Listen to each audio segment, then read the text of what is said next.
Hey, good morning, Coiner. Welcome.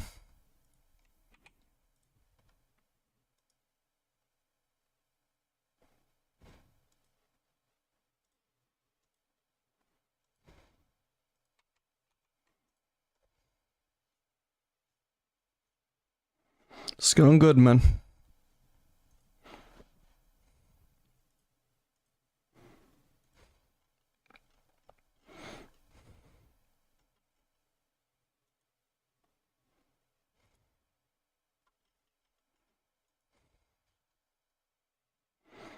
You do coaching, right? Unfortunately, I do not.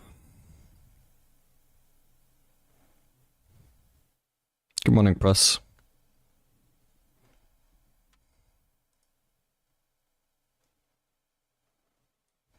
Good morning, good behavior. I expect to see you on your best behavior.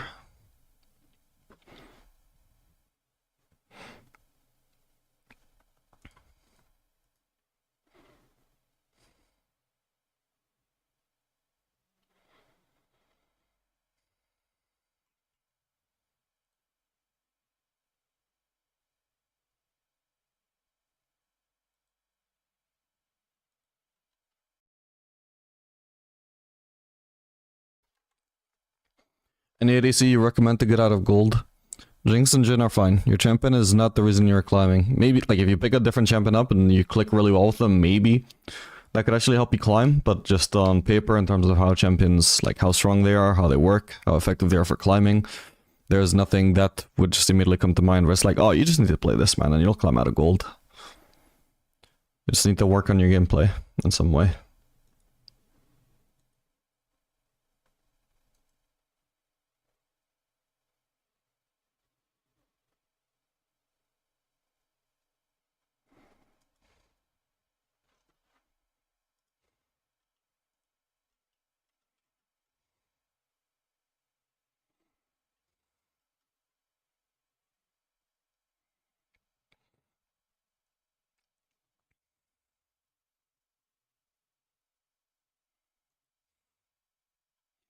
How's the climb going? Well, I only just started, so today it's not going.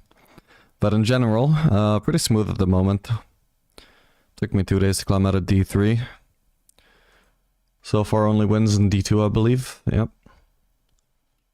Oh man, do you think I'm stupid? There's no money there! Good behavior, thank you for the prime sub, man. I appreciate that.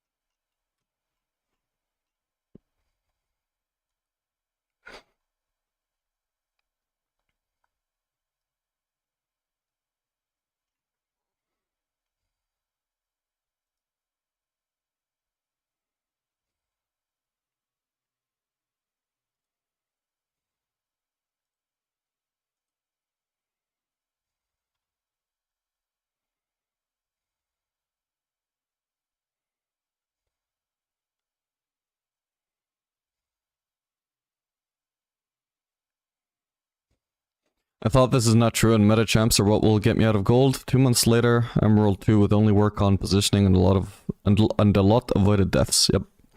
Champion choice literally does not matter. It matters a little tiny little bit. Just in the sense that you can like build upon your solid fundamentals with a slightly better champion points, and it can get you a slightly better rank. So if you're like gold 2, can maybe get you to gold 1. Maybe. Like, assuming you are equally skilled on the meta champs as you are on the non-meta champs, switching to a meta champ could be an upgrade, very slightly. In the long run, though, does it benefit you at all to play meta champs? Not really. Like, if you're a silver player, you have aspirations of becoming diamond. Does not make a fucking difference what you play. Again, by the time you finally get the Emerald 1, 50 LP, could you maybe be 50 LP higher, aka diamond, by playing a meta champ over, like, Callista or Varus?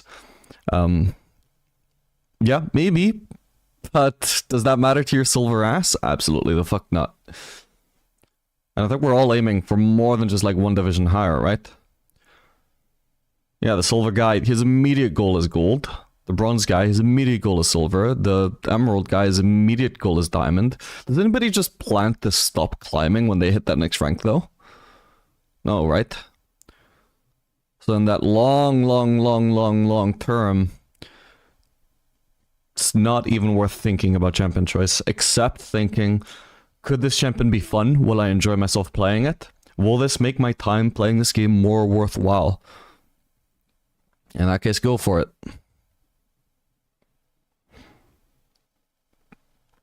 Hey, Mike. Is Kai'Sa viable if I'm trying to climb silver? Trist feels a lot better right now. She's viable, yeah, but if Trist feels a lot better right now, then play Tristana. Why stick to Kai'Sa? Do you find Kai'Sa more fun? Because the way you just phrased that comment just makes it seem like you want to play Tristana. So if it were up to me, I would say, yeah, just play Tristana, man. Unless you're somehow just enjoying Kai'Sa a lot more.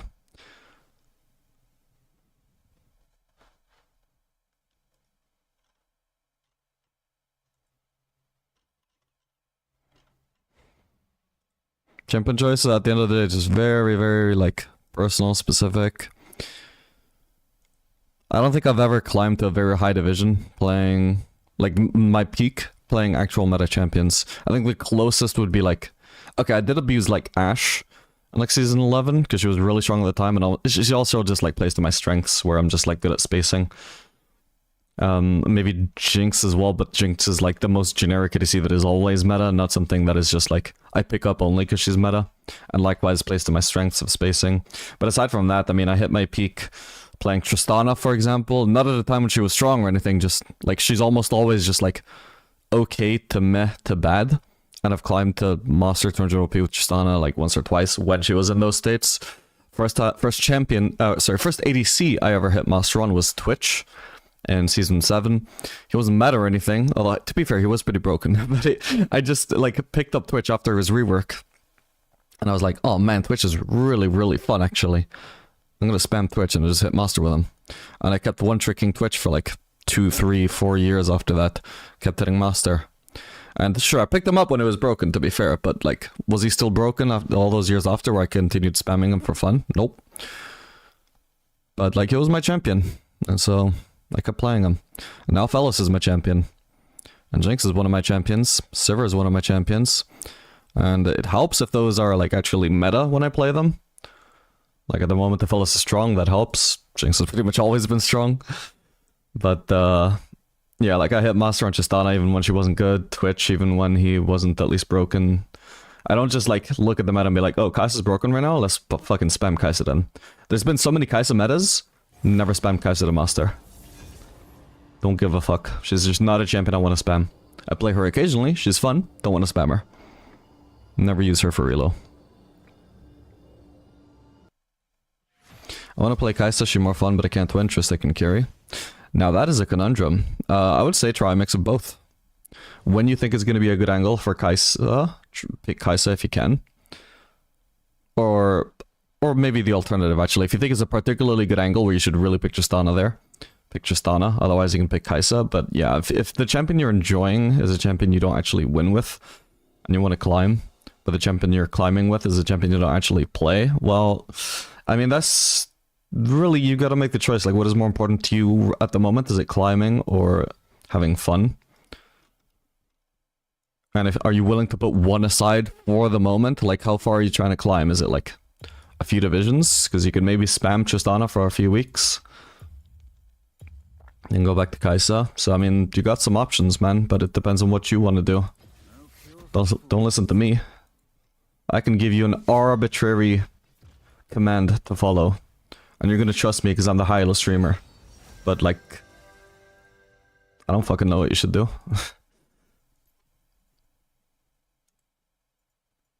I don't know where your priorities are. I don't know what's gonna make you happy. Okay, for blinding. I'll add Sivir to the main pool, actually. She's pretty strong at the moment.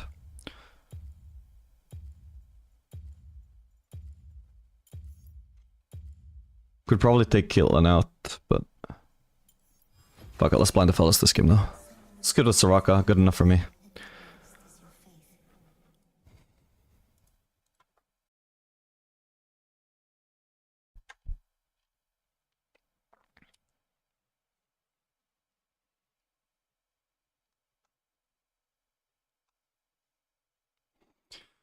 When do you introduce new champs, by the way, and how do I do it without griefing my teammates? Just because I'm not great with a new one. Well, ideally, you should also play, like, normals or, like, for fun stuff on the side, like Swift play, like, I don't know, like, any way of learning a new champ that doesn't actually have stakes attached, mainly just to get used to the mechanics. And then maybe you're not, like, super confident about your ability to, like, play him on your ranked account, or, like, play him in the ranked mode, but, like, generally, your MMR and normals and ranked are going to be fairly similar. So long as you're not, like, feeding every game in normals, you can probably add them to ranked as well.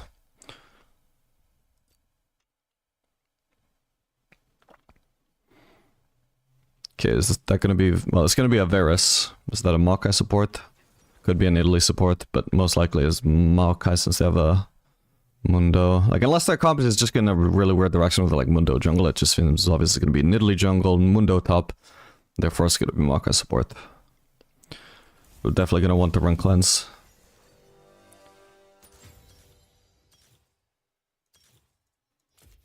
Oh, okay, complicating it is the Aatrox. What is this, their mid laner? Their jungler? Their top laner? I saw an Aatrox jungle the other day, was that an anomaly or is it actually becoming slowly meta? I have no clue what their comp is now all of a sudden. That just threw a wrench in my whole monkey brain. A monkey wrench in my monkey brain. What is a monkey wrench? I think it's a thing. It's gotta be a thing.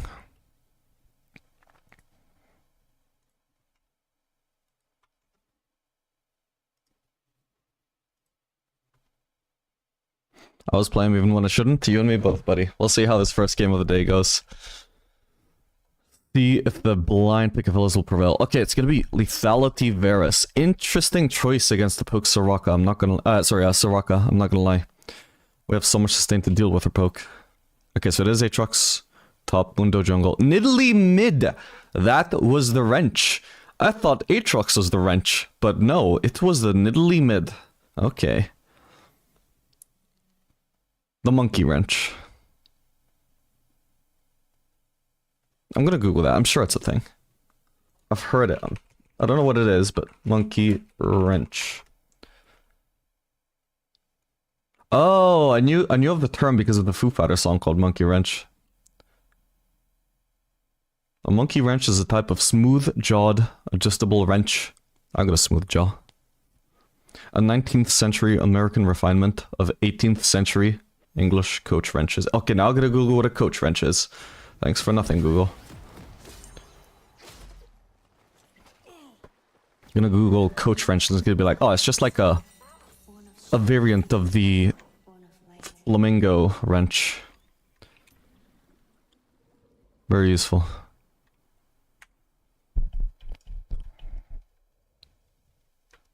Welcome to Summoner's Rift.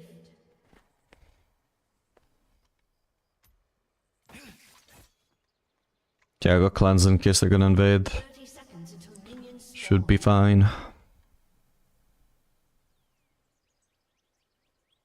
Safest thing to do, of course, is just to place a ward, but if you can avoid it, that's great. What we don't need is 2 people risking death here instead of 1. So, if you're gonna leave, I'm gonna sit in here. And if you're gonna leave... And if you were gonna stay in there, then I would've left. Oh my god, by the way, just use your Q, bro. Like, what else are you gonna start? What the are you doing? I mean, it might not be too bad, actually. He already wasted his cooldowns, right? So they can't kill me. Nice. Does he have... Yeah, he has barrier.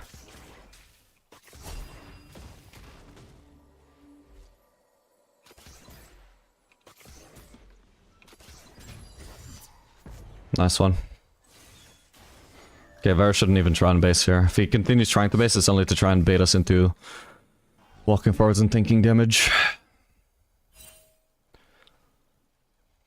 I want to wait for the minions to actually, like, yeah, settle aggro on this, so if I walk forwards, I'm not going to take aggro without even hitting anything. Ow. Okay, I picked a bad time to walk in front of the wave.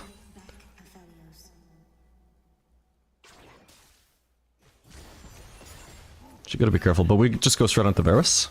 Okay, nice. Can't drop back around that brush, unfortunately. He's dead. Okay, he trolled. Honestly, he probably should have just based. But even if he was gonna stay, I mean, yeah, a little bit too greedy for XP or CS or whatever he was walking forwards for there. An enemy has been slain. Didn't want to risk her not getting that.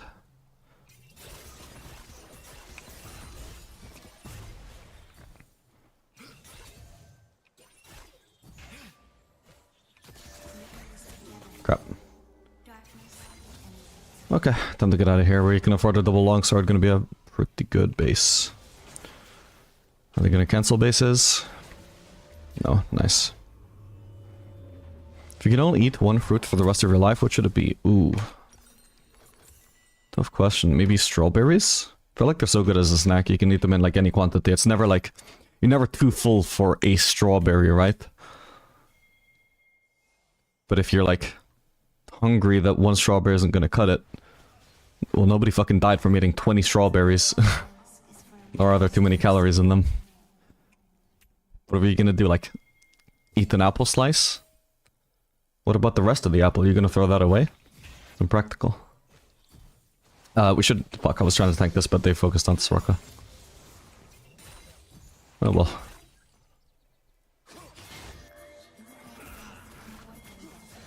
Oh, he looks dead. But Mel is here, I don't know about the mid laner.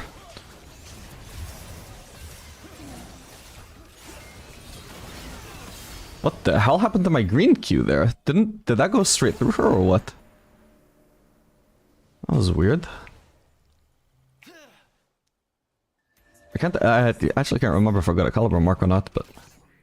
I think it cost too... I think it did hit her, but it visually went through her because it like cost too fast. I think there was something just wrong with the animation there. It feels very unlikely I would have just missed, but... Oh well. Not important.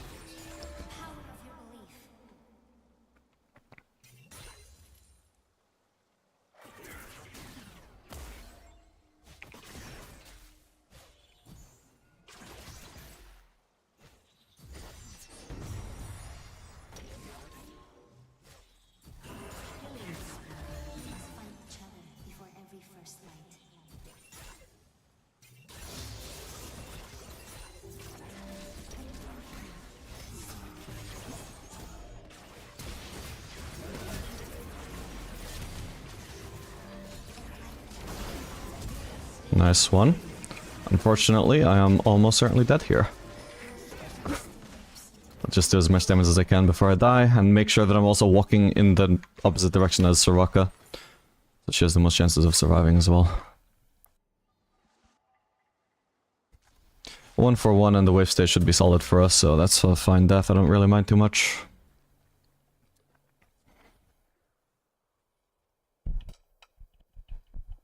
You like nuts? I don't really eat them. I like peanuts, but I don't eat them because calories.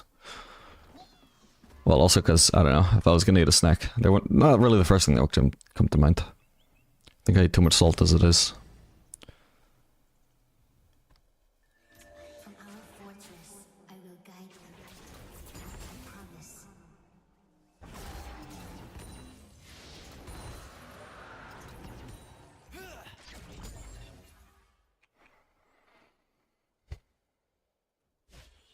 No, no, no! I froze with this exact amount of minutes for a reason. It's not like I did some mental calculation, oh, like, this is the perfect amount, but I was more like, yeah, if I'm freezing this far out, 4 minions should be fine. Now it's 3 minions, and now it's not really all that much of a freeze, Soraka. Can't really walk up and help unless I want to blow cleanse against Maokai. I don't necessarily want to fight it. Being focused by the wave like that.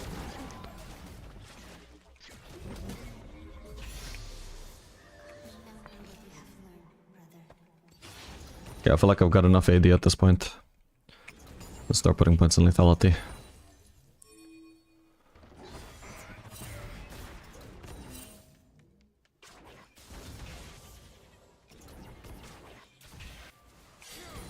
Oh, I got it.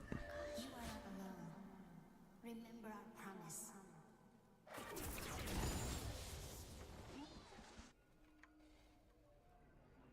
Shut down.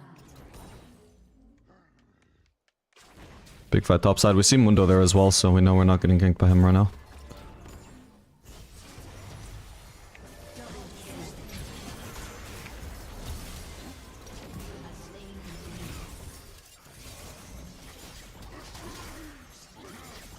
Okay, nice.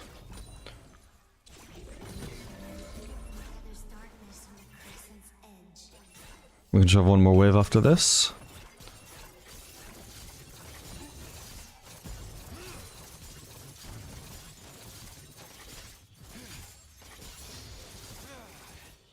Make sure that Maokai doesn't freeze. Ideally that would be Soraka. I guess she is quite low. I still would appreciate if she wouldn't like recall so much sooner than me though.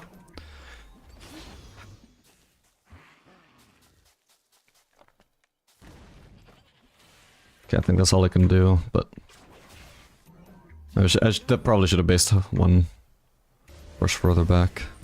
I'm just gonna drop a wave. I don't want to greed staying into lane just to not drop a wave when I've already got such a good prospect in BF, so I don't want to delay this for anything.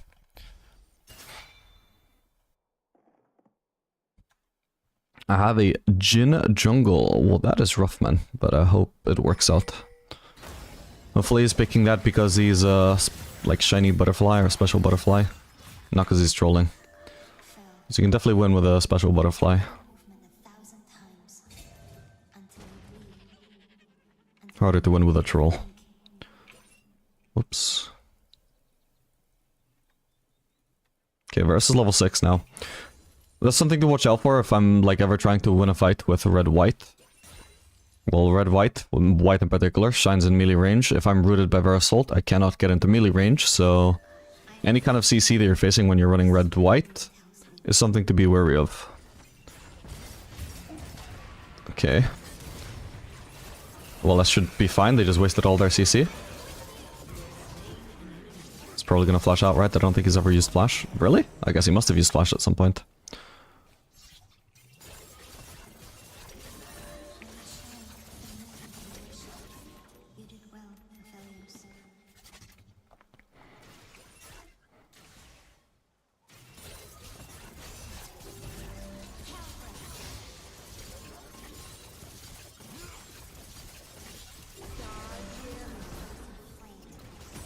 Okay, we got the plating, that gives me enough gold for berserkers.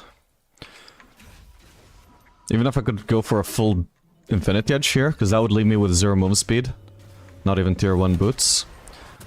I'd rather just get the tier 2 boots, because that, you know, tier 1 boots is part of that to actually get some movement speed. Plus we've got all this AD, very little attack speed. Any attack speed I get right now is gonna feel great.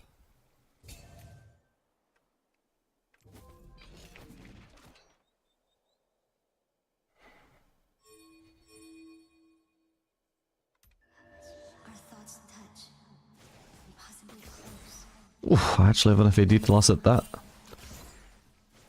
It's a great point of actually like putting more pins in queue than you necessarily need to maximize damage with. Last setting does become more comfortable. That's something that's kind of hard to account for when you're trying to theorize what is the best killing order.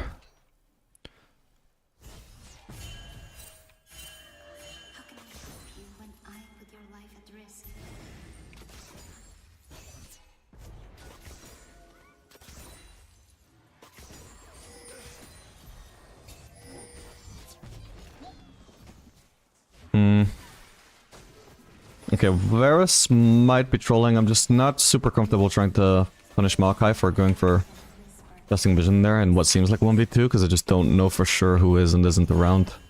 Mundo could have been around, their mid laner might have been around if Varus was taking over mid.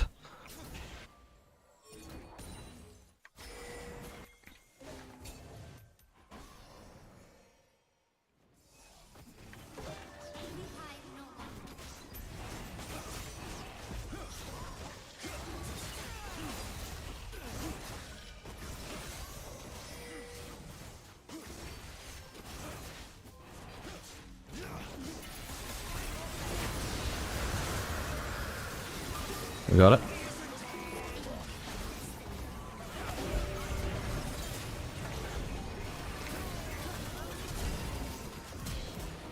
Let's fucking go. Ooh.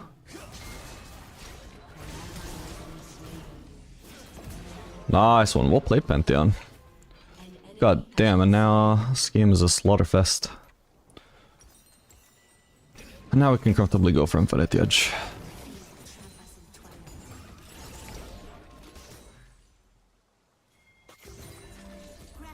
could go for that plating, fuck it, it's kind of low. I've got 3 grubs, I've got a lot of AD. Maybe I even go for the full turret, I can go for another wave at least. Okay, maybe I can't go for another wave. It's gonna be TPing in Italy.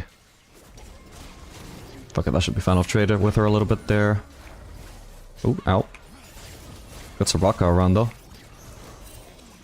See what we can do with that. Okay, she has to flash, perfect. Keep healing with the red, so it doesn't just have to be Soraka sustaining me here. Should be able to finish the turret now. Careful, Soraka. Maybe she's trying to bait, but also I just feel like we don't need to take... What is that pathing? I got blocked by Soraka, what the fuck? Dude, I pathed down because I was getting blocked. Somehow the game decided the best pathing for me to take was up. Holy shit. Careful, careful. Don't want to play with fire here.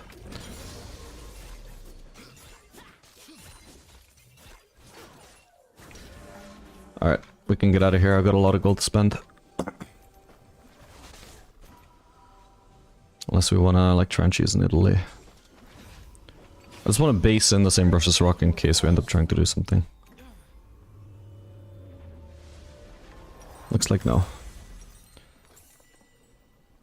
We could definitely do with anti-heal here, so...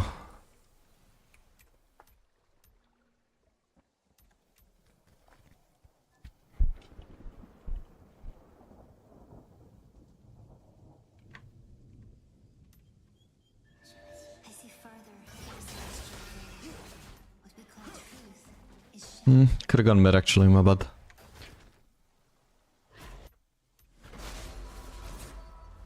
Should be able to shove this out against Nidalee though.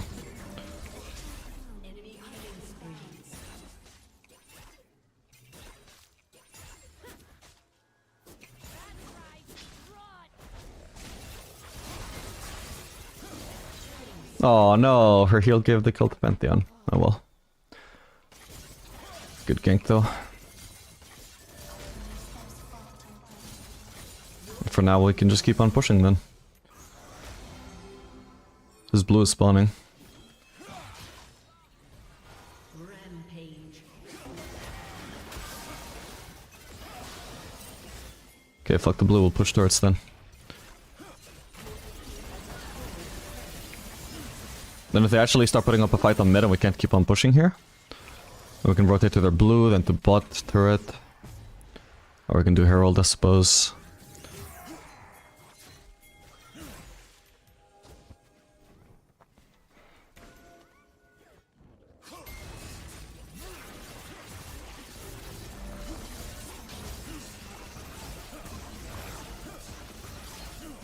God, I feel really sad. I've become so accustomed to using like so many early points in W. Just seeing how slow my sentry attacks without those points in W just makes me feel so sad, man. Nice. Oh, didn't notice there was a Varus ult. Wait, would she have reflected that back at Varus if he was alive? That'd be funny. Don't know how that works.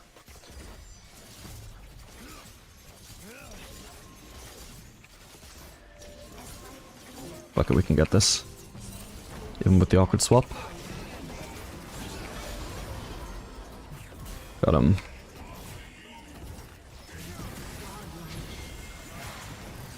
Oh, I have flash. No. No, my bad. Fortunately not super easy to get out of there without flash.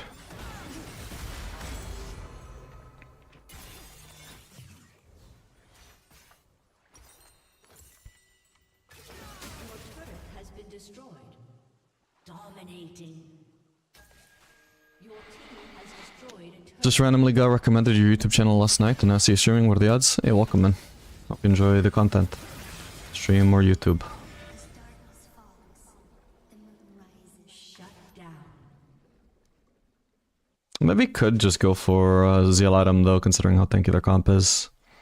I think maybe Runans could be fine here. Like So could have done a dagger, but I will.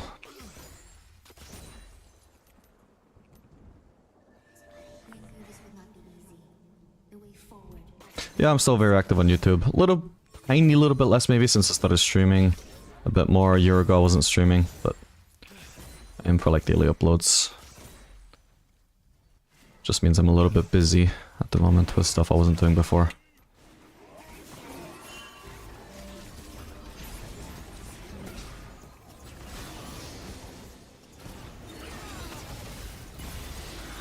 I was almost worried for a second there. Oh, we didn't have Pantheon. Oh, I should have just blocked that spear then. I mean, Mel blocked it anyway, so it's all good, but... Didn't realize we were doing that without our jungler. My bad.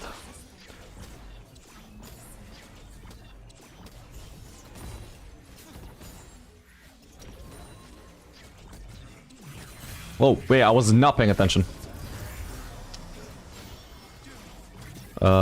Shit. Gets Soraka block. Oh my god, neither of us have to block.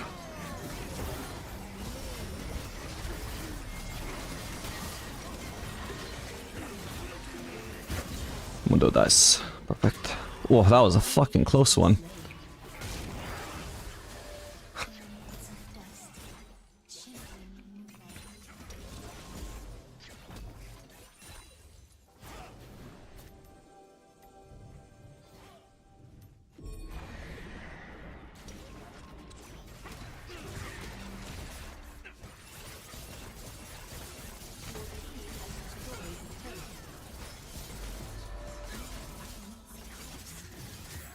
Crap.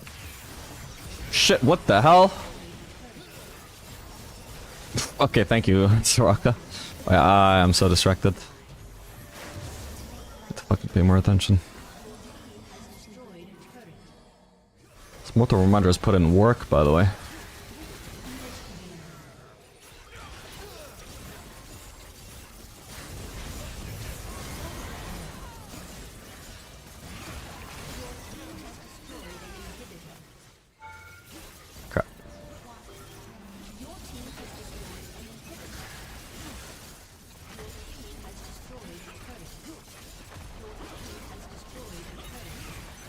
So awkward how you can't actually get like in melee range of the Nexus as well as with white, so the Chakram takes forever to actually travel back to you because it's traveling to the center of the Nexus, so it has a long way to bounce back. It's a weird interaction.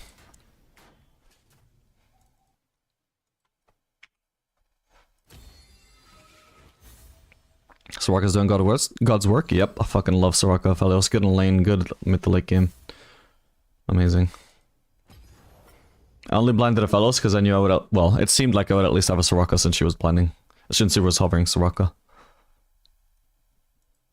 Still, definitely they could stuff to pick against that, especially Engage is not necessarily where we would shine, but... I mean, they picked an Engage support with a poke support... poke ADC.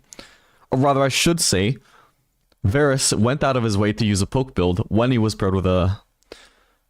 support, Engage support. That didn't make sense. We got a little bit lucky with draft there, for sure. What would your third item be this game? I was probably going to go for Runance. They had a lot of frontline between Aatrox, Mundo, and Maokai.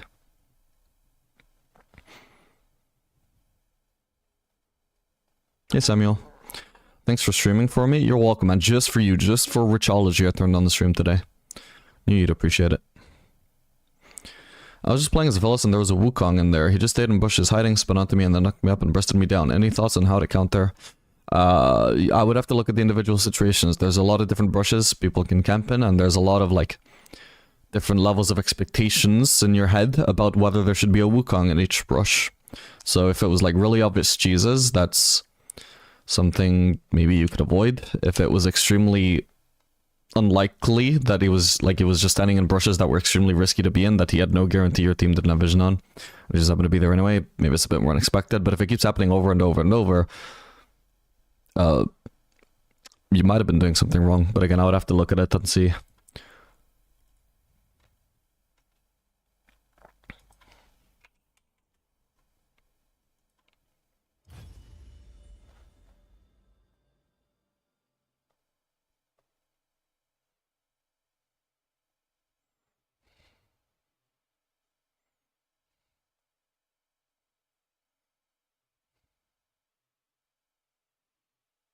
What's your champion pool? Basically everything I got favorited in Champ Select, you'll see soon, are the stuff that I mainly consider playing at the moment.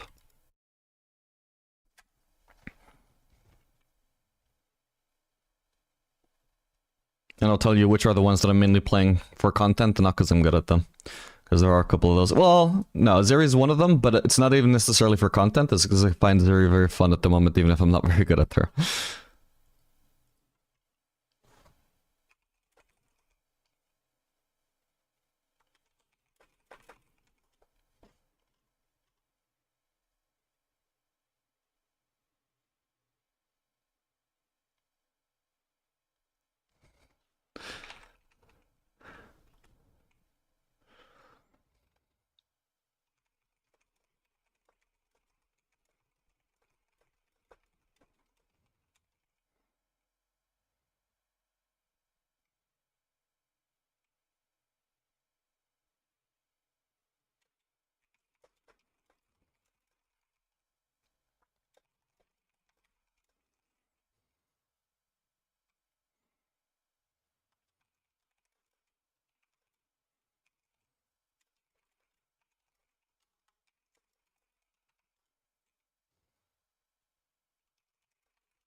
Samira a content pick? Usually yes, but she's not in my champion pool right now. I don't have her favorited.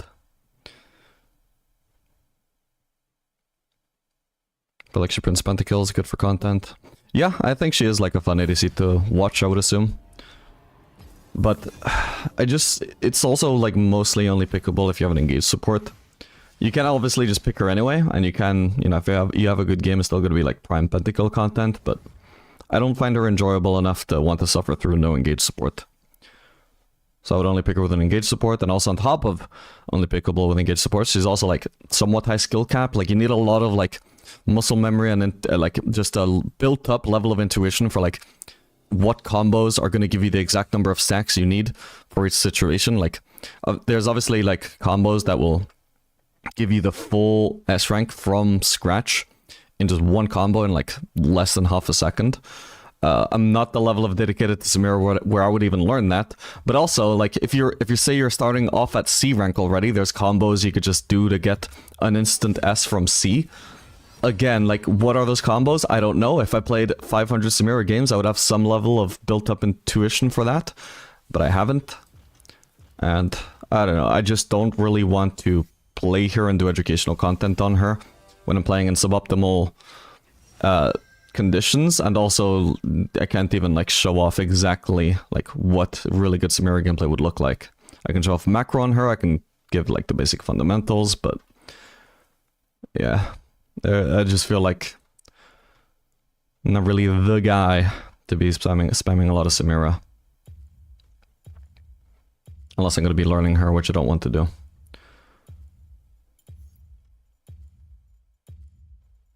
What about Sivir if we're facing Evelyn?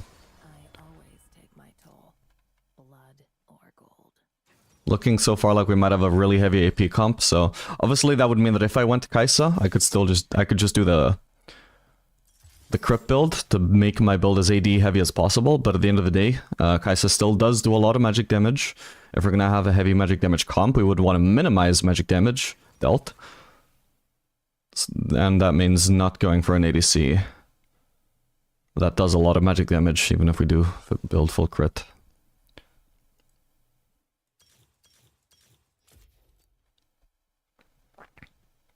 If you were to suggest 2 ADCs to stick and climb with, who would they be? Definitely Jinx would be one of them. Aside from that, it's personal preference, really. Jinx is just good to have because like the best blind pick. Aside from that, I mean, there's also like the niche. There's 2 main niches that are like good to have. It's like good with engage, good with mages. I suppose, I mean, Jinx still works in either one of those. Question is, which niche would she be the worst at? I don't even know, to be honest. But you could just pick the one that you feel... Like, do you feel bad playing with Jinx with mages, for example? Because some Lilo players, they just feel terrible playing in a mobile ADC. without the peeling support, which I don't relate to because I think Jinx has actually fantastic peel even though she's immobile, and I think she's like really safe from her range as well under passive. So I don't get that, but like if you personally don't like playing Jinx with mages, for example, then you could pick, therefore, your secondary ADC in the champion pool could just be something that works with mages. So Jhin, for example, could work, or Caitlyn, Ezreal. Jhin would be the simplest though, the easiest champion to play.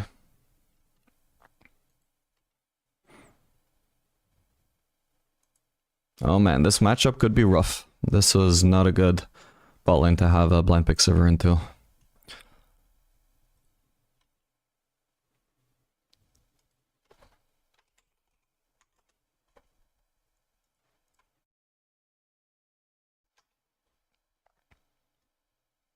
Zvera's good to climb out of silver, I like him, but I feel like he's hard to play down here. I would say he's not necessarily the best, no. Like, the lethality build, it falls off incredibly hard. I think generally, I mean, you can climb, obviously, if you keep up a consistent performance, but I think generally stuff that falls off incredibly hard off the lane are not good picks for climbing. I think you ideally want to be at least good either in the mid game or in the late game, because you can carry in either one of those portions of the games. But if you literally just fall off insanely hard after lane phase, especially as, you know, a champion like Lethality Varus, where he doesn't even necessarily just like perma 1v1 people on side lanes, you know? I don't think that's optimal for climbing. Whereas on hit Varus, maybe a bit too mechanically hard for most players. It's deceptively hard to balance that many inputs, because you also have to like use the Q and the E at right times. Like fucking hell, when you are attacking at insanely high attack speeds and also have to aim the Q directly at the target in between attack and movement inputs, even I fucking shoot the Q backwards sometimes, you know? If I have to devote utmost concentration on making sure that when I press Q, my mouse cursor is on top of the target, you know? In the middle of all that intense APM. So if even I do that, I would say it probably is not the best pick for lower elo players. Like something like Jinx, even though she's also like high attack speed, less attack speed, but still high attack speed. Like, even if you were attacking at the same attack speed frequency, you know, you don't have anything like the Q and E from Lethality Varus. It's not as intense.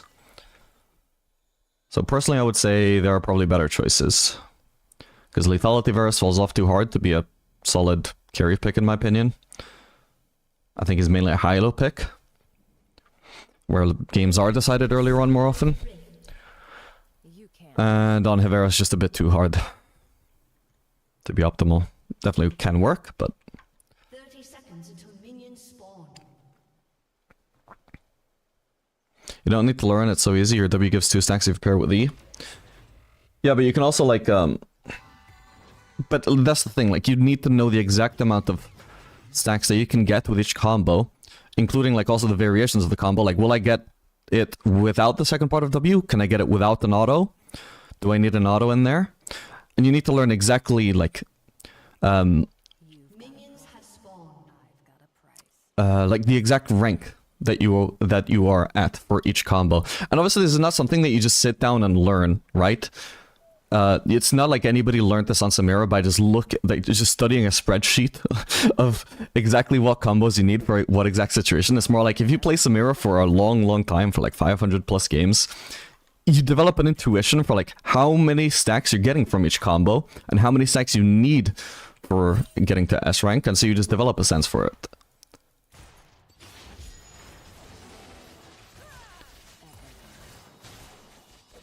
Wait, my first strike didn't hit anybody. There we go, finally. I can't believe that only hit one champion, but I guess that at least the Nami was just in the brush.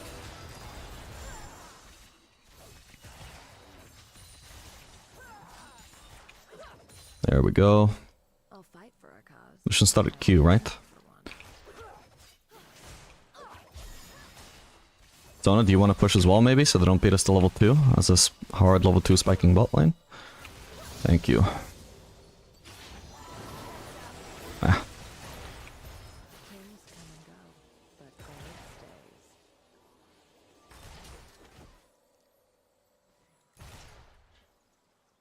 Yeah, we're gonna have to overall play this matchup fairly safe.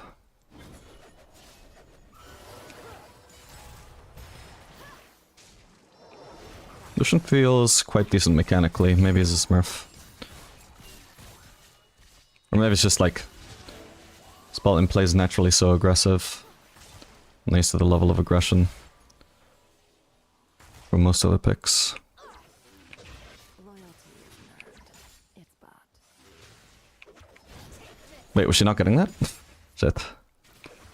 I focused on entirely on the casters because it took for granted she wasn't going to take that.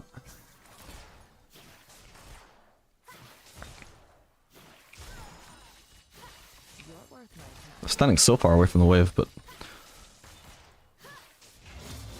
Oh, crap, they're level 3, my bad. That's fine. Holy fuck. Maybe I just recall here then. The only thing I look up to is the sky. Yeah, I'm gonna have to recall sadly. Nah, should be fine now. Whoa. Okay, nice. Okay, he's healed up, he's not gonna die now, but also now I suddenly don't have an HP disadvantage, so... Cool. Victory is what I'm paid for. Still a barrier, of course, by the way. I wasn't really at risk of dying. I don't have mana to fight back with there, by the way. She needs to be careful about what she starts here. I think we stay, by the way. I think they're also staying. I've got a cookie, so... Okay, they're not in there. Then maybe we just chance shutting this wave then. Maybe, honestly, I feel like I fucked up. I probably shouldn't have done this. I don't have mana to crash the second wave, and this is too far from their turret to crash this one, so we're gonna have to base here. Oh, there is. Never mind. Never mind. Never mind. Stay. Stay. They're also making the same mistake. They're also overstaying. They were trying to cheese. At least Lucian was.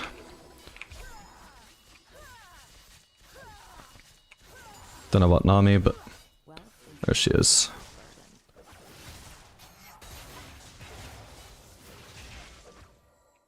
Unless we're getting ganked, then we should be fine. Fuck.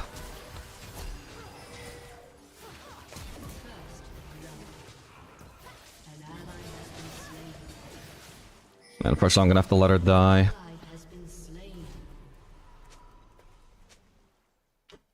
Yeah. So Nami, I'm pretty sure her W was back up by the very end. She just didn't use it to finish off Sona because she wanted to save it to finish off me. So if I had just walked forwards, I would have ended up dying. Honor is the rust on a dull blade. Still, we got a kill over Lucian. He only got an assist. It's a shame that he got anything, but oh well. If I'd spell shielded, if I'd actually managed to spell shield something, I should have just fucking spell shielded fucking Nami W when I had the chance. That maybe could have been better to the point where I could like finish off. Oh my god. Finish off Nami by the end as well. I've got values. Oh well. They stack up nicely.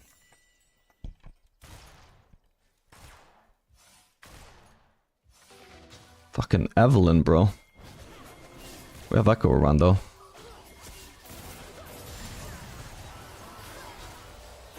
Good paid and good. Solution is hella patient with his abilities. What the hell? Okay, nice. Overall, that was pretty terrible. I'm not even sure what Evelyn was doing. Oh. Well, now I'm probably dead though. I'll try and take out as much of this wave as I can. Do some damage as well.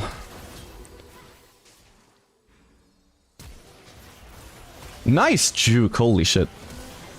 Sadly, I don't get anything. Wow, but nice one. Really good, guys. You can't tame the desert. Fucking this wave state is just never actually gonna stop pushing into them though, what the hell. Okay, at least Lucian isn't around to benefit from it, at least not yet. But we are just straight up missing a lot of farm right now. Fucking hell, Nami can just keep it frozen, what the fuck? You've got a problem. I've got a price. But I'll be here to crash soon. She should try and freeze it. Because she can potentially save a lot of farm for Lucian. Yeah, I'll try and enter out of vision if I can. She doesn't know I'm here, I think, right? Yep. Nice.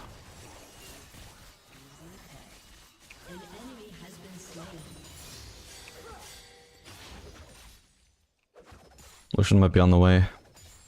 Don't know what his HP is, but it could be in position to abuse me. I just want to make sure she's not freezing. There we go. She can pick that up. Get it. I want to place a ward. They don't have a pink ward in inventory, so if there's one here, then we clear that, then that's the last pink. Let's only hit it once, just to make sure she won't steal the last hit. Let her bring it down to 1 HP where I can take it.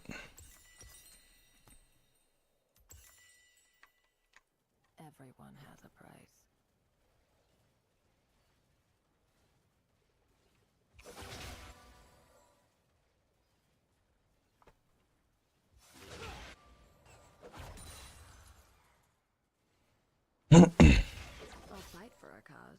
I won't die for one.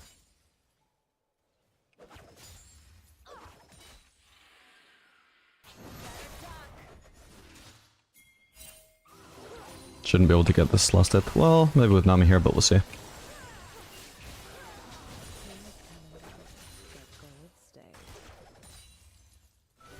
Yeah, Lucian, because of his passive, just tends to win fights against Sever, even, especially when he's got Nami. He just tends to win fights against Sever even without using his abilities. So it's fucking awkward for me. Like, I can hold my spell shield for an insanely long time, but still be losing the fight even when he's not using abilities. And then eventually, because his ability cost animation is so fast, when he eventually finally does decide to cast something... Yeah, Evelyn could be around, actually. Let's respect that. I might not even react in time if I've been holding it for so long that I've been, like... You know, the longer I hold it, the less prepared I am to just spell shield something at a moment's notice. That's what makes this matchup so tough. In low elo, you could probably just get away with insta spell shield every time Lucian dashes in, but higher elo players, especially paired with Nami, they just play smarter. They know they don't need the ability, so they will hold it. And just win the trade with autos, and then sneak in their ability when it's hard to react.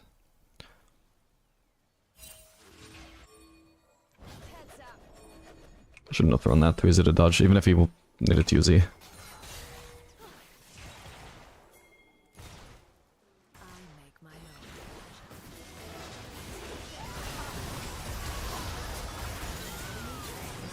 Damn. Like there, like he could have just gone for an auto, but instead he used Q. I couldn't fucking react to that because it's so fucking instant. Oh, could have spell shielded that though. I cancelled an auto, I'm trolling. Okay, nice. Yeah, fucking all of these are instant, man. No! Shit! Oh, that fucking sucks. Unlucky. Wealth is my kind of burden. I thought she would have died anyway, but she healed ever so slightly right before getting hit by my Q because she went invisible. Going invisible gives her healing. But it just meant that maybe she would have been one hit away from death, but after that small bit of healing, she wasn't even one hit away from death, so there was no point chasing.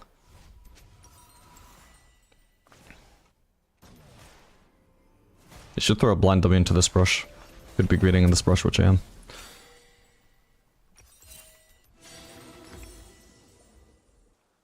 I somehow won the game with the Jhin jungle. Well done.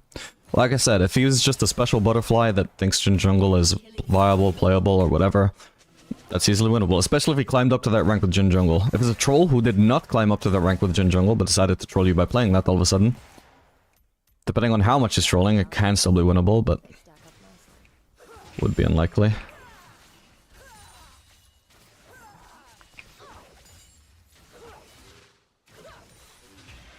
But good job anyhow. Okay, Nami's currently mid, so shouldn't have to be afraid of Lucian. Get paid and get out.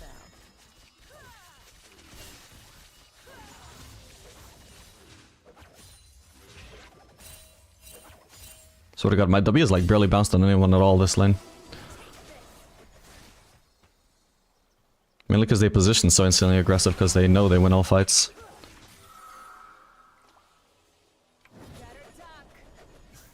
Can we get a word there? Mainly I just want some warning if Nami's gonna try and contest the pink again.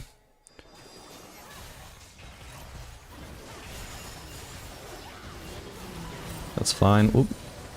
Less fine, but still winnable.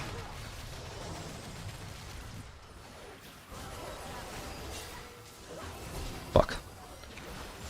That's fine. Perfect. Well played. Don't know where Evelyn is. Don't know where Kiana is. There she is. She has ult, I'm still dead anyway. Even without it, I guess I'm just dead. Too slow to guess, my bad. Not sure there was any way to survive though if Evelyn happened to be around, which she was. Could have done better. I mean, obviously, in the fight, I could have like dodged the Nami Q. I walked into some unnecessary Lucian ults there when I should have just waited it for it to time out. Tanked the Lucian auto, very ballsy of him. That's fine, again, probably a unavoidable bubble. But at this point, is there anything I can do to avoid the Evelyn? I could be not taking this pathing, to be fair. I think this is a little bit greedy. I should be pathing at least downwards. At least, like, stand behind Sona so Evelyn can't just hit a free Q like that, right? I think, yeah. I was trying to take what I thought was the safest pathing, which is, like, straight line to my turret. And even without the hindsight, I think, honestly, that was probably not the smartest pathing. Slan's gonna be pushing towards them, but it already is anyway.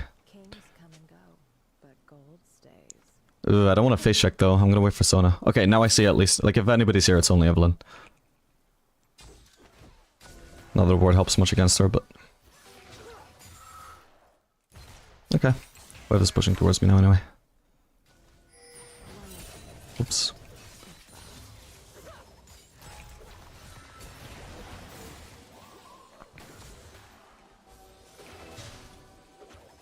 Turret plating will fall soon.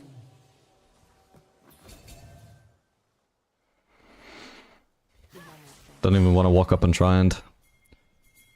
bounce my W for first strike procs. Because I was gonna say, because I should be worried about a potential Evelyn gank.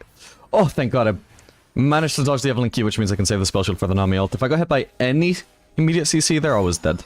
I couldn't spell shield everything. Oof, that's rough. I don't know what she was doing there, but that was probably just too aggressive when we knew Evelyn was in the area. They're definitely rotating to this Echo fight. Oh man. See if I can crash this fast enough. Should be fine. Yeah. She's mid anyway. Destroyed a turret. Your team has destroyed a turret. An enemy is gone. It's not stealing. Oof. You're dead. I was trying to guess right up here. An ally has been slain. Okay, Nami has Imperial Mandate, so her burst is insanely high without even interacting with us now. Just have hinted at Nami, easier to hit. Light cheap.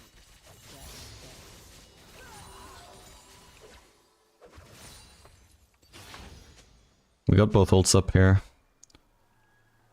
Surely Evelyn isn't still bot side, right? I don't think she should be. Hopefully she's on top side. So even if they're sitting in a brush, we're just... hopefully not getting cheesed. But I don't think they're sitting in the brush, but we just always have to... with a bot lane this aggressive, we always have to consider the possibility that they could just pretend to be basing to try and cheese us. Alright, time to base. Their team as a whole is actually insanely aggressive. They have 2 assassins, a bot lane that plays like they're assassins. If they were like all the same damage type, I would do Tabis for sure. But there's 1 AP assassin, 1 AD assassin, 1 ADC who assassinates me with Nami's magic damage. I'm not sure any particular boot type is actually really all that good here, unfortunately.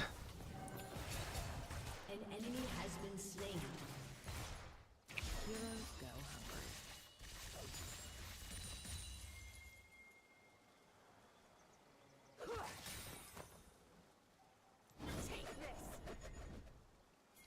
Okay, Nami's roaming.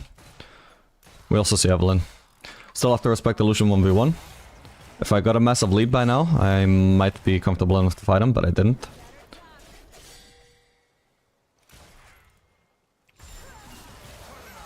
Nice.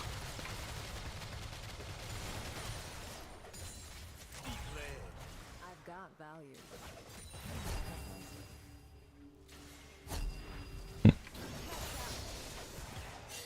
Okay, both insanely low. If Sona gets here in time, she can start healing me up. Yeah, even under turret, that's power evolution against Sivir. Even once I spell shielded his ability. And the 1v1 is just scaled up a lot by now. It's 2v2 though, where it's just kinda hard for him to actually kill.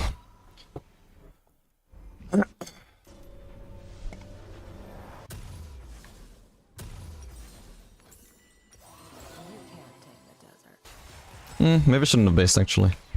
I don't want a 20% HP Lucian actually taking the whole turret. Ah, whatever, they place their ult. It's unavoidable. At least it only goes to Evelyn.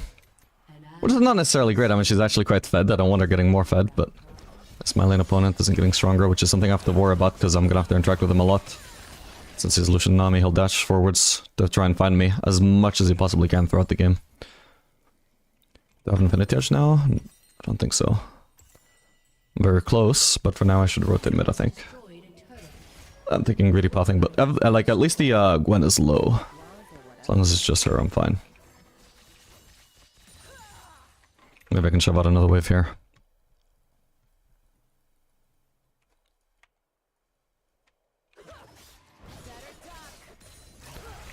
Name of the song? That is something like, I believe, in a thing called Love, I think is the name, by The Darkness. It's probably their most famous song, so if that's not exactly the song title, then, you know, just look up whatever their most listened to song is. The band is definitely The Darkness. I'll fight for a cause. I won't die for one. Okay, probably won't Berserkers next, so... I guess Swifties wouldn't be horrible.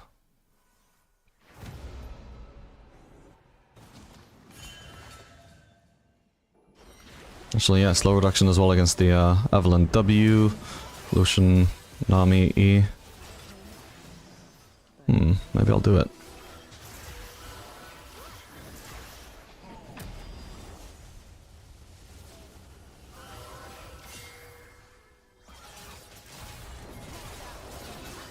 Again, no fucking spell shield. Oh my god, I'm gonna have to flash out.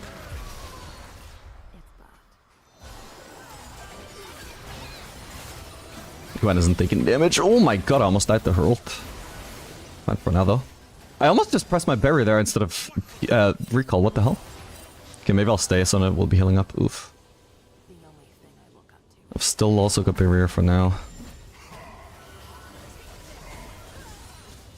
Okay, I don't necessarily want to be stealing from Nessus. I just wanted to make sure they weren't gonna... It's the turret.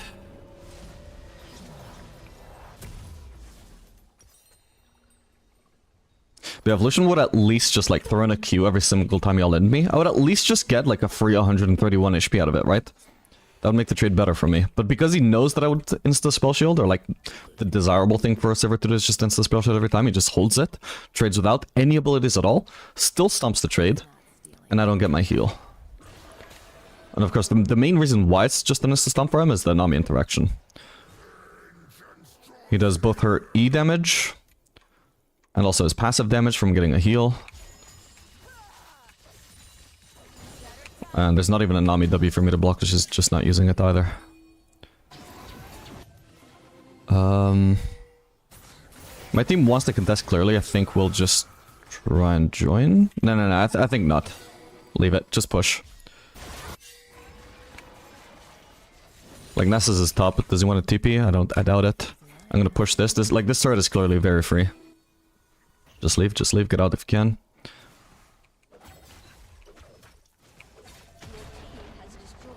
I don't know if somebody has base for me, but another wave should be fine, I hope, especially with Sona around. Okay, now I just have no information, so I say we base. We also see Evelyn. I'm gonna be heading towards us after the Scuttle Crab for sure. If she's alone, it should be fine. Still want to get collapsed on by Evelyn and somebody else, but maybe we collapse on Gwen. Can't take too aggressive a pathing though. There she is. Ah, shit. I was right about this, Sona should be conscious about... Like, I literally have less movement speed than her, right? Or actually, well, if she's using E, she does. She should have just been trying to protect me as well. I did try... Like I said, we don't want to take too aggressive a pathing, so in my mind I was like, yeah, let's try and path over here. Then I was like, we probably don't want to flank her, we don't have anybody collapsing, we'll try and path under the turret. So I'm trying to take the safest pathing I can, but also like... Sona needs to also take that pathing with me, otherwise I still just die to Evelyn 1v1. Because there's no way for me to straight up avoid Evelyn. She was in a position of the map where she could find me. She has a lot more movement speed than me. Sona needed to stay with me. I think I'm gonna do a burst build, which just means Lord Dominic's third. I'm not gonna go for Navori. I just want to hit back as hard as I can when people get into my range.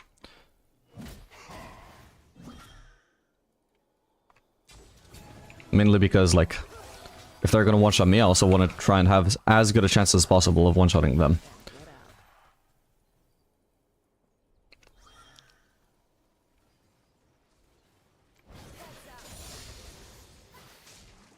There could be like an Evelyn around here, that could be why Nami is just staying here.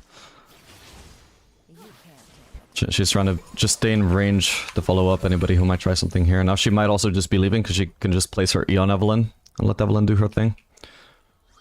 Just trying to give like every possible interpretation of what the enemy's actions mean. Especially when they look completely innocent. Especially when they have a stealth champion like Evelyn.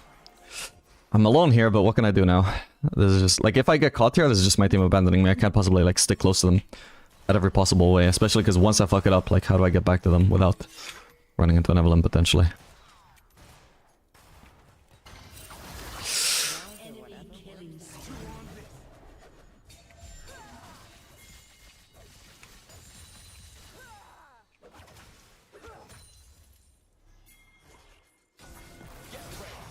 Oh, he had a pink word. Well, I suppose I should do that. What the fuck? It still applies Nami E on me?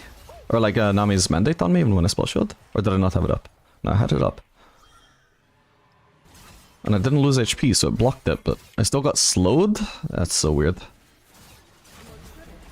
I think it was because Nami had E'd herself, so her E also applied on her ult, so I suppose she did it. As far as I can tell, I didn't take damage. Okay, maybe I would have healed it, I suppose. Don't know, weird.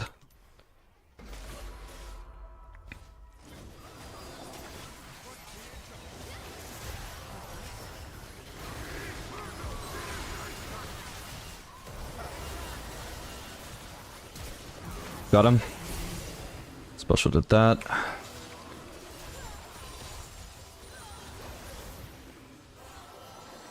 Come on, Echo. Nice one. FPS is kind of dropping. What the hell is going on? Try closing some stuff when I get a chance.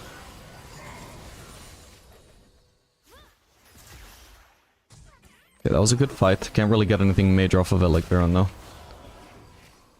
Probably do just want to recall.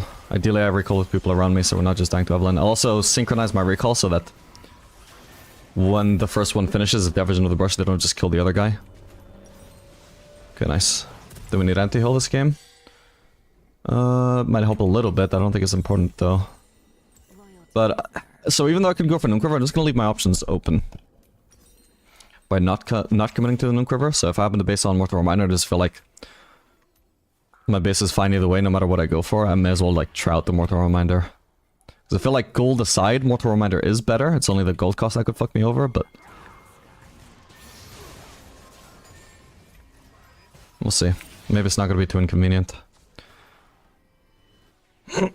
Sona should not walk alone. Like, she is also just equally as unsafe as I am if she walks alone. By walking alone, she's killable, I'm killable. Like, I'll follow her where she goes, so long as it's not gonna, like, fuck over my CS. So after I've already shoved down a wave, I'll gladly follow her anywhere, but she needs to, like, actually wait for me.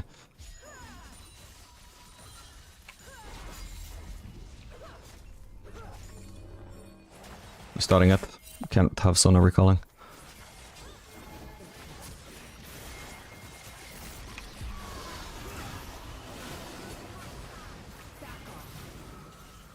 Okay, we'll stop the Baron. Oh, Nessa's is TPing. Though we need to go in, we need to go in. I didn't notice this, my bad.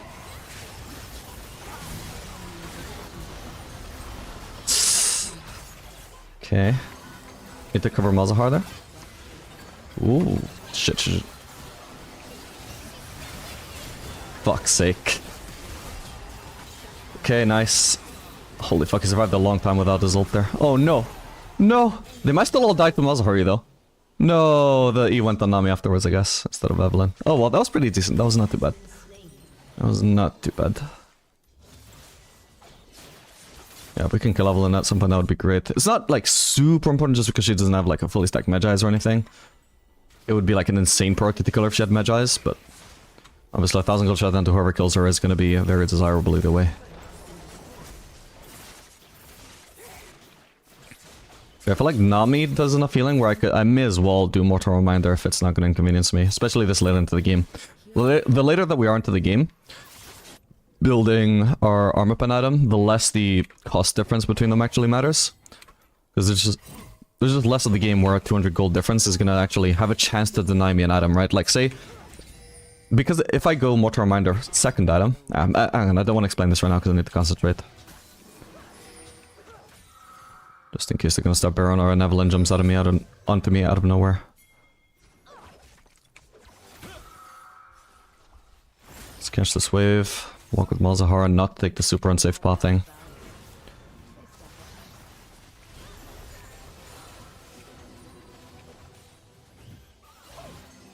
Ideally we shove in another wave. As a team, we should be fine, right? I mean, Echo can go bot if he wants, but as a team we need to stay mid.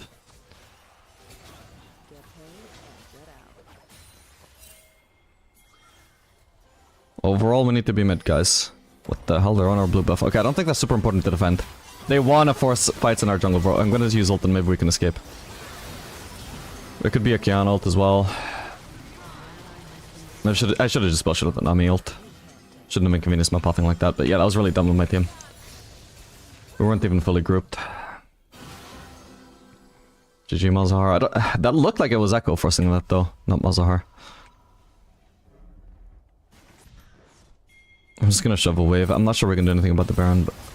Yeah, our jungler's dead. This is gone. Just leave it. But he should not be here.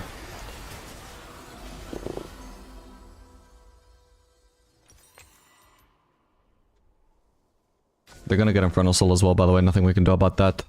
There's no point in trying to make some desperation play trying to contest that. There's a like a sort of miracle that could happen here. If I rush to Drake right now and just try doing it, if I'm extremely lucky, the enemies are actually like recalling before doing Drake, and then I would sneak it.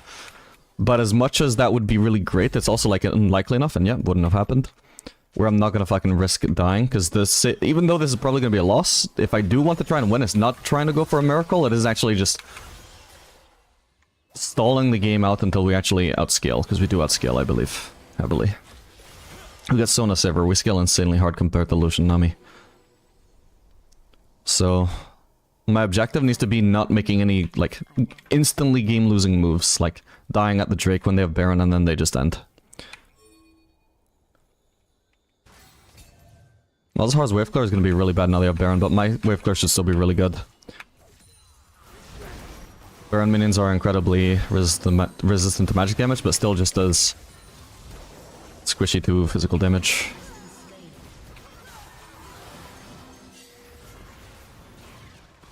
Okay, Kiana doesn't have Baron, does she? No, she does.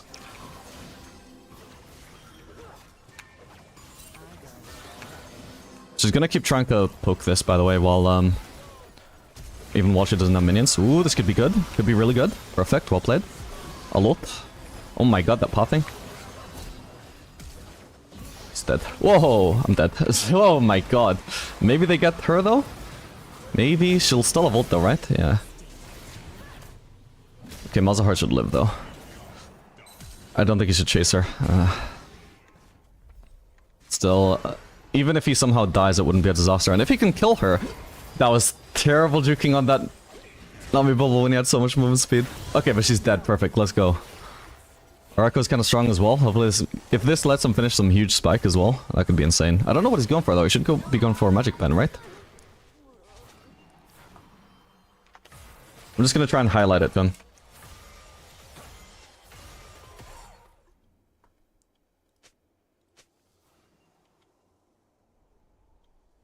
Because if, like, Kiana's kind of, like, a nuisance. It's definitely useful if you can just one-shot her. And especially this Evelyn is super important for him to maximize his damage against that, I think. So, I don't know what he's going for. Maybe Zanya's, but I feel like just Magic Pen should be solid, right? I guess Zanya's would be a good compromise. Again, I'm only throwing out an idea for him, just in case he was... Yeah, to be fair, I completely forgot Zanya's builds out of this. I was thinking he was going for, like, fucking Shadow Flame or something. Zanya's would probably be fine. But, if you can consider it... No, he is going for Shadow Flame. See, that is what I'm talking about. That is insanely troll. That is insanely troll when they're actually actively building a Mar. Oh well.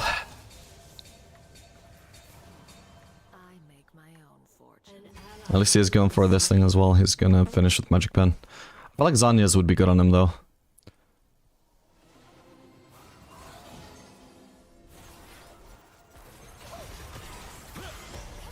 Maybe we can cheese Kiana here. She doesn't have vision of this brush, we already know that. Spell shield, nice. Didn't actually spell shield the Kiana ult as intended, but whatever. Bad fish from her. Let's try and make sure nobody's gonna steal this middle and inhib. Wealth is my kind of burden.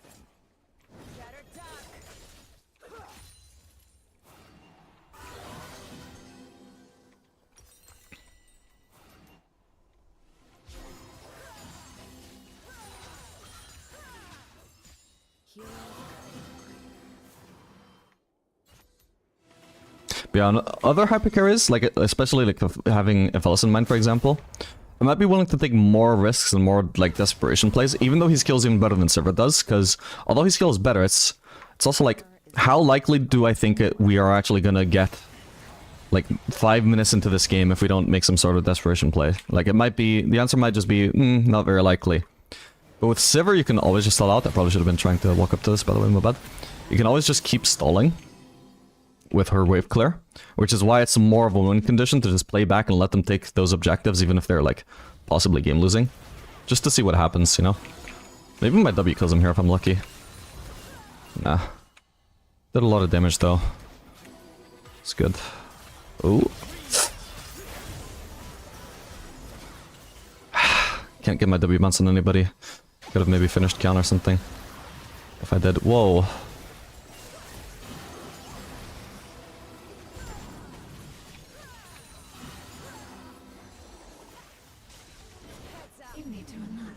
Got spell shield. Get paid and get out.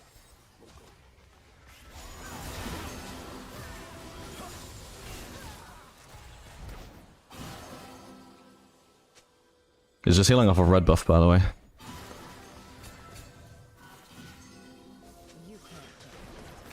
Oh, my bad. I wasted my W, by the way, that was troll. I need that for wave clear and poke. I can't be alone here, by the way. If they just try and force a play on me, Lucian, Nami, I die. I need to be in position to defend the waves. Means my team also need to be in position to help me. But yeah, you see how easily we can just stall with Sivir's wave clear. That's why this is more of a, like, just giving up anything that's needed that we know is like 100% a loss is more of a potential win condition. They might just get Baron again. If they do, I mean, that's... we can do that. Like, we can give it up and probably keep on stalling with Sivir wave clear against Baron.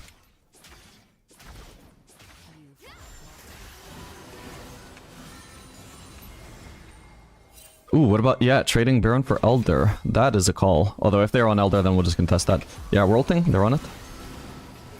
My vet could have spell shooted that. Fuck it, just finish it, I think.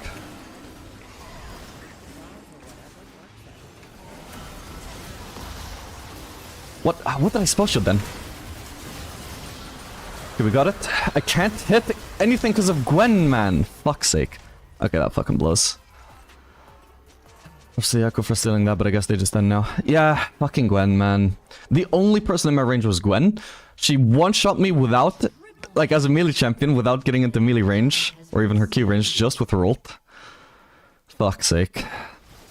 And I couldn't hit her back because she's fucking Gwen, an anti-ADC champion. That blows.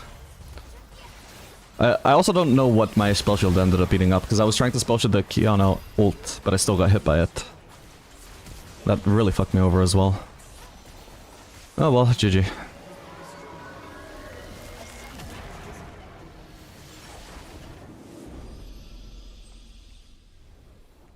I think we overall made the right moves. I'm sure I should have been able to do more in that final fight.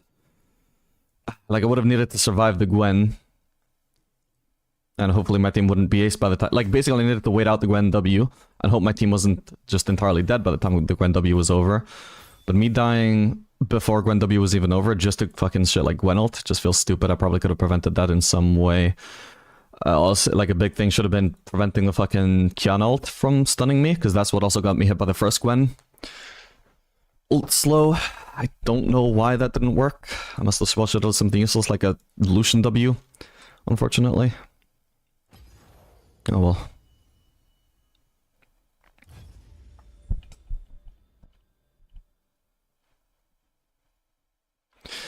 Is the Fellows gun rotation guide outdated? You mean the one I have on YouTube? The secret to mastering Aphelios? It's good enough for beginners. It is a little bit outdated just in the sense that when I made it at the time, the only mainstream rotation was the green-purple one. Now blue-green is still niche in some way, but like any guy who's like a hardcore Fellows main, he absolutely knows about the rotation. Some hardcore Fellows mains, even some of the content creators like Rose Alone, I think there's maybe one other, they just don't like the green-purple rotation. And then even among the duo that run it, there's some disagreement. Like, I think Jack Spectra reckons it's still the best rotation even late game, and he recommends running it all game, every game. Then a lot of them agree that green-blue falls off, and you want to switch to red-blue later on. When exactly you would change, there's going to be some disagreement about that as well.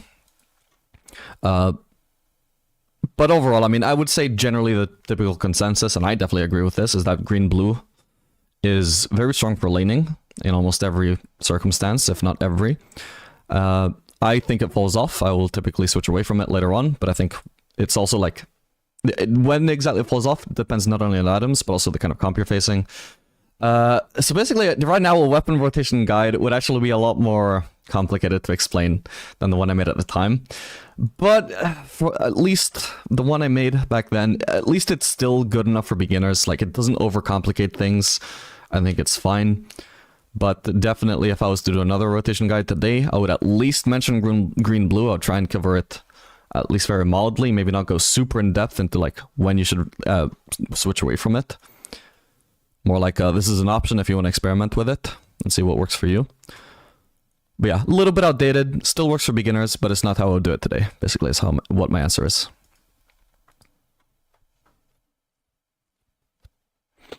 Do you play any other games off stream for pure enjoyment? Yeah, at the moment, or very recently, I was playing Expedition 33.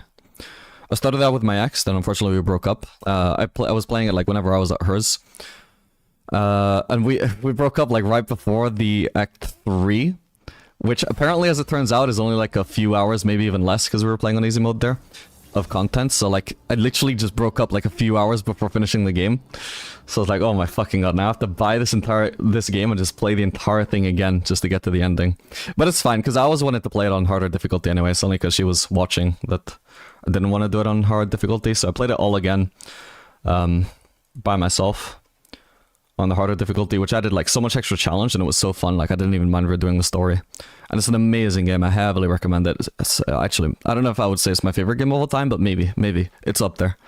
It's so fucking good. And I would play it even more. Like, I think I maybe just finished all of the end game content yesterday, or the day before. I don't remember when now, but yesterday or the day before, I finally finished all of the end game content. And now I still want to do like New Game Plus and finishing all the achievements, because it probably wouldn't take too long. Yeah, I love that game.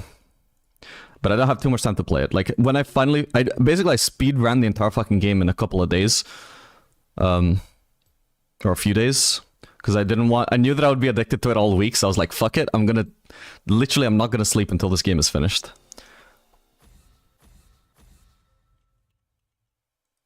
So I got it done in a few days, went back to streaming, and I've had not much time to play it since.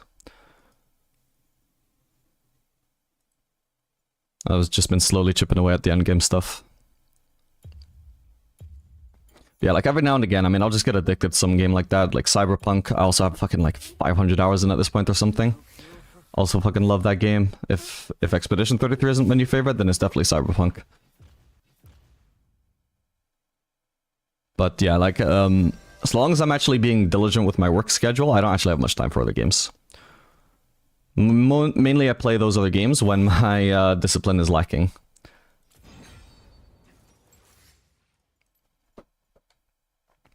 Or when I do find a little bit of free time.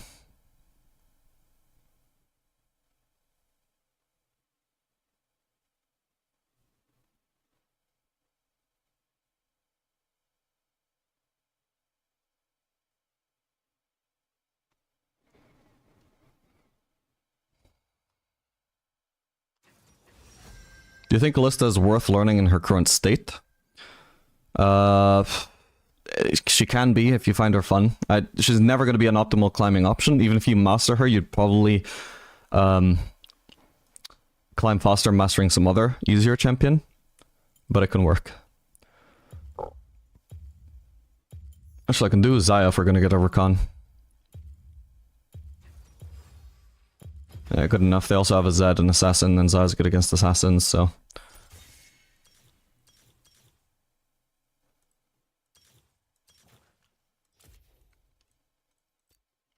It's not necessarily like looking like a good matchup for us. Ideally, I'd be facing engage support and also not something as mobile as Ezreal, but we can try it. I don't know exactly if Xayah Rakan is like blind pick tier bot lane where it just works every game, but we can certainly try it until I decide that potentially it isn't. If we get a Rakan, then why not Xayah? I think she's strong as hell.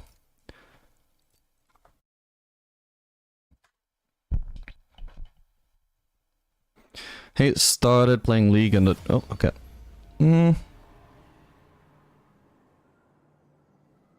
I'll answer some questions. I'll decline just because I don't want to get into the same lobby and potentially have stuff on our team banned out, like Aphelios, which I was hovering, or Zarrakan. Started playing League and I chose ADC. I'm playing most Kaisa. Saw your video on YouTube, but I don't understand when to build crit or AP. Your comment is like a mix of your I key seeming like it's broken, so you've replaced it with A, but then also still using I anyway, so I can't tell if it's broken or not. I started playing League. I chose ADC. Maybe English isn't your first language. Maybe I'm bullying you. My bad. Maybe you're Scottish. Anyway, don't understand when to build crit or AP. I think consuming too much info and it can't farm effectively. What do you suggest? Okay, I think those are two unrelated questions. But basically for Kaisa, you run the crit build when your comp is heavy in AP. Like your team already has plenty of magic damage. Then you should run crit. If your team could do with some magic damage, then you run AP. That's probably the best way to explain it, is like AP Kaisa is a build you mainly run to correct your team comp, right? Because usually when you're picking ADC, you pick, you know, an ADC, just something that does it's probably going to build crit, it's probably going to deal a lot of physical damage. That's the default expectation out of ADC and a team comp, is that it's going to do a lot of physical damage. Kaisa, with her AP build, is something that you pick mainly, at least team comp wise, there are other factors that go into it. Mainly it would be something that you pick to add a little bit more magic damage into the balance. Because she's gonna deal a lot of magic damage even before getting her W evolve, just from her passive under W. Then after her W evolve and you start building full AP there, and then she adds even more magic damage. So she's an ADC that you can pick, and she just kind of slightly fixes your comp. And you don't have to do anything fancy like picking a mage or anything, something you might be unfamiliar with. It's just Kaisa, an ADC like any other, but she builds magic damage and that fixes your comp. But what if you pick Kaisa and your comp doesn't actually need magic damage? What if you pick Kaisa and if you were to do the AP build, now suddenly your comp has too much magic damage. Now you're ruining the comp by picking Kaisa and going AP. Well, that is what the crit that's what the crit AD Kaisa build is for. You pick Kaisa, but you're not adding too much magic damage.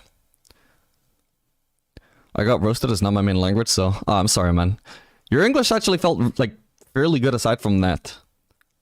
It felt like you were mostly speaking, like there was no signs that you were not an English speaker except for the A thing, so I was confused.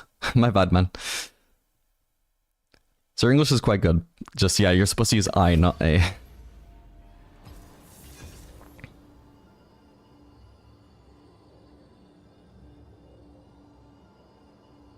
I think. That sort of thing.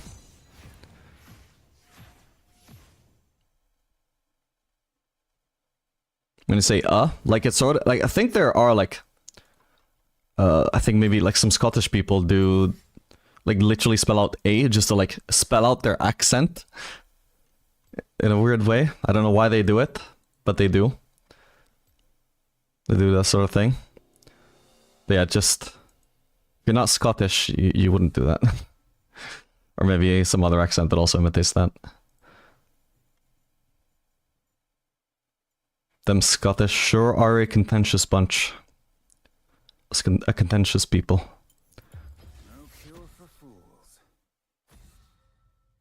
Anyway, I think I'm consuming too much info and I can't farm effectively. What can you suggest? You need to play the game more. I think, you know, watching educational content sure is helpful. It's nice. If you enjoy doing that in your free time, feel free to do it. But your free time should also, I mean, your free time should also be like times when you can't play League. Or like when you've already decided you've played too much League, you don't want to play anymore, you're not in the mood for it. If you want to throw in some educational League content on top of that, that's great. But you should be playing a lot of League. And if you can't farm effectively, one thing you can try and add is just like at least once a day, maybe even multiple times a day. However much really you can bring yourself to do it. Just go into a custom game or practice tool and just challenge yourself to loss it as much as you can without even a Doran's Blade. Just make it as hard to loss it as possible in lane, but pick, you know, using a champion that you're actually going to loss it with. So the training is as specialized as possible, and just practice loss hitting. Try and get as many lost hits as you can in like the space of 10 minutes. At a certain... Don't bother like longer than 10 minutes, because at a certain point your AD is going to get so high that it doesn't any longer apply to like you know, to early loss setting. So if anything, just restart the game at that point in practice tool. But yeah, just practice loss setting. Like the only way you're going to get better at loss setting is practicing loss setting. And educational content doesn't hurt, for the record. I think it can only help, but only if it's not actually coming at the expense of playing the game. Like, I'm never going to tell anybody, hey, you should, instead of playing the game, you should watch my content. Nope. If you had to only ever choose between, like, watching my content or playing the game, fucking play the game. Don't ever watch me. Not gonna help. If you're not playing the shitload of the game. Because you might learn a lot of theory, but you're not even going to learn how to apply the theory. And then there's a lot of non-theory stuff that you need to learn as well. Okay, we're going to run cleanse here. It should be fairly useful against Brom and Viego.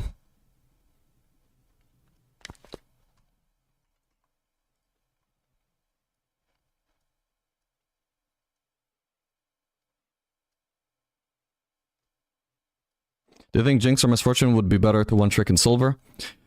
Jinx, probably, but both are pretty decent. Especially if you have a duo support, and they're always going to pick an engage support, like Leona, Nautilus, whatever. I mean, then you always have a really good synergistic support with Misfortune. So, like, the thing is, I think Misfortune is an easier ADC than Jinx.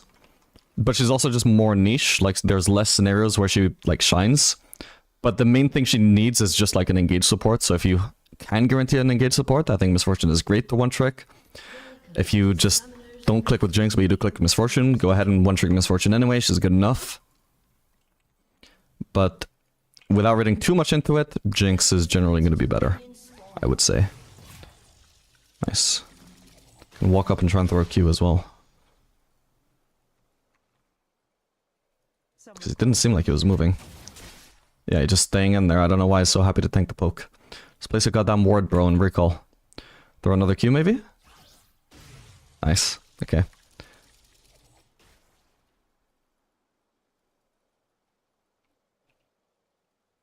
Minions have spawned. Gotta be real careful about what we do here, but... It's my business to know what others do not. Because if they just ran into this brush, even though they're missing HP, they would stomp us in level 1 fight. Okay. Ooh. Good, I didn't have to waste a ward. Good that I ran lethal tempo, by the way. I wasn't thinking about it in the matchup, I just ran it out of habit, but against Braum, we want lethal tempo. I want to stay far enough away from the brush where Jinx can't throw or kill me, but I'm also trying to keep vision of the brush. I think Braum went in there anyway, didn't he? Without me noticing. Oh well. Good.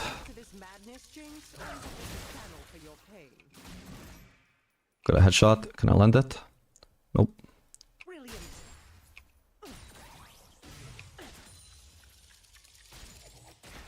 What is my base AD, by the way? 77. Okay. Let's do this by the book. Something about harassing level 1 on Caitlyn just never feels like it pays off as much with autos. I mean, it never feels like it pays off as hard as poking level 1 Aphellis. Maybe it's the attack animation is so much longer than Aphellis Green. Maybe that's why. I feel like Caitlyn has to play more run Q than Aphellis does, even though that she has like 1 less AD and same attack range. Feels like it doesn't make sense, but I feel like the attack animation being long explains it. Nice. Wait for the shield to time out before we actually proc that trap. Nice one. Perfect. Okay, landing a lot of good poke here. I don't think they picked a good bot lane to deal with the matchup, by the way. We blind picked Caitlyn Zillion, didn't we? I mean, Jinx is fine, she works like any time, but I don't know why he picked Braum against mage support. Braum is a good anti-engage. Not a good engage or it brings 0 sustain, and you want either sustain or engage against a mage support like Zillion, I think. Who basically plays for poke in lane.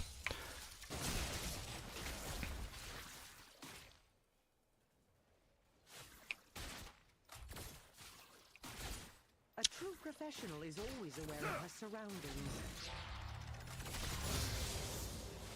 Didn't want to waste my headshot on the Braum. I mean, I did want to do it, but also it would cost me a last hit. I didn't feel it was going to be worth dropping last hits for that.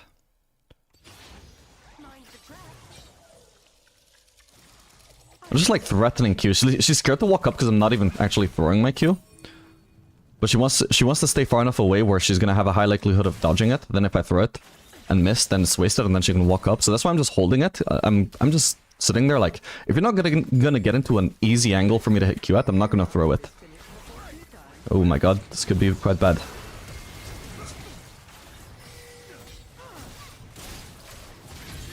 Nice one.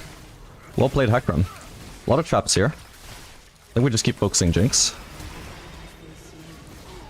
Gonna have to switch focus to Braum. Nice one. Oh, she has no mana. I can try and block then? Actually, my bad. Okay, perfect. I guess Jinx has escaped and recalled, whatever. Ah, my god, this Wifted is fucking us over, bro. I'm gonna have to come here and shove it out, actually. I was just gonna, like, recall, and I felt it should be okay for us, but I guess we must have a level advantage because this just pushed so far away. Oh my god, Jinx killed Aurelion Sol as well. What the fuck, man? No, she's actually ahead. I mean, I don't know if she's ahead because she missed out on so much farm compared to me overall. But wow, she's doing so much better now than she should be. Ow, I missed this last hit. Wait, do I? Oh my god, I almost did. I'm fucking my Q. She's still a barrier. Oh my god, okay. My bad.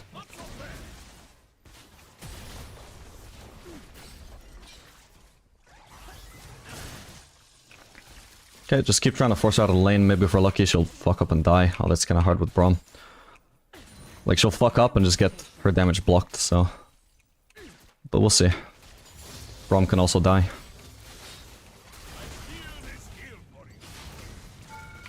Crap. Big hit. Oh, actually, she's dead. Even if I die 1-for-1 here, that's fine. Perfect. Huge. Does he die there? Not quite, but almost. Ah, maybe I could have thrown Q. I think he's dead there if he doesn't get shield. Yes, let's fucking go. There we go. So Jinx should have based. I don't know. Like, I guess her greeting did get her a kill for free randomly out of nowhere. But I think she was greeting to even stay and try and get that kill. Don't know how it happened, but it probably did. I really don't think it should have happened. But somehow it worked. But then because she's a greeter who stayed for that kill, she also greeted and kept on staying for last hits, refused to drop a wave. That's also what gets her killed and throws her a lead. The same thing that, like, made her not as behind as she should be. Unfortunately, it's also what throws her lead again. Worked out for her the first time when it shouldn't have, but... You know. There's only so long you can get away with doing low percentage moves, and they actually just keep working for you. There's a reason why high percent moves are the best.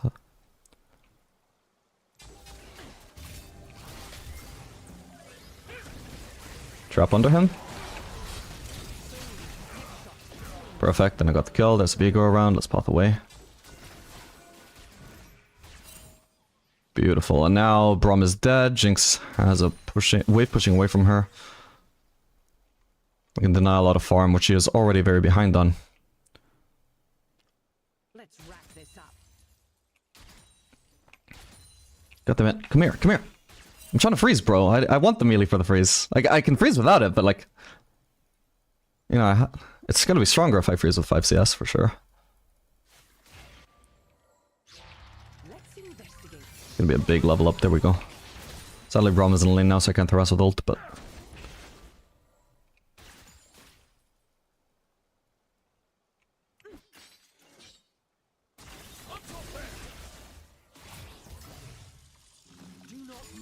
Now we just keep on freezing. Ideally a little bit further out. Yep, exactly here. I don't want this to go, like, past here, really. I want the liberty of being able to, like, stand out here in the open without being constrained by this wall if I freeze it too deep.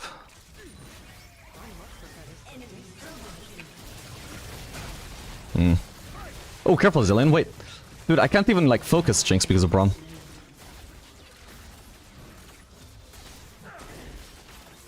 Oh shit, she has ult. Yeah. But I shouldn't die to it right now, I guess. I'm not here to serve. I'm here to protect.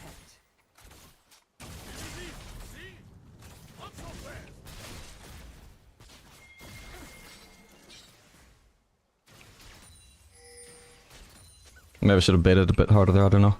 But we can cancel bases, though. Good hit onto the Jinx. She's low enough as it is. Ooh. Nice, perfect, perfect. That's pretty big. That wasn't going to kill me, but it would have made it incredibly hard to stay in lane playing aggressive.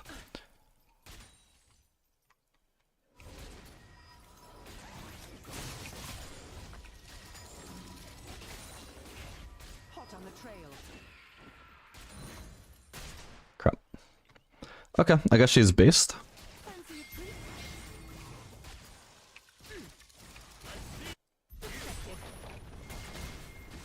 And I guess I can base as well then. Unless we want to help with the Drake. Do we want to? Shit, we do. We have to stay. At the very least. I can probably just shove another wave instead of actually going directly to help him, but I can't just like abandon the map when he needs some kind of like help if they're gonna try and contest. I need to make sure that a contest from them isn't just like a free kill on our jungler and a free Drake for them too. Rom is gone though, so this could be a good dive angle.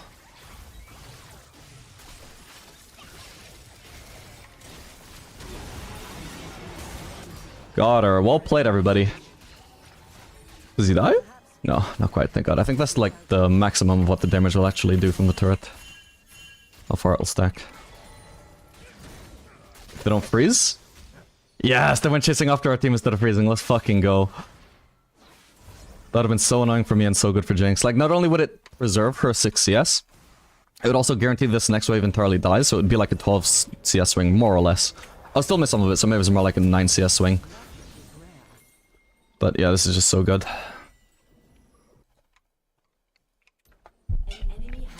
When would you slow push versus freeze? Also, could I have just done... Hang on, let me check. I might have trolled my base here. Yeah, I could have actually done Crick Oak and Longsword. As much as I like the whole double Longsword concept, like it's... One Longsword is not as good as a Crick Cloak. I should have just done Crick Cloak if I could also do a Longsword on top of it. But anyway.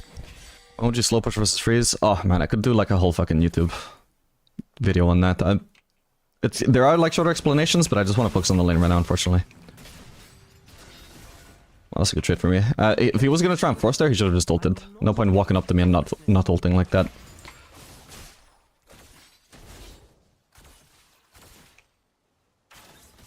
Ow.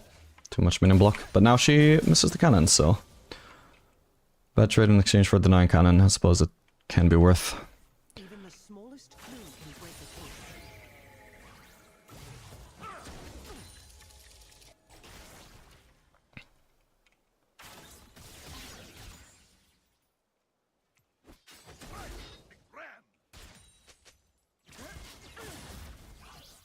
Someone call for a sheriff.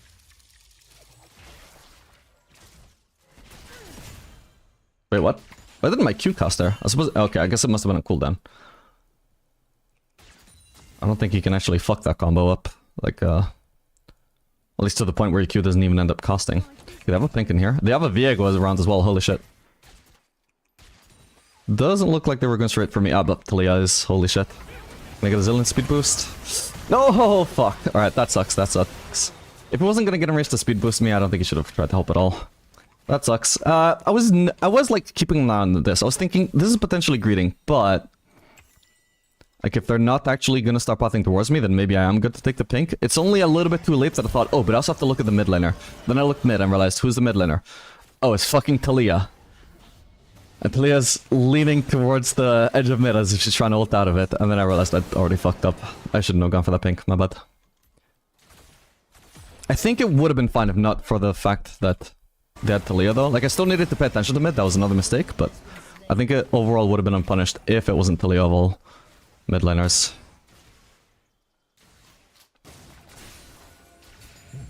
Oh well.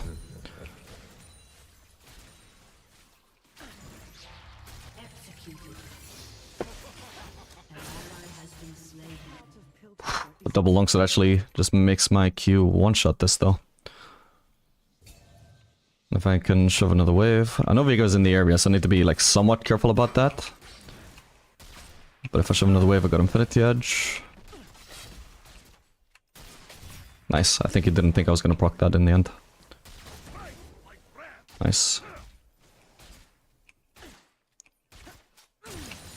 I just need to make sure they don't freeze. They're not. Alright, time to base, time to base. I'm gonna let him know. Vehicle's gotta be around as well, right? Fucking hell, it's Talia. I think I probably got seen here. Ah, she's actually being patient and holding it. Yeah, I'm just dead. Fuck's sake. That sucks. Fuck. Did she actually hold it the whole time, or did I just not see her use it? Because she didn't even use it when I was a guaranteed hit. Which, I mean, it is technically smart if I'm clearly gonna die without it anyway. Wait, I think I did dodge it without noticing. I know there's a fight going on, but I guess it's not super relevant to me what happens there. Yeah, I did dodge it without noticing. It doesn't matter though, because even though I successfully dodged it, like, I still die anyway. Didn't really matter whether I juked it or not. Alright, that sucks, whatever happened there. But yeah, my bad. I was keeping an eye out on the map for, like, the Viego E. I knew I couldn't be ganked. I wasn't getting ganked by Viego. It's a bit unfortunate. Talia just went for a regank exactly as I was looking to finish my base. Maybe, I think my best odds would have been to try and finish my base in that brush, to be honest. They were going for Zillion. I don't think they were necessarily going for me. I think they just happened to see me. Like, Braum just barely happened to see me as I stepped into this brush. I think I was going to be fine if not for that. A lot of unlucky factors there anyway.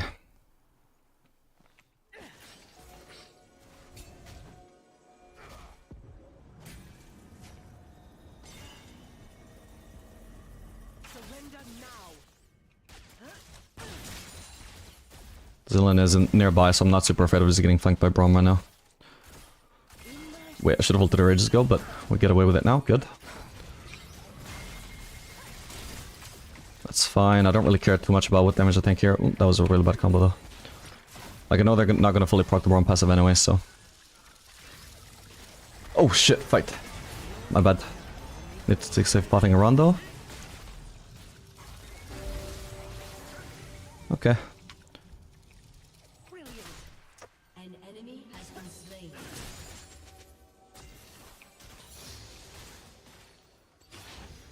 We need some more vision. Hello, Talia. Wait. No fucking way, bro. No, for fuck's sake. Alright, my bad. Well, this blows. Shit, I could have been running the whole time, my bad.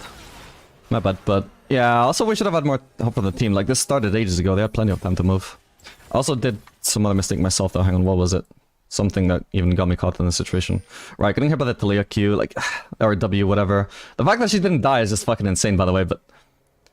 Yeah, I mean, she had vision. I needed to be looking out for this. I can find safer places to try and throw a Q at her from. Like, I don't even need to be this close, right? I can actually be throwing my Q from, like, all the way up here. Like, not even in her W range, I could throw my Q at her and try and catch her off guard with that. The fact that, again, she should have at least died from that mistake of mine. Like, it may have been a mistake to get hit by her W, but she should have at least died, but... Like, that's just unlucky. Yeah, I think my team was still nearby. They had plenty of time to rotate. That was a mistake from them as well.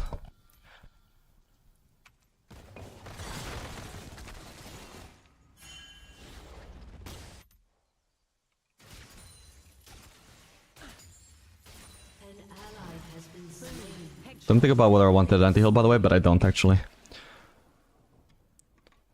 Hey, GP got a kill. I'll have this finished before tea time. Ow. Oh my god. But I don't even reach her with the... Okay, she massively outranges me until I get Fire Cannon. Good to know. No point trying to do anything aggressive towards her without my team, actually. Most I can do is throw Q, but really I'm just looking to wave clear.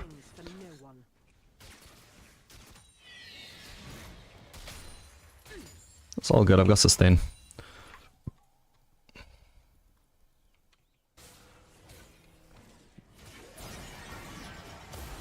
Oh my god, I'll shove a wave. I don't think we're gonna get there in time anyway. But we can consider our options after. Doesn't look like anything else should happen there. Let's just push for now.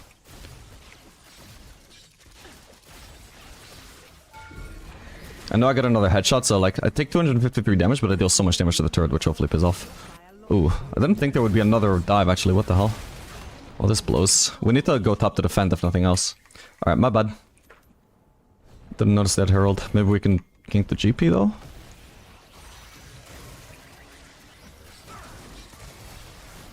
Well, he's not a GP, he's a Viego, but... I got cleanse if I need it. Oh.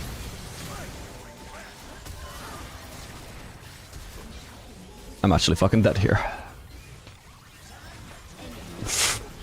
Ah, that's crazy. Alright, my bad, my bad. Fuck me. I took so much, like, the Braum ult I felt should be fine, but I took so much damage from that. Cause we, oh, okay, the main mistake was, Viego landing a W on me. You're right, I see now, I had to path all the way around those minions, that was really awkward. That sucks. To be honest, I think I overchased. That was the main thing. Viego was just not going to be catchable. I was wasting my time chasing, and also putting myself in danger for no good reason at all. Probably the main thing I didn't account for was Braum having ult after they just dived twice. Because I still had cleanse. Like, getting hit by Viego W was a mistake, but I did have cleanse for it. It's the fact that I was also CC'd by the Braum while getting one-shot by Viego that... It's the main thing I didn't account for, but also, like... even though I didn't account for that, and it led to a lot of damage that I... like, somewhat, like, couldn't have expected. I still say it's a mistake anyway that I overchased to begin with, because there was not a world where I was going to kill Viego there. Whereas any number of things could go wrong to get me killed, which, you know, I mean, as we saw one.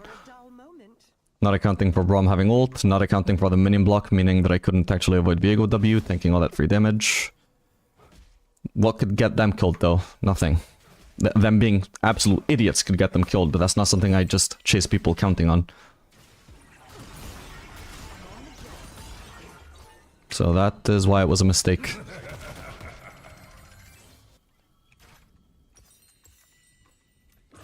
It's not like I should be like... It's not necessarily that I should think like, ooh, maybe Braum ult was on cooldown during those dives and maybe it's back up now. Or like, maybe I should... like, but you know, just because Braum has died, maybe you shouldn't necessarily assume he used ult. Like, those are like arguments you could make, but I think that's... not even it. Like, I just shouldn't even take any risks if I know that there's pretty much not a chance that I'm gonna be getting a kill. Because then I don't know what could go wrong for me, but there could be any number of things. But I know that they can't die. Anyway, this sucks. I can only defend one lane at a time.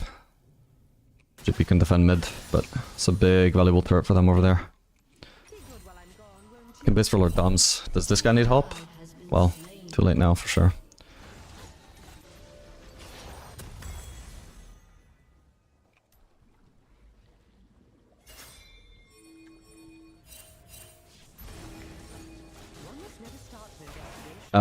We shouldn't be contesting that, but ooh, this could be good.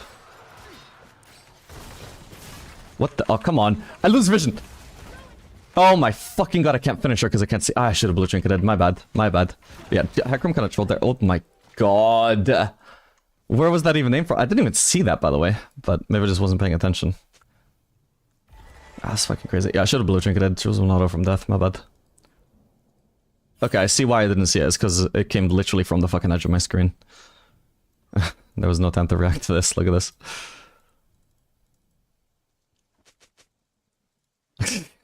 Literally popped out of my HUD. Yeah, that was a big misplay from Hecarim for sure.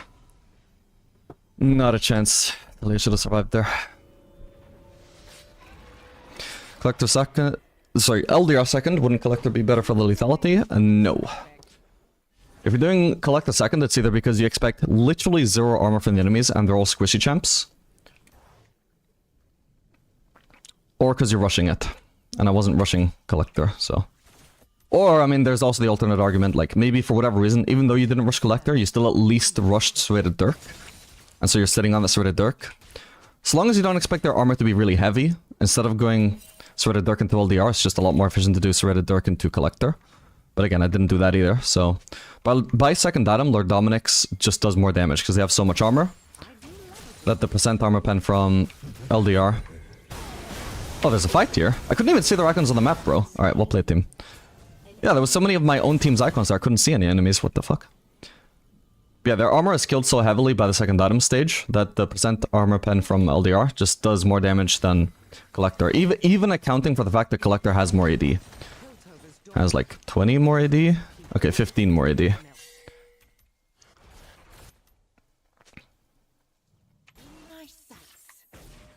Ah, they have an Ocean Drake, so they all have some sort of sustain for the Caitlyn ult, sadly. Once you... Yeah, I don't know if I would say that one Ocean Drake makes Caitlyn ult for Harass useless, but I think once they have one, it's definitely something to consider. And it definitely makes the whole strategy a lot less viable. Like, at this point, I may as well consider just holding it for kills instead.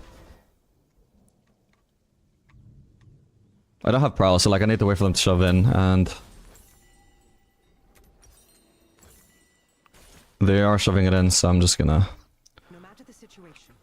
go base, because I can get the items and then also still catch this wave anyway. Thank you, Relensol. Nice.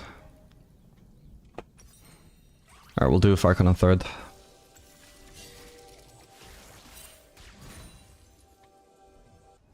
stone left unturned. Pay no attention to the crack.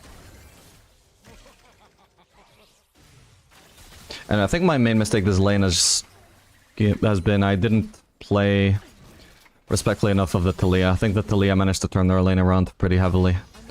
And I mean, that's sort of what Talia is supposed to do, but I could have done at least a better job of playing around it and not allowing it to be so successful. Because now it's straight up the Talia is doing terrible, but the Jinx is the one that actually got her lead when she also outskills me. Even though we were destroying her, like we really needed to play to not throw her a lead.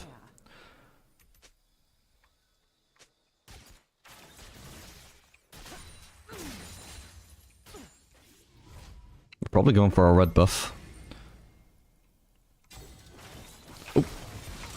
Okay, managed to land my E on her this time. What can we do about this guy? Rom shield. Sadly, oh my god, she picked up a whole ass kill from that. Ow. No, game flip arrow. Fuck's sake, alright, my bad. Oh, for fuck's sake, man. Should have cleansed Talia sooner, I wasn't expecting that. That sucks. What does Zillion do with his ult, though? Nothing, apparently. What? At least 2 people died around him, the Irrelevant Soul. It's just ult Irrelevant Soul, if nothing else, bro. But certainly... Oh my... Yeah, he played terribly. Like, I wasn't necessarily expecting a Gangplank barrel. Like, they're not even the ones that have a Gangplank in theory, so, like... I get that he wouldn't expect that, but, like, the Irrelevant Soul kill, that was a clearly a situation where he could throw ult, and I was at least getting low, and he still didn't ult. That was really bad. Like, I don't necessarily... Again, like, my kill fairly unexpected. I didn't even see it coming. I don't blame him too much for that, but... Yeah. The Irrelevant Soul one alone was just really, really bad. But then also have your ADC down in front of you, that ult thing. Again, more understandable, but, like, man. Did absolutely fucking nothing in that fight.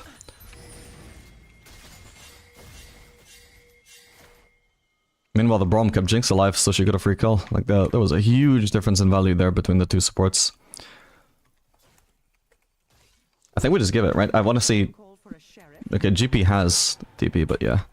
Like, I think we're so behind, we don't want to be actively trying to contest stuff. Nice, I hit her.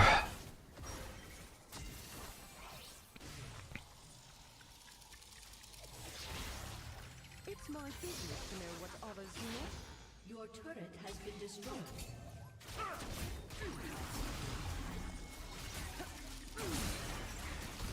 Ow.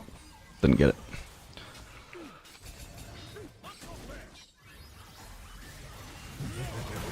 Fucking, they got Baron as well.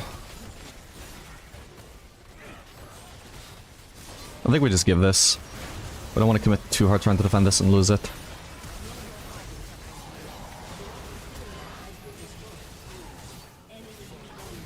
Got her.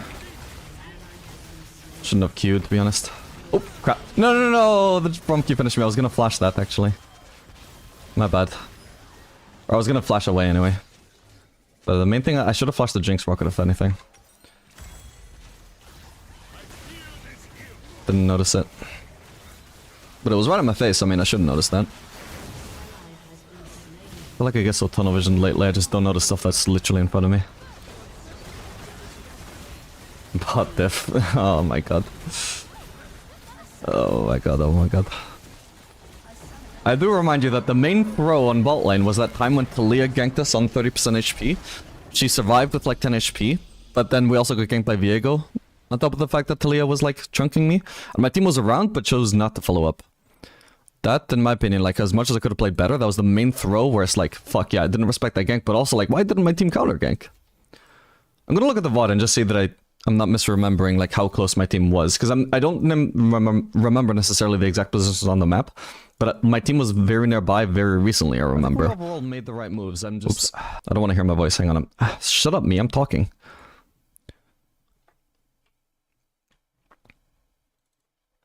I just want to see... Also, can I turn on my... No, that's fine. Like, was my team actually like further away than I give credit for? Let's just look through our deaths because I know I died in that gank. I don't remember if it was the first death or not, but no, this is a different death. That was on me. Didn't keep track of Talia on the map. Forgot they had a Talia. This is a different one. This was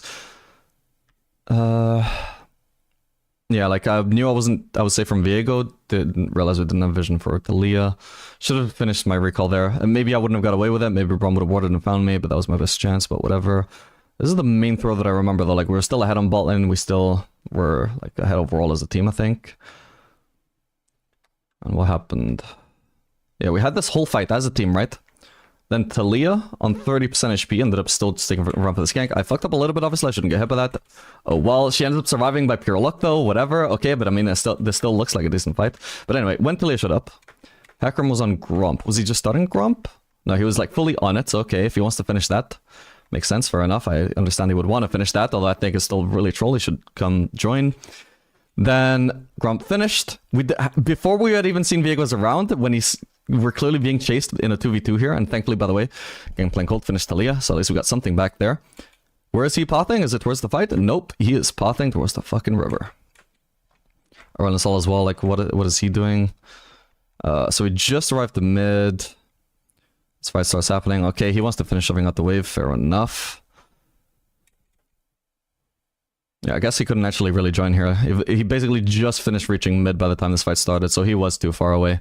But the Hecarim pathing, and I played, for the record, I did play this garbage as well. But also, like, was looking at the map, looking at Hecarim's movement, just like, what the fuck? Even if we played perfect, we still wouldn't have won this just because the Hecarim did not give a fuck about helping. Whereas again, Talia, 30% HP, still wanted to gank us. Viego, I don't know what camps he had up, but whatever he had up, he just skipped them and ganked us instead. Our Hecarim doesn't want to give up the Grump for helping us out. Finishes Grump, still seems to have other priorities.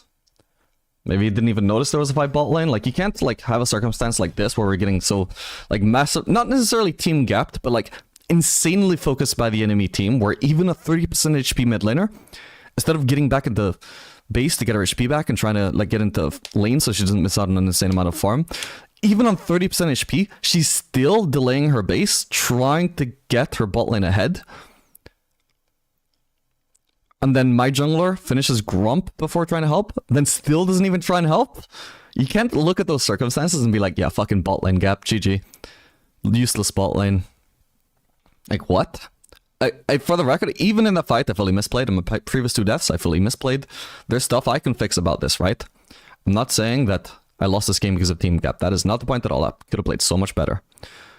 I'm not passing the blame onto anybody. What I am saying is, from my team, like, for my team to be saying team gap, or like ADC gap, not even ADC, like, they were blaming both bot laners, right? Both me and Zillion. You also have to take responsibility for your own mistakes, bro. Like, you had a bot lane getting heavily focused by the enemy team. What did you do to deserve what did you do to deserve a winning bot lane, sorry? Compared to the enemy Viego. Like, what did... Like, that Viego and especially the Talia, they deserved the winning bot lane way more than the fucking Hecarim did, who is not willing to sacrifice a Grump. Then even once his Grump is down, still not that fussed about helping out his bot lane. If that is your mindset towards helping out your bot lane, you know, it's not like you necessarily 100% deserve to lose the game. If you have different priorities like playing for top lane, you know, that's fair enough. But you cannot completely disregard your bot lane, then blame your bot lane for being behind. That is just nonsensical. Where are you based out of? UK.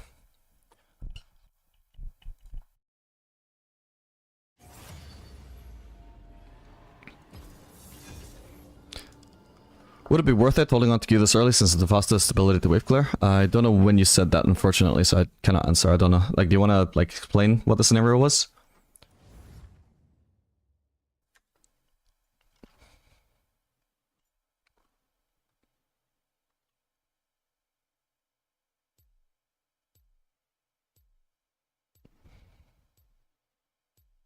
Only farm early game in your matches and don't interact if possible? Sort of.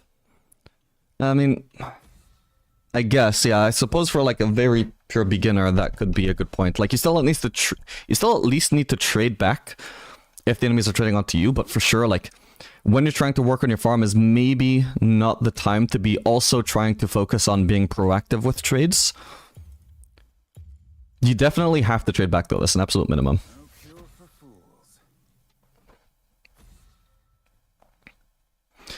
But it is a good idea in general. Like, you can still work on stuff like that are at separate stages of the game, right? Like, just because you're working on your last setting in lane doesn't also mean you can't like work on your mid-game macro, for example.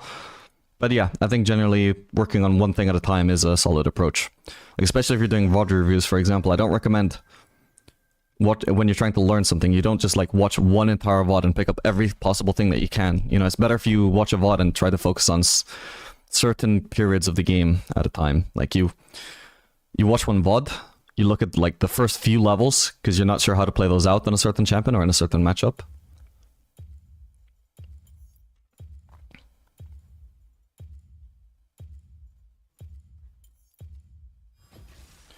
Let's do Caitlyn. She has good synergy with Bard, because whenever he ults, we can place traps beneath their stasis.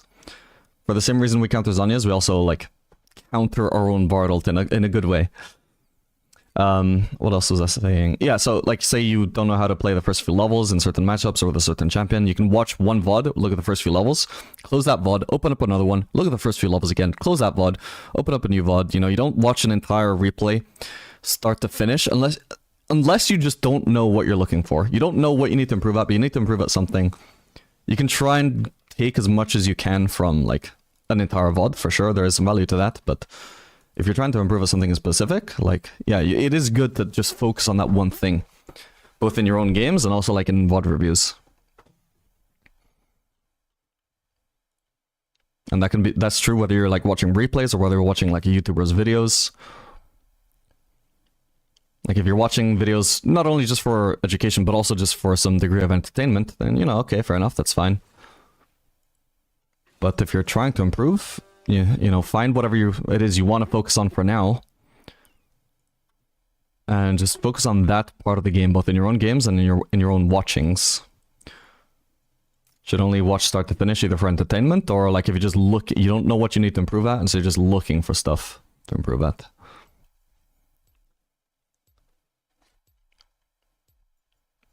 Alright, we don't need cleanse here. We can keep critical, actually. Yeah, I feel like just perma spamming Kate ult for poke is not as good a strategy as it used to be, unfortunately. I used to run cut down just because I used to do that all the time, because Caitlyn ult was incredibly powerful, but they've nerfed it so hard. I feel less rewarded for doing it. Even when I can find good ult angles, where I know it's not going to be blocked or sustained up.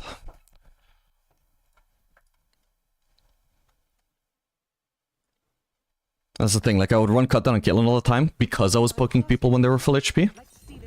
Right? I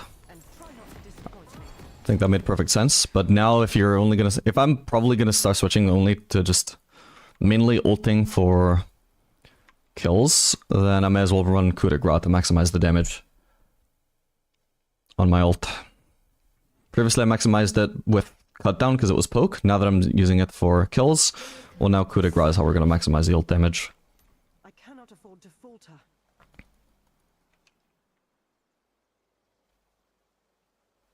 Seconds until minions spawn.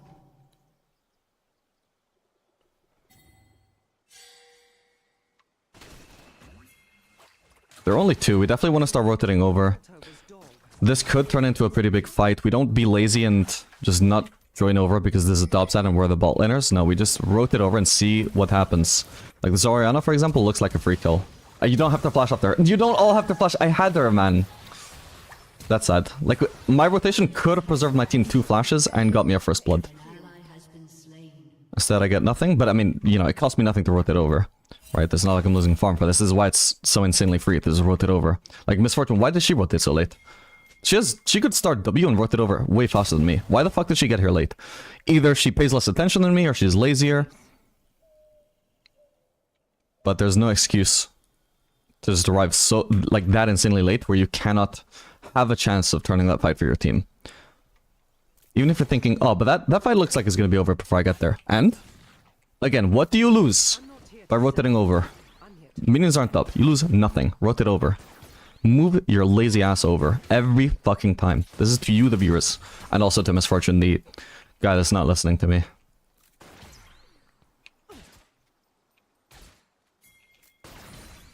As expected, always maintain a proper chain of command. Nice, no first strike for her.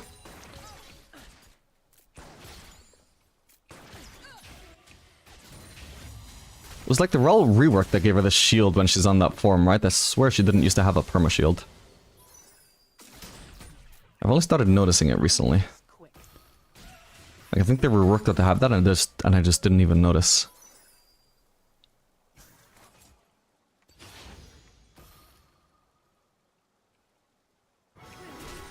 Anyway, we don't have a good support for comboing our traps at level 2 with, so we'll just level E instead.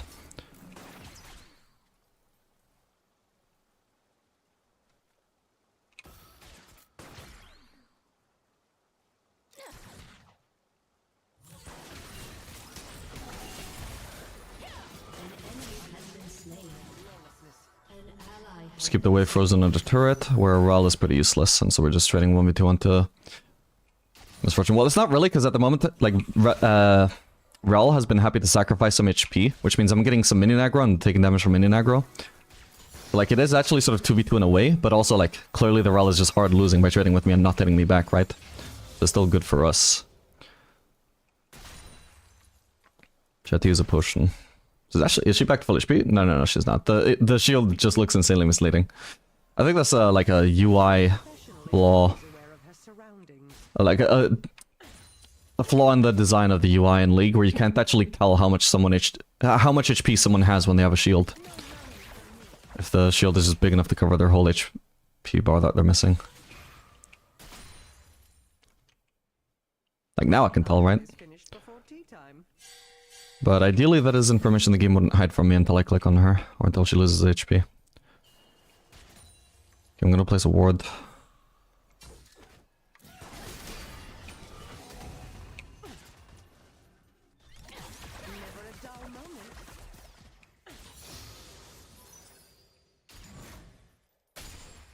Is the next wave a cannon wave? Is it? If it is, I'm just basing here. Just looking at the minions on the map, I think it is 7 minions, so I'm gonna start basing.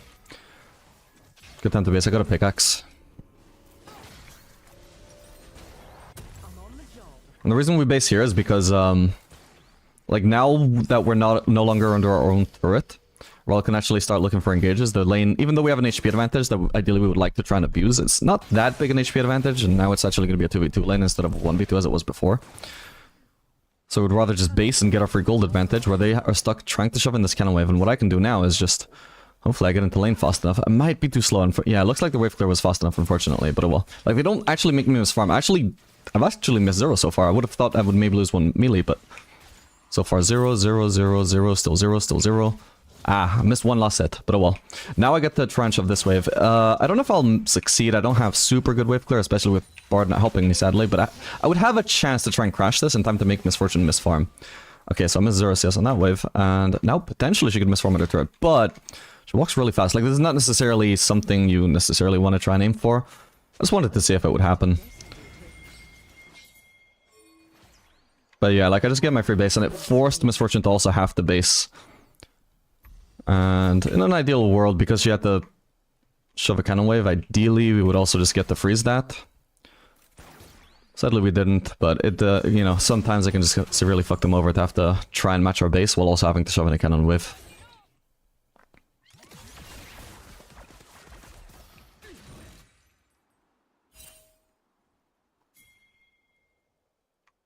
Didn't I place a ward?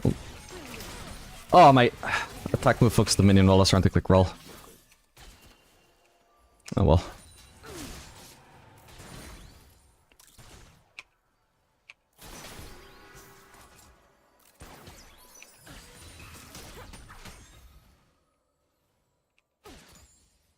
Someone call for a sheriff?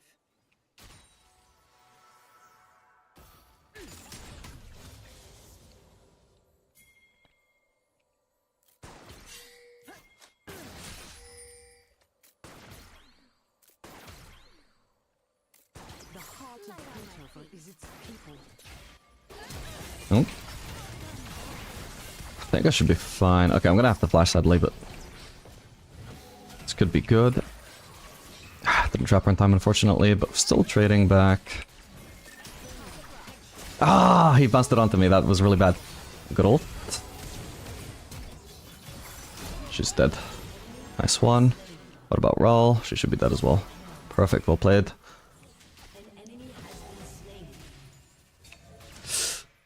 Okay, I want the wave lined up. That was a bit awkward if my stream managed to drag it all out and de-lined it up.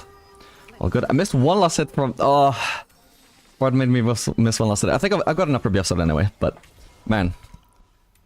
That potentially could have cost me my BF sword. That would have been a disaster. That my support couldn't have known about, but you know, that's... In general, it's very good practice to try and not deny any CS from you to see if you can help it. Even if it's gonna help them shove the wave faster. Someone's trying MSI strats with a niddly top. I didn't know that's a thing. They've been playing an MSI. There was also a niddly mid a few games ago. I think it was my first game of the day. No matter the situation, a good investigator always remains calm. Okay. I'm gonna use Q. I don't think I'm gonna get that melee otherwise. I think it's worth it, especially because I'm sitting on full mana. I'm not exactly trying to preserve as much mana as I can at the moment. I'm not struggling for now. The law bends for no one. Well, it could be in this brush, by the way. Yeah, she is. So I wasn't willing to walk super far up to try and deny farm from Misfortune, but... Ooh. What the hell? That's a lot of damage taken from Rel. And there's an Orianna as well, okay. What the hell, Rel?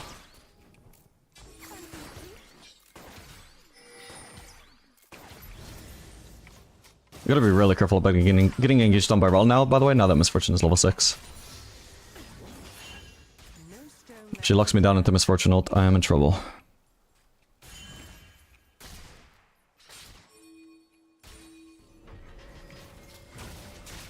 Good damage.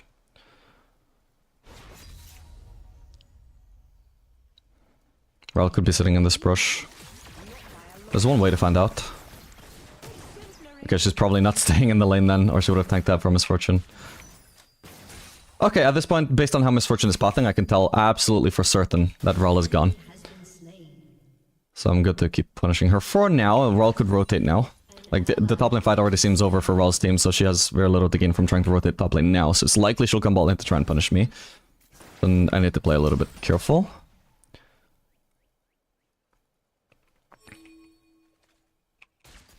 But I'm trying to keep an eye on the map. If I get any confirmation of Rel's whereabouts in regards to not being bot lane, then I'll continue trying to play aggressive onto Misfortune. Okay, there she is.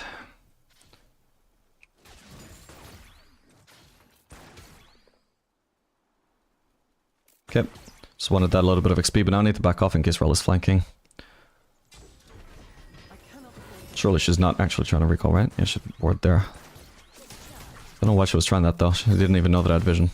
I mean, I didn't. It seemed like she actually wanted to recall, but I don't know why she would be wanting to recall if she just got back from base. She must have everything she could have possibly afforded.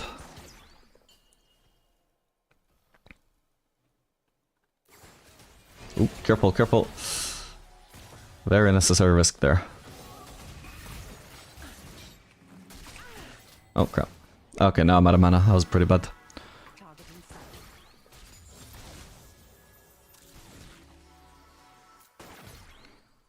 I think if I was like either a better killing player or I don't know, like just like generally faster reaction times or at least faster aim, I would actually be able to combo the kill and trap with the board Q. But either I aim too slow or react too slow, and the CC just doesn't last long enough for it to be like insanely free.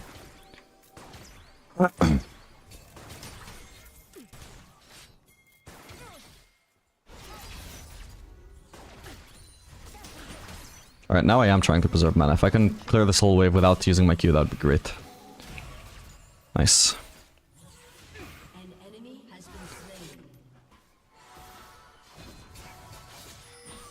If I can just hit this for the assist, that would be nice. Because it also gives me bloodline stacks. I get a little bit of XP just by being nearby. Which is also nice, but I don't need to hit it for that. But I got a bloodline stack, so I got like 0.3% extra lifesteal now. Killing spree. I will not tolerate lawlessness.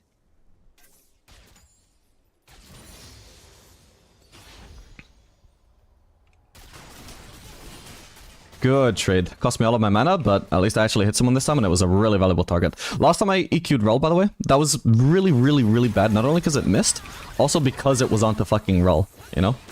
Ah, damn. Still, now she has no W. Hopefully that's good. Misfortune also has an ult. No, no, no, I can't let that wave go too far away. I would usually just disregard the CS and start focusing on pushing the next wave to deny farm, but it's cannon. And I missed it anyway, fuck. Hello, Graves, what the hell? Okay, Rel could still be around then. Just trying to follow up whatever Graves is doing. Also might just stick around and freeze, or he's gonna soak up the wave. Yeah, he's gonna soak it up. That's fine. Oh, well, show him about the cannon. Alright, what do I do here? Definitely Berserkers at least, I think. Yeah, this time, so last time I pointed out, like, oh, my base on double longsword was silly, because I could have done a crit cloak and a longsword. But I do value double longsword over crit cloak. It's just that if I can do crit cloak and the longsword, that's even better.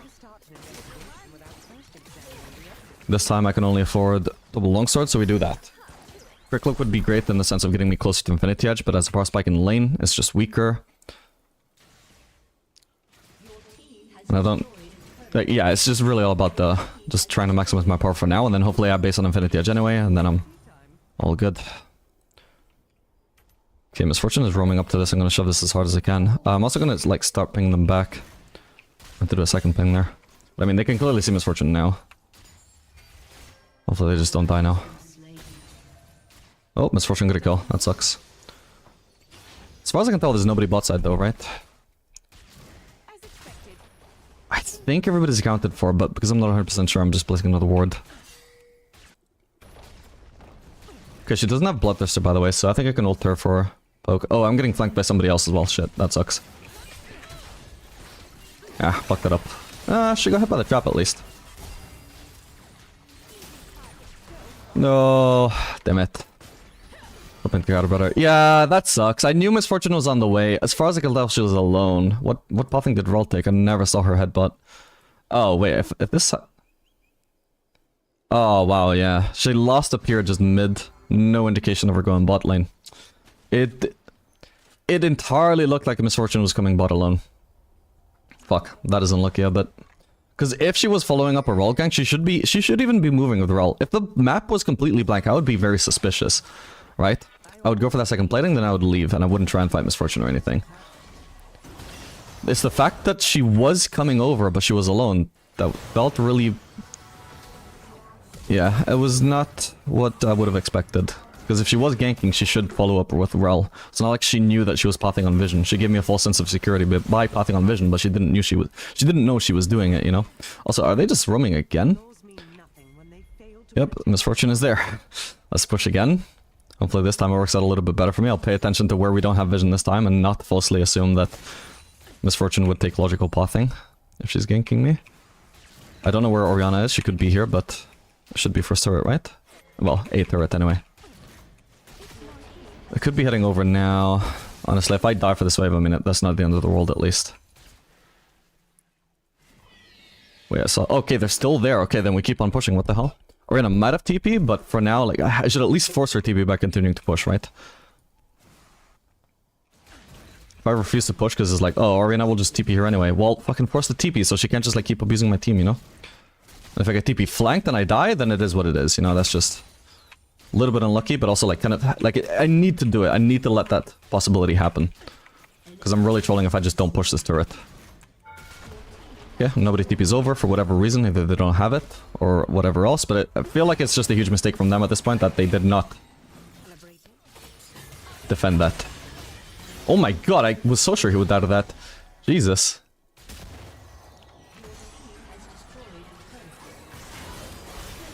Well played, guys, huge. Maybe should have shoved under the wave, by the way, at least after killing them off fight.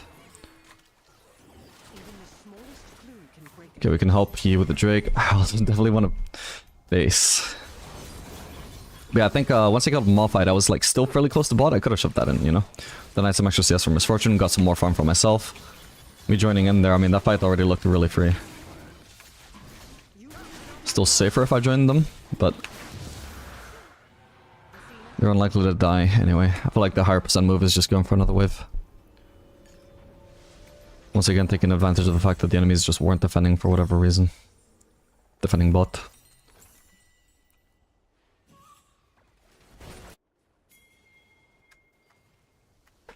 Alright, if I can take over mid now, that would be great.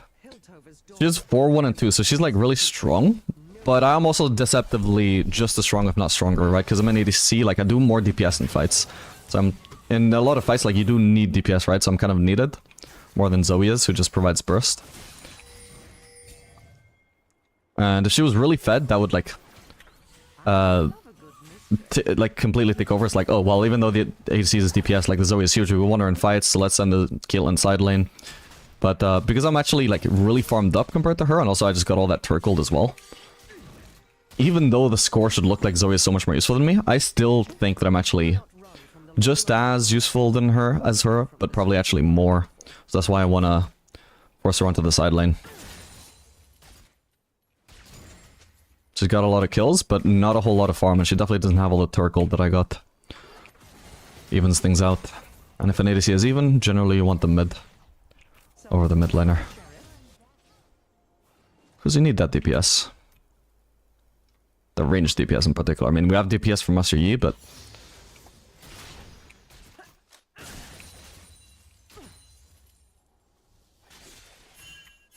The heart of Piltover is its people. Just join Master Yi and try and help him in whatever he's gonna try and do. Which is dive Orianna. I can just ult her. Should have ulted even sooner. Oh well. We commit for this turret. Yeah, if nothing else, then just because there's a fight following up here still. Sadly, Master Yi died already. I'm greeting for this cannon. Oh, I didn't even get it. What the fuck? Imagine if I died for this, but looks like I got it just fine. If I was gonna greet for the cannon, I should have like immediately walked up to it and eat it, you know, not try to DPS it down. And once I already failed to do that, I definitely shouldn't have walked up to it and needed to try to eat it. But it worked out, but I'm just saying, like, that was greedy. I'm just lucky I didn't get punished. And my greed was made all the worse by the fact that even if they had punished and I died, like, I wasn't even gonna get the cannon because I didn't even get close enough for my E. I was like trying to do a mix of greeting, but also like greeting. I was trying not to greet too hard, but while still greeting, you know. If I'm gonna greet for the cannon, fucking commit. At least get the cannon, you know.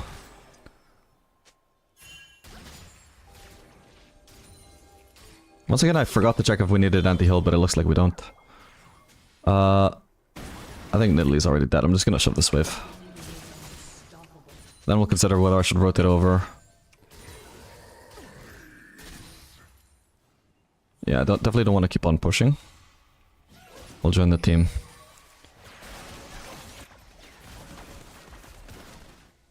The law bends for no one. Fuck it, Orianna has no shield now. And no sustain. Misfortune doesn't have much either. So usually Bloodline would be a pretty big factor in how much sustain the champion has and ADC has, but she's not running Precision, so we know she doesn't have the sustain. All she has is Doran's Blade, so she actually doesn't recover too easily from poke at the moment. Oops. So even with ult being as nerfed as it is, yeah, potentially it's good right now. The harass with ult, if I can find a good time. That is particularly when they don't have shields up. Like Orianna E. Or when it can't be blocked as well. By roll. God, it takes forever to kill the Herald, bro.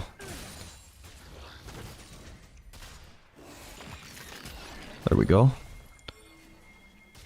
Gonna guess that timed out. They didn't try very hard to get value out of that Herald. I am in a really awkward spot here, actually.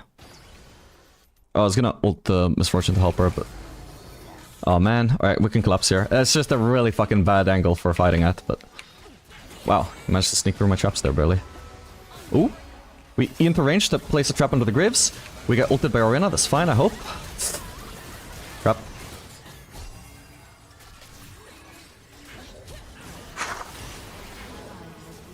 Okay, I got her. Man, this felt like it should have been better. Sad. Ooh. Okay. And I think next up I'm just gonna do Collector instead of Zeal item. No. Fuck me, Bard. That was so unneeded. Maybe they're not defending this. Maybe I can get a turret.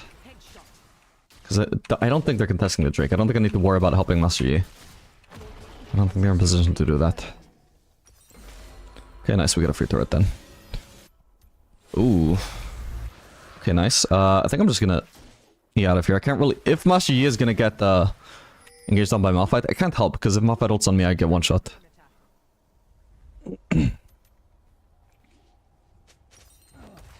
If he shoves this in time, I will cancel my base and get this. There's only one caster though, it's not worth it. We'll just base. Yeah, I'm just basically looking to maximize my damage here. Like, especially most of their comp I can't actually DPS, but also even if I do get the DPS, we do actually slightly more DPS with Collector than we do with Farkanen, believe it or not, even though we don't get attack speed with this build. Most ADCs actually scale better with AD for DPS than actual attack speed. Generally, because the AD items are more expensive. They just give more value. You do more damage when you build more damage. More gold worth of damage. But especially because to get much value out of Zeal items, like, yeah, I'd get the Farkanen poke, but also, like, I would need to make use of the attack speed, and I don't necessarily know how much DPS I'm gonna even get. Like, it just makes sense to hit hard with as few autos as possible with Collector and try and DPS with Farkanen, and still do less DPS even if I did manage to fully DPS. Don't know why I'm placing all these traps, they don't even need to walk through here.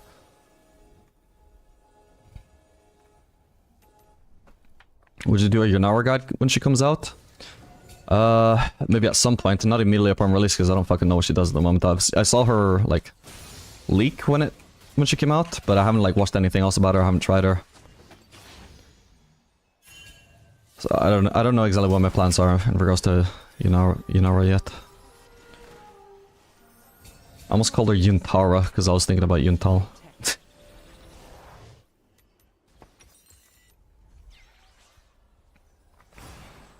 Why is it that you start with Infinity Edge? Better scaling than Collector. Ow. I still got the wave.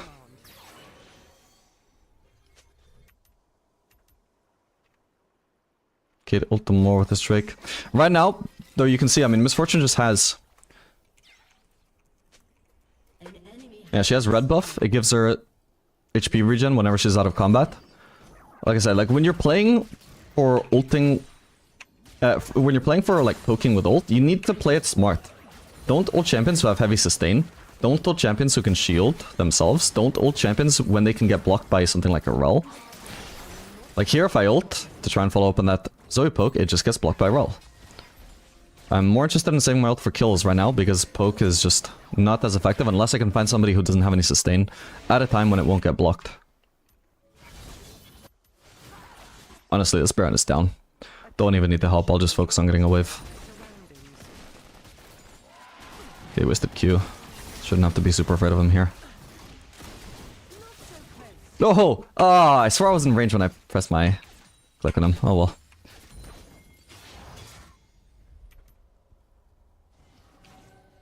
Misfortune still has a red buff, but she's also about to run into Nidalee. And she... Okay, her red buff ran out anyway. Nice. And it didn't get blocked. She looks fine. We'll focus on shoving out the wave. But you just need to be smart about poking.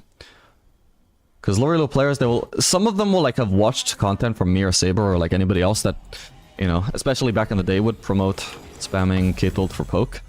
And so they'll be on it, and they'll actually do it, but they'll also just not be very smart about it. And they'll poke at times where it's actually useless. Like, if you're poking a fellas with red as he's farming a wave, you know, I mean, maybe you can make an argument for poking the ADC anyway, but wait until after he's finished shoving the wave, right? Because then that's when he's finished lifestealing the minions. Then he has to go find other minions to lifesteal off of. Poking somebody with lifesteal as they're farming the wave, at least wait until the wave is over, you know? You have to be smart. The poking ult playstyle isn't just about spamming ult every single time it's up the moment it is up. Nice one.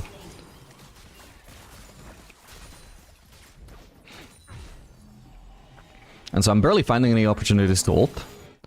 Maybe I should even be spamming it more, even if maybe I should be happy with like finding targets like Brawl just to do something with it, but I don't know. I feel like with how nerfed the Misfortune ult is, sorry, killing ult, it's probably better just to save it in case I need it for a kill. Ooh. Gonna flash out of there. And if he kept on trying to chase me, then I massively outrange him, so hopefully I would have a chance of 1v1ing him. But I definitely need to get out of his range when he flashes into me like that. I think he flashed, right? I want to say he did. Anyway, we're all basing, so I guess I'll base. I may as well check if he flashed now. Yeah, he did, okay. So flash for flash then. But his flash forces my flash. I can't be too greedy and not flash there. He will beat me if I stay in his auto attack range.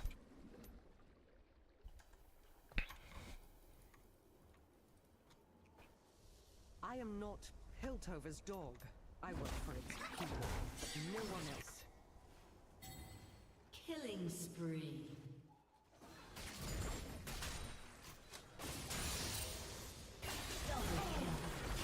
Ooh. So I can ult here to like keep vision of her and also like soften her up for the Master Yi when he's going in.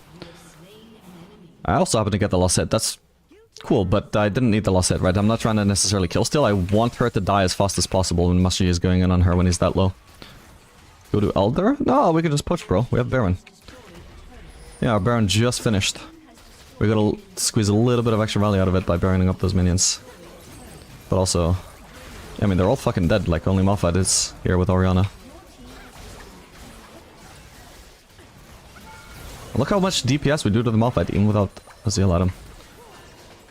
You want to maximize your damage, you go Collector, even if you have facing heavy frontline.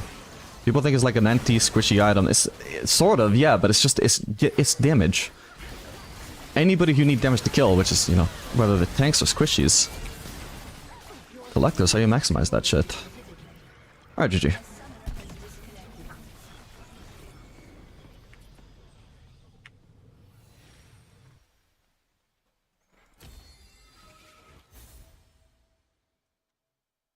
Okay, good. We're not demoting out of D4. Not yet, at least. D2, I mean. D2.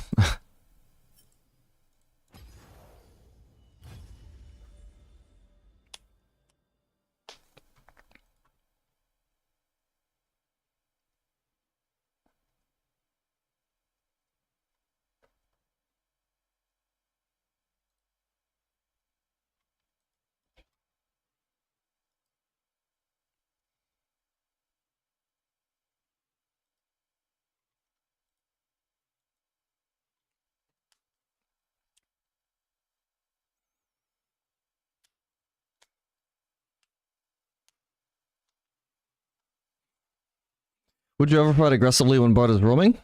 If I am confident it's a 1v1, yeah. If I don't know for sure where Rel is, I need to play safe until I do.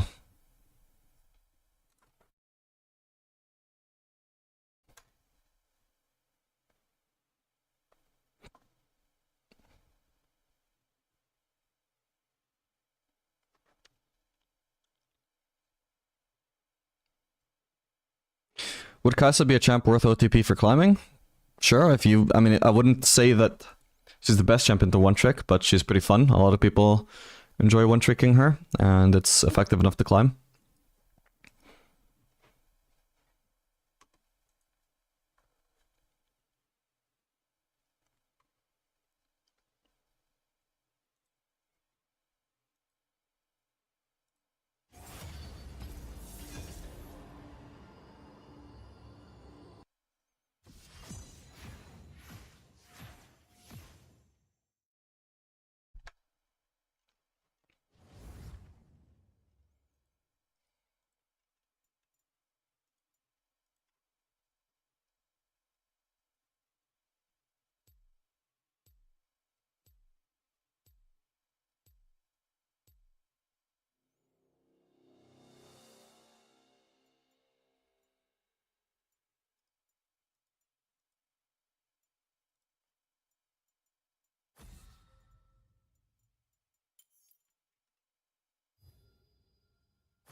If my jungler can first pick.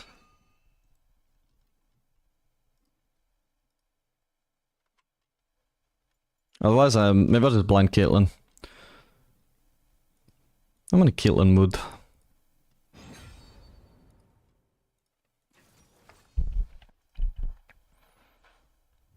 Good day, Kajit. Why do I lose more LP than I gain in Platilo? It just means that your MMR is behind your visual rank. Doesn't really mean anything. It just happened that way somehow. I think the main culprit for why your LP gains would drop, why your LP would drop below your MMR is mainly when you're losing at like 0 LP at the starting division of a rank, right? Like if you're plat 4 and you lose a few games at 0 LP, well your MMR is dropping, but your LP isn't. Your LP stays at 0 because you can't drop below 0 unless you demote. So that is something that would cause some desync, where your MMR falls below your visual rank. And so your LP gains are just going to stay negative. Ooh, with a Braum? I would have preferred Braum. Oh well. Yeah, so your LP gains are just going to stay negative until your MMR catches up to your rank.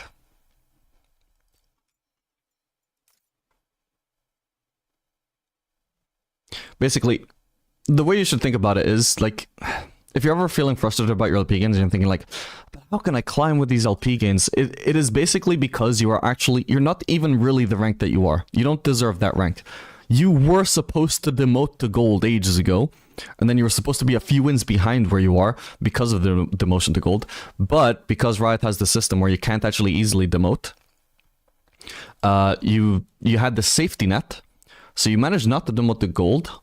But now you have to pay the price for not being behind in gold, which is negative LP gains. And you're just paying your dues, you know? Like, you're in debt. You're in LP debt. Your negative gains, are you paying that debt? That's such a good analogy. How's nobody said this before?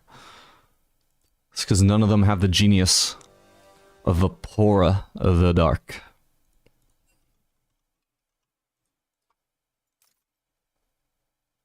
No, I'm just surprised because I'm terrible at analogies, but that was good.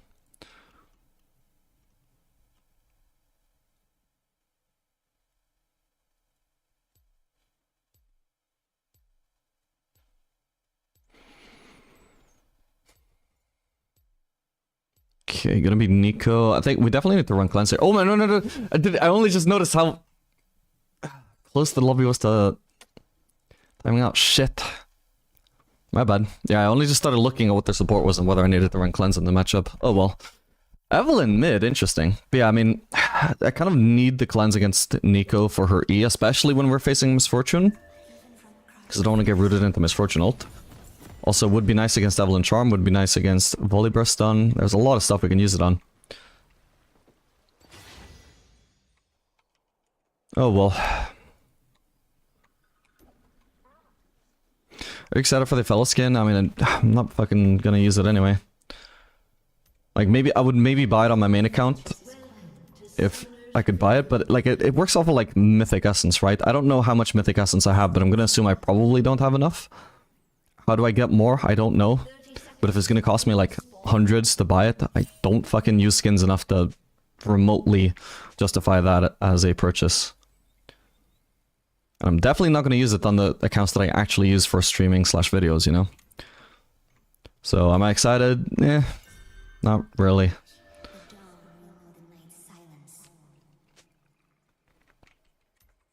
I'm already not a skin guy. I would enjoy an Aphelos Mythic. Like a really high quality Aphelos skin, but don't even know what the skin looks like really. I've seen the leak, but I don't know if that's the final version or anything.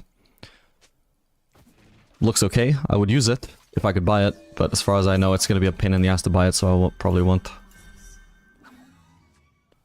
Among MF, Zaya, and Nila, which would you recommend maining? I'm silver ranked, but never played more than 10 games.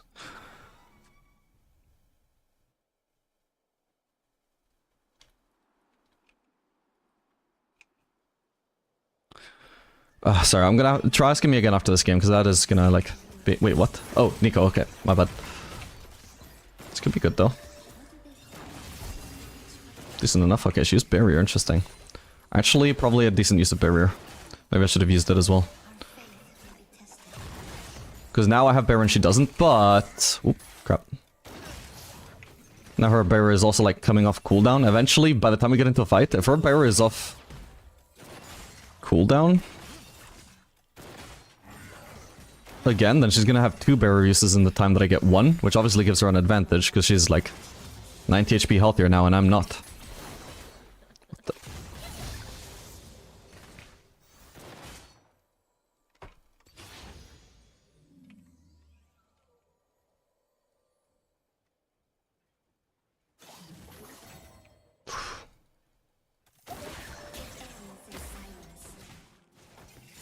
Ooh, I just barely got that. Whoa.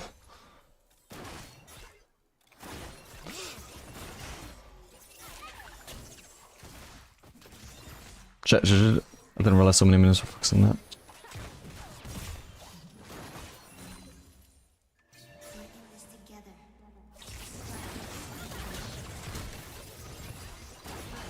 No. Ah. Green Q didn't reach her. I meant to do that combo sooner, but for some reason my Q didn't go off and I tried to. Then I was out of range without noticing.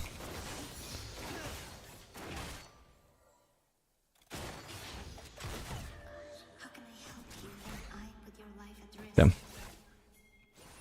I was sure she would be there. Fuck, I didn't have the attack speed for that. Ah, she's not even basing in there. Okay.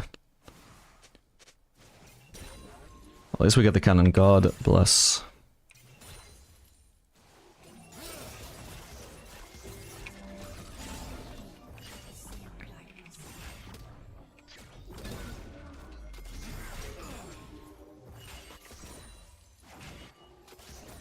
Okay. At least we get a fast shove, because thankfully they didn't quite base on a cannon wave. Want the nice S for Misfortune. She walks into the lane really fast because of her W, but...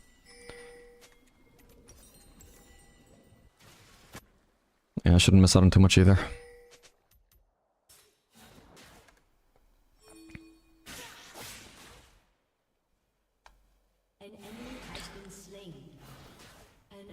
Hang on, can I maybe help here?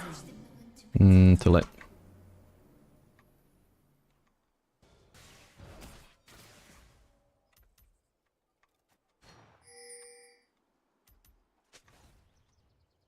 I was gonna say York is having a great time at least, but his laner has a kill even though York hasn't died, so maybe he's not having such a great time.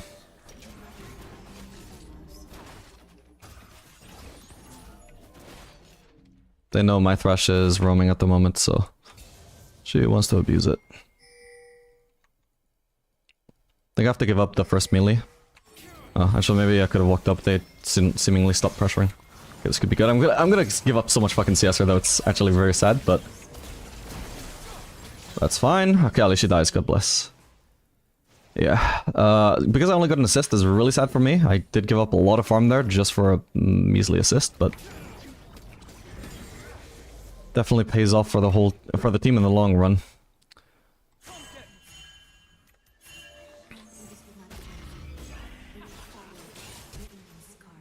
Wow, that is sad. Actually, I should be positioning up here.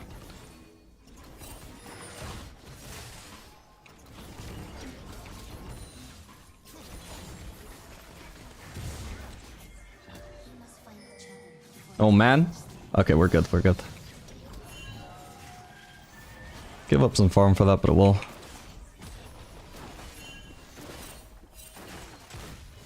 Nice. Just trying to make sure I wouldn't get hit by her Q.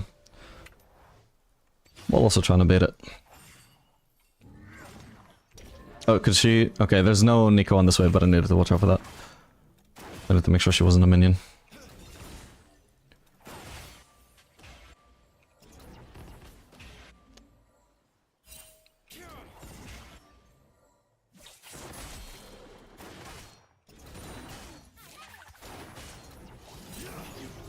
Wait for my root, bro. Like, she's clearly about to get rooted here. I shouldn't have queued, actually. Ooh. Come... no fucking way. What? Wait, how did she live that long? Oh, for fuck's sake. I was getting away from Misfortune because I thought she would die ages ago. Then I could take the Lantern to get into closer range to Nico to DPS her harder. Oh my god. Trying to min-max that interaction just cost me so fucking much. What the hell? How did she not die sooner, though? But yeah, so this red Q was a mistake to begin with, for the record. Okay, I think I cancelled an auto. That's why... Like, she survived one auto longer than I expected, which is one thing.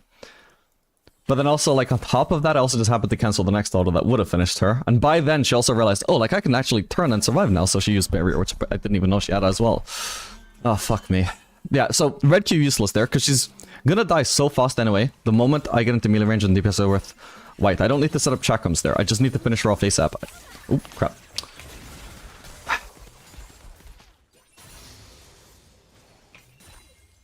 So yeah, that was pretty badly played in that regard. Didn't need to lock myself into my Q animation and not finish off Misfortune.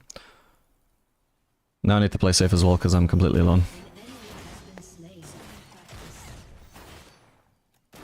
Misfortune might level up on this wave, if so they can try and dive.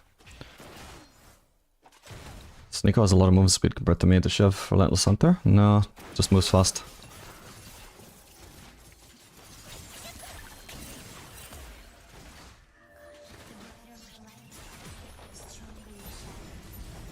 Can't really stop them pushing platings. I'm just trying to survive.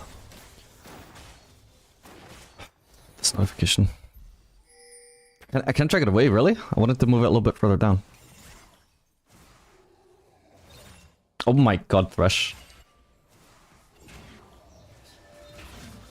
Gonna save up for my BF sword here and he's costing me farm. Okay, they've definitely based. They wouldn't keep trying to cheese. Even if they were trying to cheese initially, they wouldn't keep trying to while Thresh is in the lane, I'm sure. When Misfortune does have items she can pick up. Alright, first person that walks into the lane. Okay, well that's clearly Nico. I was gonna say though, like even if it's like Misfortune, we need to assume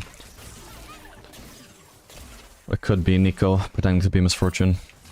Okay, I got the plating right. I didn't? What the fuck?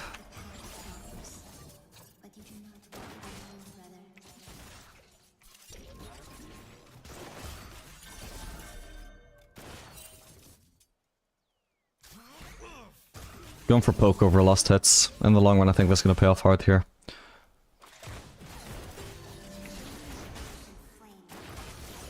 What? How do I not get the cannon? Fuck me. Oh, that is sad.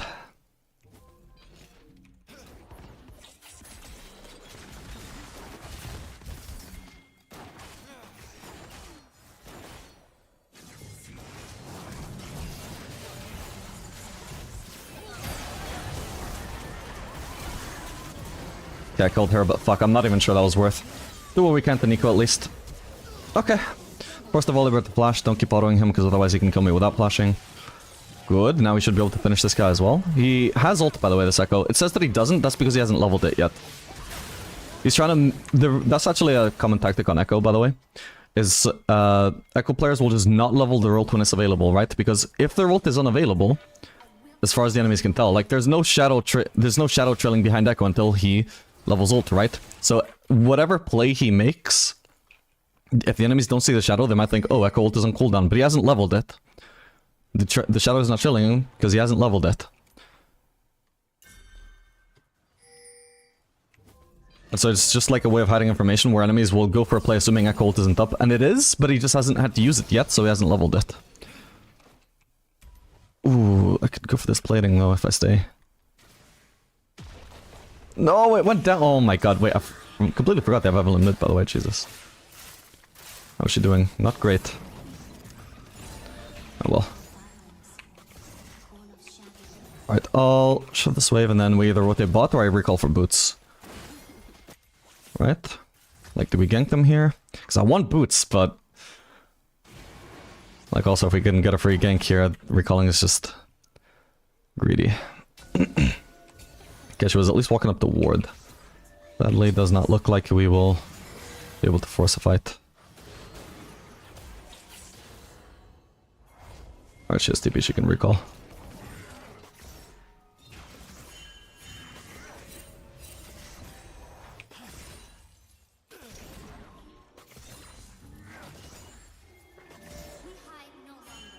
Well, it's not worth recalling just for tier 1 boots, I think, so...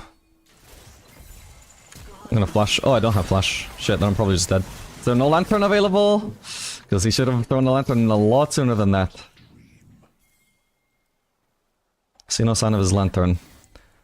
Like, really? She just walks up to me and ults me and there's nothing we can do?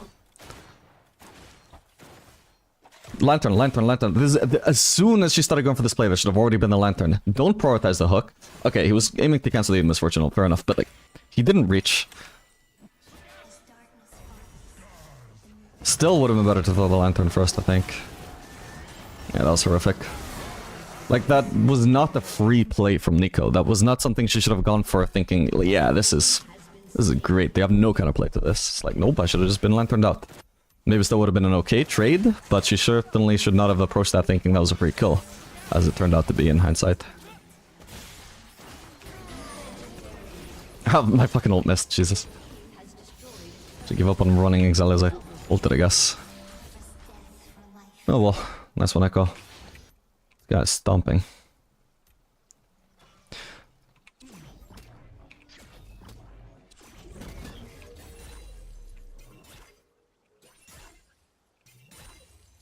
Your team has destroyed a turret.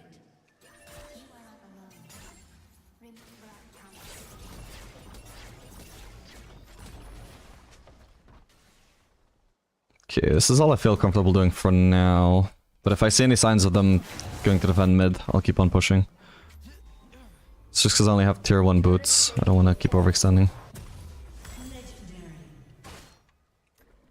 An enemy has been slain. Nice. What's a good blind pick, champ? Jinx, in my opinion. Jinx is the best blind pick. By far. An enemy has been slain. Ooh. Well, they can dive me. And they can just finish this turret as well. Question is, can I get it? Oh, plating's just ran out. Holy shit, they fucking one-shot that all of a sudden. Yeah, thankfully they didn't deny me the cannon. They should have positioned to deny me it, because I couldn't stick around under turret there. Your turret If I walked up too far, they should have tried to dive. But since I could see they weren't actually positioning for diving all of a sudden. So, yeah, I'll just take the cannon then.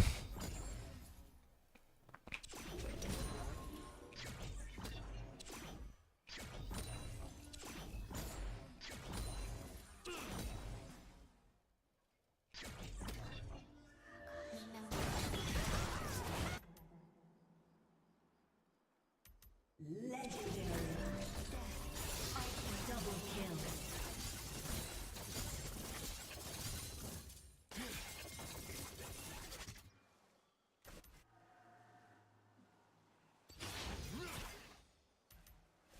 Okay, I'm off dead. God. Oh, hello. I nearly had her. No, damn it. I was thinking any one person who comes here, by the way, I probably 1v1 them. Which was true. I was 1 auto away from killing Evelyn, then I was 1 auto away from killing Volibear.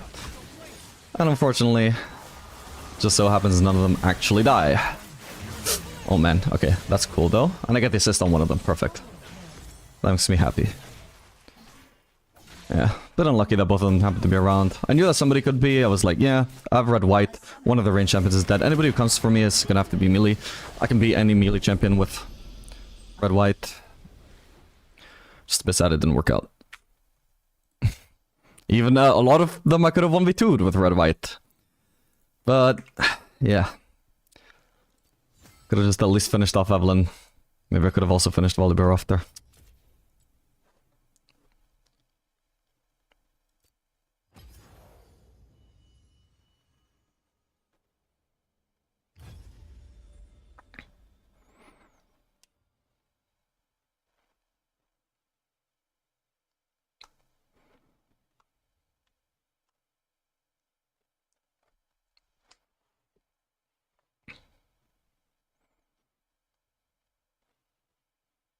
Anyway, a win's a win.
Didn't mean to distract you at the start of last game. Hey, no worries, man. But I can answer it now. Hang on.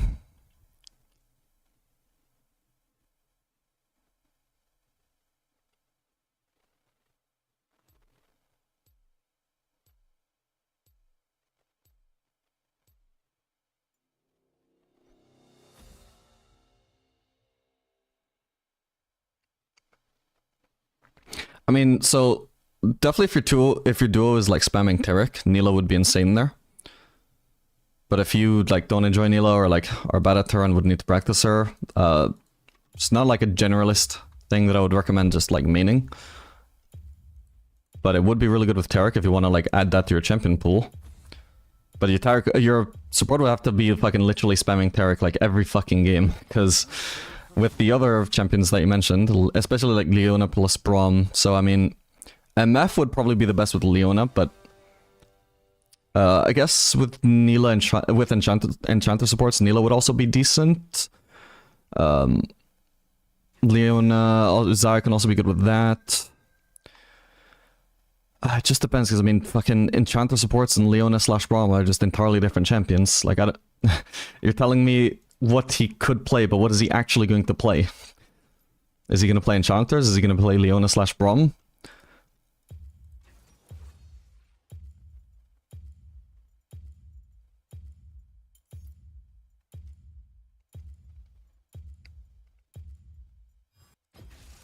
I'm on the case.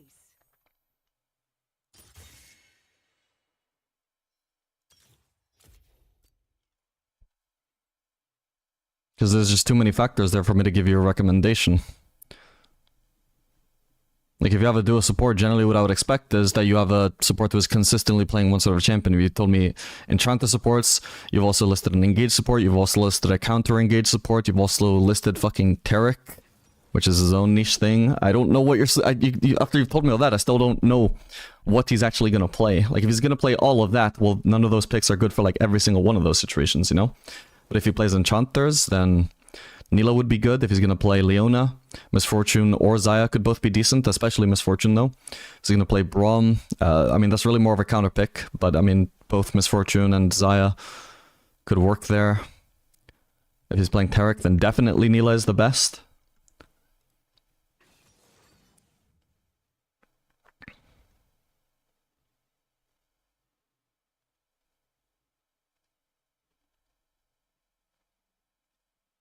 He has ADHD, so he has a hard time only playing one champ.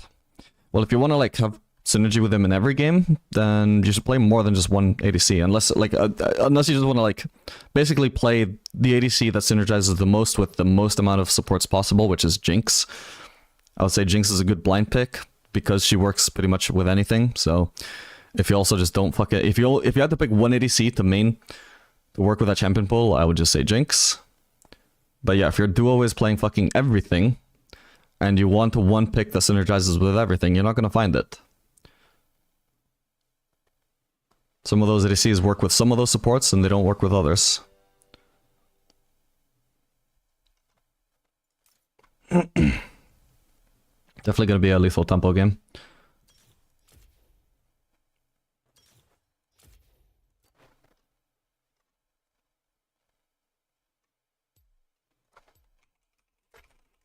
Does he really want to run heal on Blitz? There we go. Do I want to run cleanse, maybe? Oh, okay. I wasn't really sure. I hadn't made up my mind by the end of that champ select.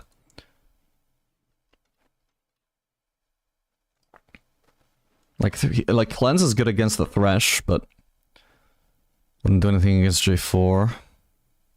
I suppose I could find good times to cleanse either Jinx traps or Jinx W slow.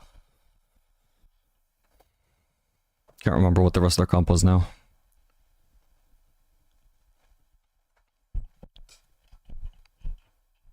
Maybe I should have run cleanse if just for the matchup, like not remembering what else they had. I think maybe cleanse would have been worth.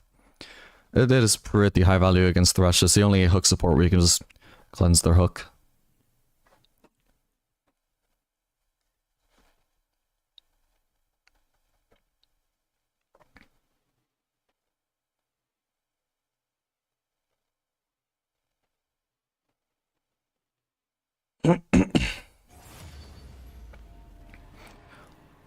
Leona, Milio, Braum, Tarek. I don't know if Nila is even supposed to be brilliant with Milio. Not sure if she needs that range enhancement. So if that's like the sort of champion we'll probably plays, I think Nila might only be good with Tarek, and I mean... It's probably not worth starting to main Nila just for that one champion, you know?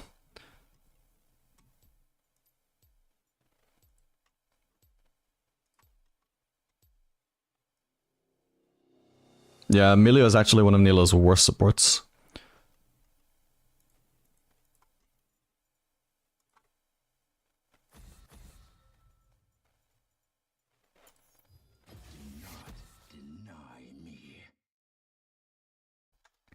Are you using Cloud 3 wireless? Does it feel good? I believe so, yeah. And yeah, it's probably the best headset I've ever had, to be honest. Really, really, really good battery life. Not that I've tried many headsets, to be fair, but... like, of the wireless ones I've used, like the gaming headsets I've used, I've only used two. It was like Corsair Void, and this one is way, way better.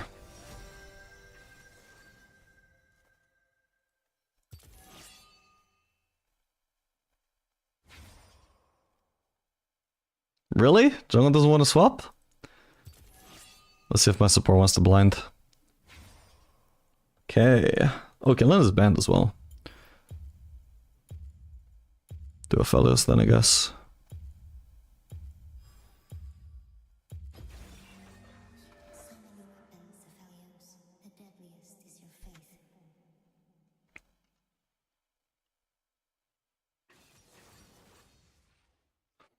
I mean Smolder, but my friend who made support doesn't know what support goes well with him, neither do I since I'm new. Any recommendations? Smolder is kind of a funny one, because you would expect he just wants to like AFK farm in lane. People generally tend to think that they just want to pick something passive.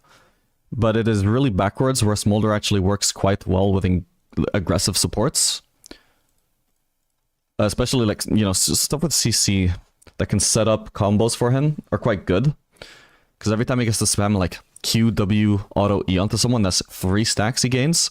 It's also decent damage. It's not like crazy good. It's not like you're going to one-shot somebody with that combo. But here's the crazy thing about engage supports that nobody realizes.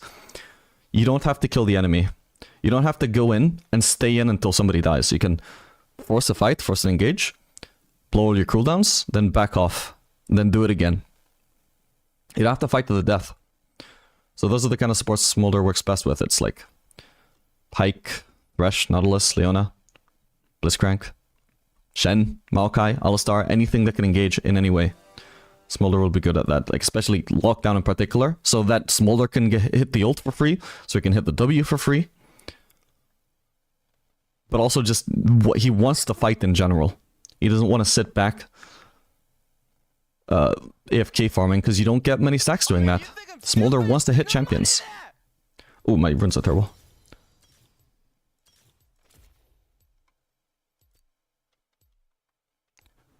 Nujit, thank you so much for the prime sub, man. I appreciate that.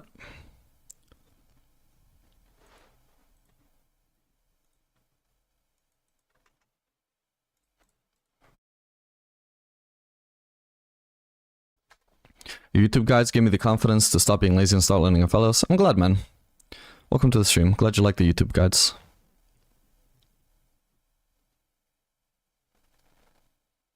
Assuming he mostly plays Braum / Leona / Milio, would a Meph or Xayah be better, or would it be too dependent on enemy team? So Milio is also actually like Xayah's worst support in the entire game.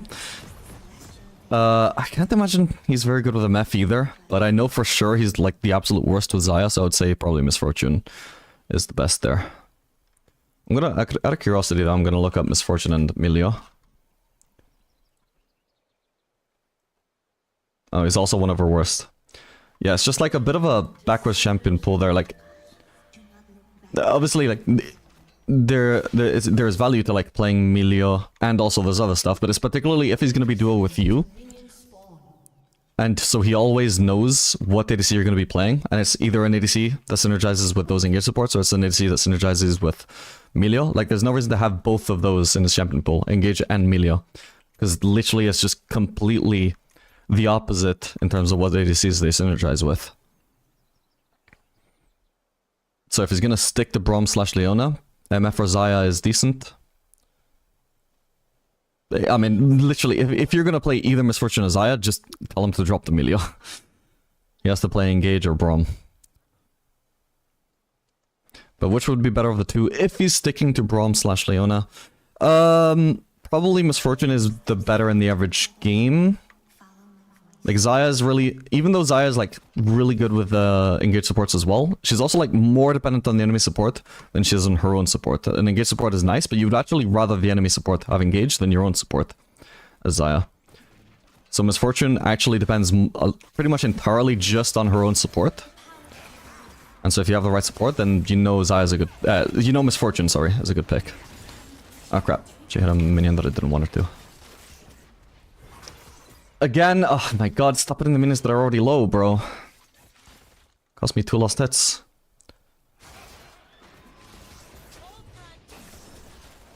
Stop doing that! Oh my god, she's cost me 3 and I almost cost myself 4 trying to fucking get the last hit she cost me. Fuck's sake. 3 CS lead, or 3 CS deficit this early into the game just from my support is absolutely unhinged. I'd rather be leaning 1v2. My god. I've missed half of the CS of the first 2 waves, even though the turret didn't kill a single one. Like, not in a way that I couldn't get it, you know? Every single CS was obtainable and I missed half. Every single one was because of my support. That is fucking crazy. Oh crap. Well, at least I missed one by myself for once.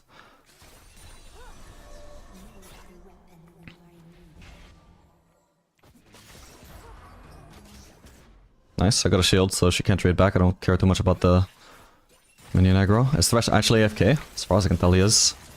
Yeah, he is. What the hell? I'm not super confident to try and call his bluff, but yeah, he looks straight up DC'd right now. We'll mainly focus on... Ooh, what the hell? Jinx, I was gonna say. Nice. I should have got the cannon first. No, I should have autoed the cannon then queued Jinx. Oh well. Not queued her, but... like, proc my caliber mark on her. Oh well.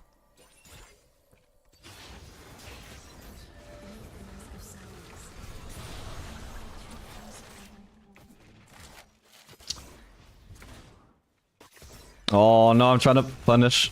Hang on. Hang on. Rush is dead, but... No, come on! He doesn't even die to me, what the fuck? Oh, this is so fucking sad, man. Oh my god, that was an absolute fucking disaster. That is fuck. Wait, I never bought Doran's Blade? Oh my god, what? I may as well get that now, what the hell? Oh, I was wondering why the fuck I based on so much gold. Whoops. That fucking sucks.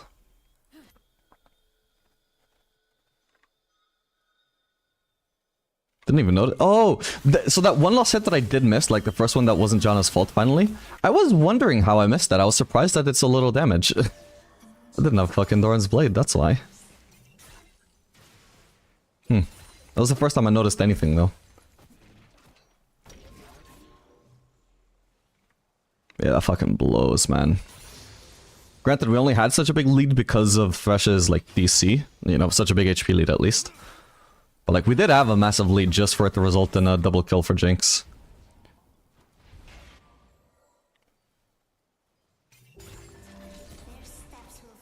And even if he didn't DC, I would still expect to be ahead by that point anyway. Just given the matchup and player skill diff.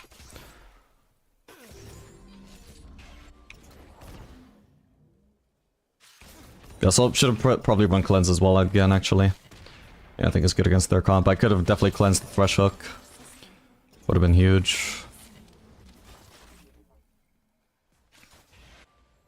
Okay, Jinx has a pink ward. I'm not going to place a ward here just to have it cleared by her next pink, but in case there is a pink in there, which there is, we go check and clear it. Well, I wouldn't have placed my ward there. I would, if we're going to place a ward, I would place it here, because they're not going to pink there. They're going to pink there. That ward just gets cleared the moment they want to clear it. It's not a super useful ward. Honestly, I don't have flash, so... the moment J4 is bot side again, Thresh can just fucking... throw a lantern backwards onto J4 and flash onto us. I need to actually play incredibly safe. Not because I'm behind, even though I am. But I was... even 2v2, I would still keep trying to play aggressive, at least to an extent. I wouldn't play incredibly safe, at least. but it's because of the J4 I do need to play insanely safe. Nice poke, but now we don't have that peel tool. The wave push is slightly less hard. And J4 is around. Yeah, she dies because she wasted Q for poke. That was not smart. I could already tell in advance, like, it wasn't a smart Q. I didn't want her to hit the CS. I didn't want her to waste her only peel tool. I don't want to walk up, I'll get hooked by Thresh.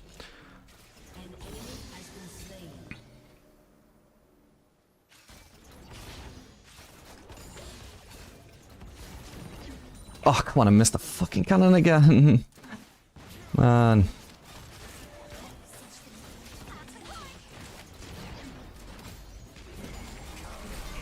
Damn it. Minions just barely didn't get wiped out, so no threat aggro for Thresh. This could be really good though. Could be. Come on! No! Why? The PTA just didn't fucking proc, man. Oh, my bad. Do I get enough gold from this? No, I don't. I don't get BF sword.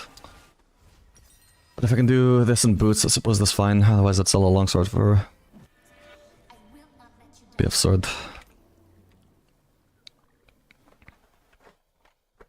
Yeah, fuck, if I just got the PTA on Jinx, she would have been one shot.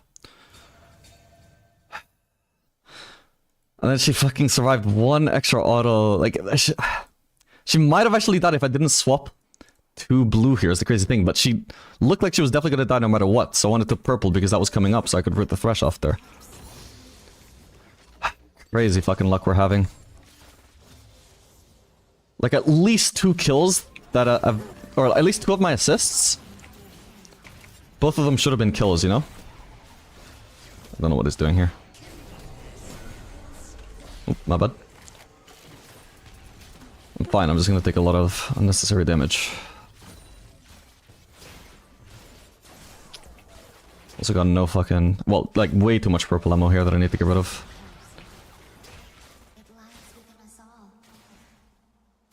Before I can use white effectively.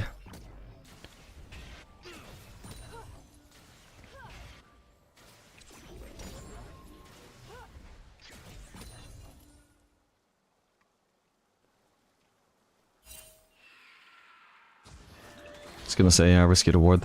I could be cheesing. I've got white, like access to white ult from here though. Well, no, actually not access to white ult, but I do have access to white. If Thresh walks up to me, I might just try and combo him. Jinx outranges me too hard with rockets. I don't want to like walk up and auto Q with purple.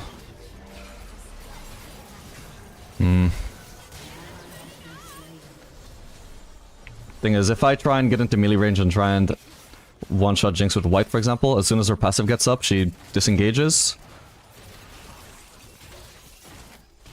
Yeah, like I wouldn't actually have any ability to stay in melee range, so she would just not actually get out-damaged by me. I need to be in melee range to out-damage her.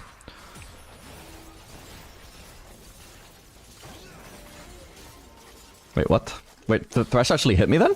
I thought the Jinx was about to get aggro there.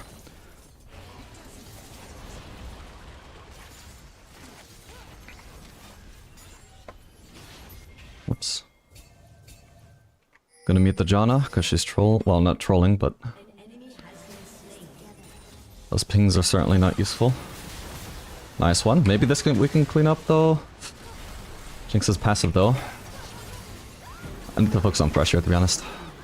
Maybe I finish off Jinx after. Yep. Nice. Oh, I'm gonna have to pop the barrier though. Holy fuck, she survived for so much longer than I expected. Again, I guess she also popped barrier. Jeez. Oh man.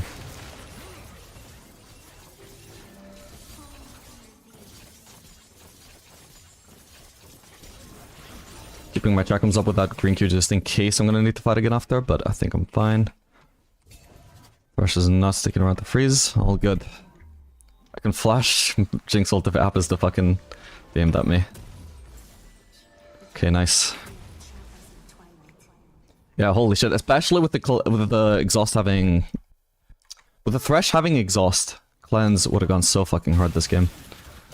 God, I wish I'd thought to run that. Because I was just saying, like in the previous lobby, yeah, it would have been worth the run cleanse against Thresh. Then I faced Thresh again, but I didn't notice. Or I would have just fucking run it.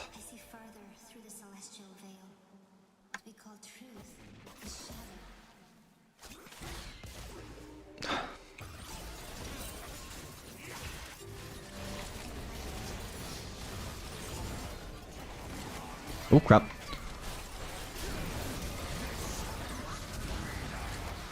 Fucking hell, man. I couldn't move for so goddamn long. If I tried to insta-flash as well, I would have literally just flashed into the Thresh cage and got one shot. Hang on. Wait, who does focus? Okay, the focus Jinx. Good. I couldn't fucking easily click over Thresh there. My attack move just targeted whichever it targeted. Oh man, I almost could have killed her there. I think maybe I could have killed her if I did something a little bit different. Like I accidentally moved my camera at one point, which complicated things. Okay, I guess it's just fake freezing. Never mind then. Does he have Warden here? He does, yeah. That's really awkward. He's gonna try and cancel me again. Like, try and synchronize your recall with mine at least, please. And don't stand behind me. Block the hook.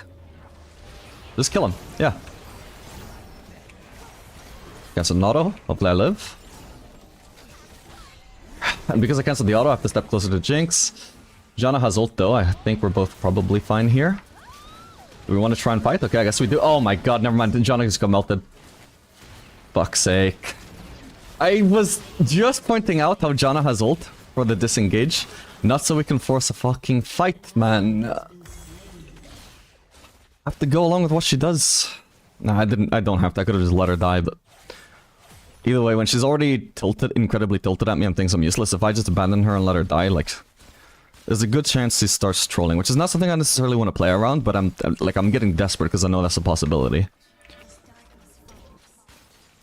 But that was just really bad from her. Like, we killed the Thresh. Again, I fucked up a little bit. I didn't have to be so close to Jinx.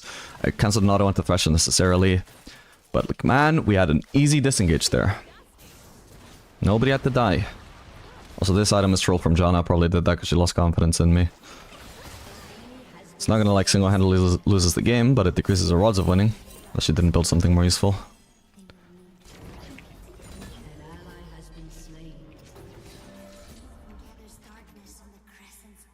J4 and Thresh are both hovering bot side, so even though Jinx is dead, I'll get one plating here, and I have to get out, and maybe even I still die if they try hard enough to kill me.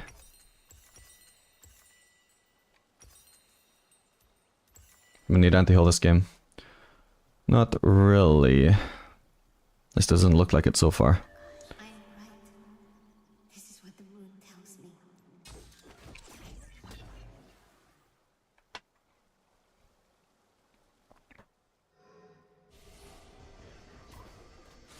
Hopefully I get the cannon, but I can't walk up the grid for it. Here I can, because Thresh isn't pressuring. Nice. Okay, we're also gonna give up this turret.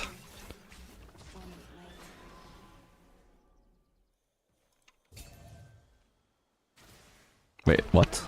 Okay, well, that's fine. I didn't have to defend it just because they weren't there, by the way, because that is literally like 250 free gold to whoever farms it. I don't know why they didn't stick around for it. Did they just not notice how low it was? Interesting.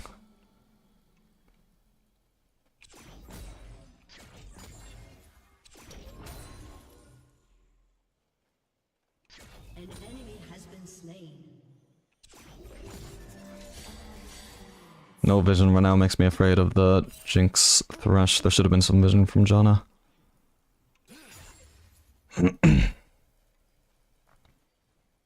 Yeah, I think Cleanse is also like especially good against Thresh when you're facing a Jinx of all things, because of like especially when I've red white, I massively melt her if I can get a melee range of her, but also like any CC that keeps me at bay is so good for the Jinx. So like just cleansing stuff like slows, which are preventing me from walking into melee range of Jinx, just massively amplifies my DPS when I have white. Which is my like biggest advantage against Jinx really, when I can actually get into range. Because she cannot match that damage in any way, so long as she, like, actually doesn't get to keep a huge distance between us. Do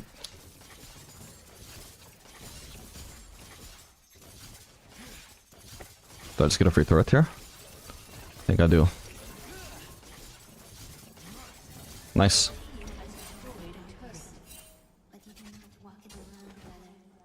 I'll risk another wave.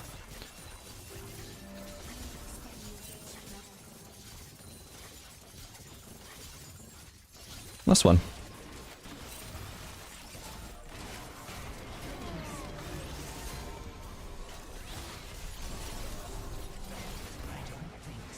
What is he doing, bro?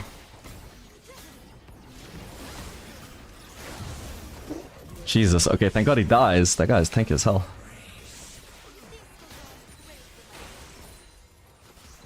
Okay, what about any other enemies? I don't know where J4 is. But their mid laner is dead, I know that much. Then fuck it, I'm gonna risk this turret. I have a small shutdown somehow all of a sudden, but if I die for this turret, that's worth. Actually, I want to stand away from the wave in case Jinx tries to ult the wave. There we go. Right, even if I die now, that's incredibly worth. Insane. You can finish the full Lord Doms as well. Like, this Thresh clearly had such insane amount of armor. I definitely want to prioritize that over tier 2 boots. The crazy thing is, like, just like that, I'm probably ahead of Jinx.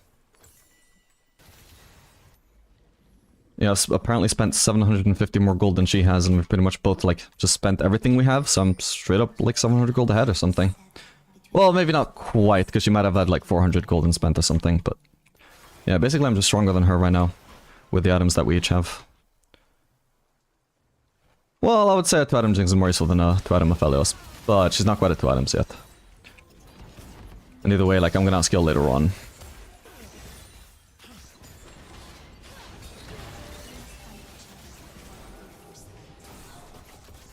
Oops.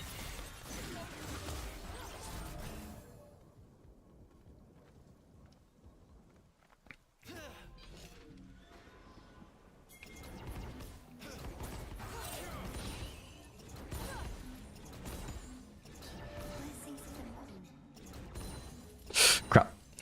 Nice.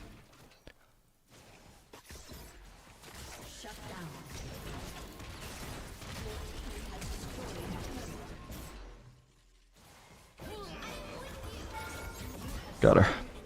Just wanted to make absolutely sure she wasn't going to flash away, because I needed to hit another skill shot on her besides just my caliber mark to finish her off. So I tried to give her as much time to flash as possible. By the end, if she hasn't flashed, well, either it's not up and she's not going to flash, or it is up and she's being patient. Either way, I just have to try it at that point.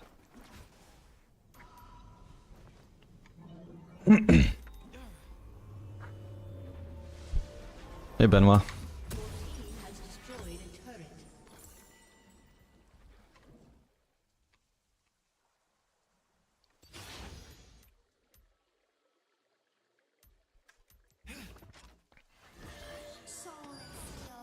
No, the farm. Do we start rotating topside? I would say it's probably too late, but for now I don't have really anything better to do, so... suppose I could have gone for wolves. Can clear vision here. This is running out anyway, fuck it.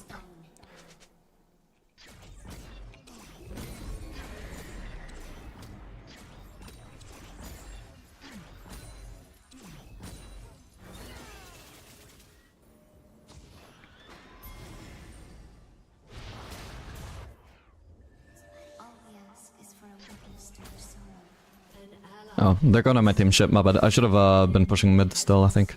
At least by the time I noticed they're all there. I thought should have been on mid lane, but they weren't.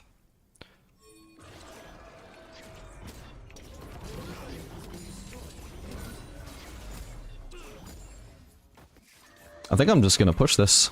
Like, they're gonna get Drake and probably Otacon.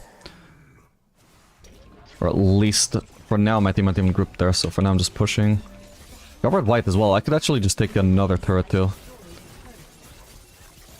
I don't like him going for Drake, but also, like, this is just so free compared to contesting, you know? If we contest, we might lose. Then still get the objective. Nice, we stole it. Let's fucking go. Okay, I'm not gonna take the inhib, though. I think this is too early for inhib. That's good. This is already not a disaster. And not only is it not a disaster, but it's also just fucking insanely good for us. The fellas just got so much free gold from turret. I hope they're not running into me here. Nice.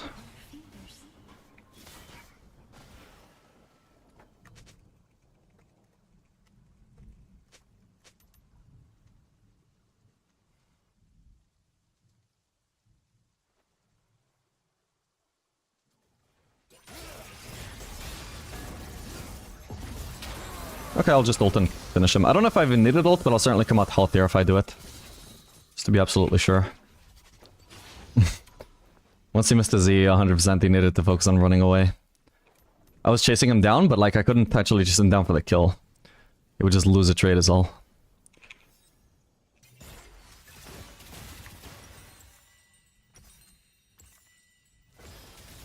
But yeah, fellas with the white, just risky for Mordekaiser to be trying to kill anyway, especially in ult. So that one is not like, oh, Aphelios can't escape. No, Mordekaiser can't escape. Mordekaiser needs to be running from Aphelios.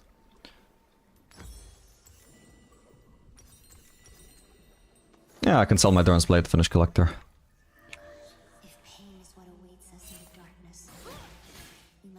Oh my god, there's never a midway for me. I'm gonna have to go for... Wait, this is our jungler though. I thought this is our mid laner taking all the mid farm every time. What the hell? Like I said, definitely shouldn't feel shame about taking camps. I can probably... yeah, I can go for the next mid wave though. If I go for this also, I'm just like trolling Kiana out of bitterness. Not because I have nothing else to farm. Because I'd be actively sacrificing some mid CS just to go for Grump.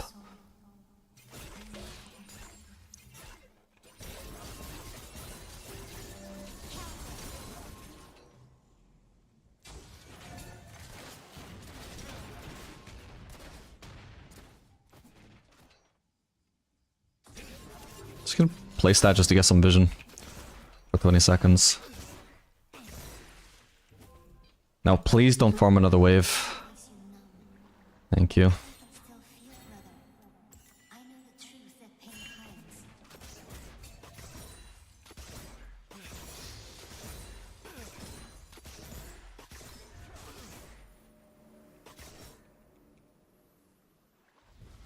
Please don't tell me there's a thresh ready to hook me here. Tense.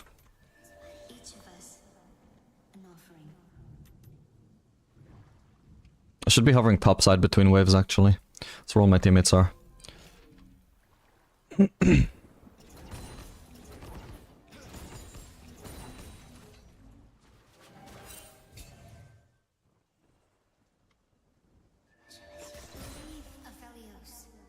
Can't take the spell thing though. We're just hovering, like being ready for any fight that might happen, but also I'm not trying to like give up control over this area. Because I need to return to mid still. Now it's a bit disjointed anyway with Kiana being bot side while the other teammates are top side. This one I'd probably just play around the Kiana, she's quite strong. Definitely don't want to play around the Janna. Who, by the way, should just be playing either with me or with the whole team. It doesn't make sense for her to be like solo bot, or solo top with a Yasuo. Kiana recall, she should recall. Kiana goes bot, she goes bot. If they don't have vision here, then maybe I have a chance to kill Mordekaiser. Looks like they do. Well, I can push this wave. Taking a risk here, but... ooh, they don't know I'm here? Yes, I got him. Okay, I didn't want to blow ult on somebody who might die even without it. It's gonna be a sad if he didn't actually die to that combo.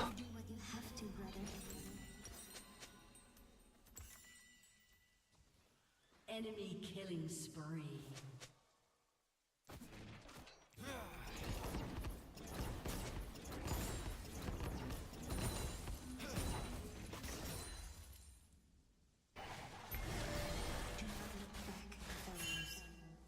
Yeah, let's play around the team. Team isn't playing around us, so we back off.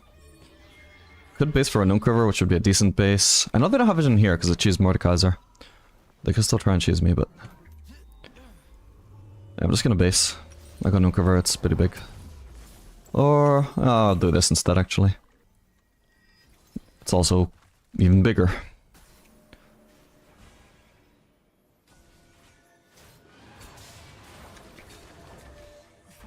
Well, he's got the mid wave, so that's fine. Does he?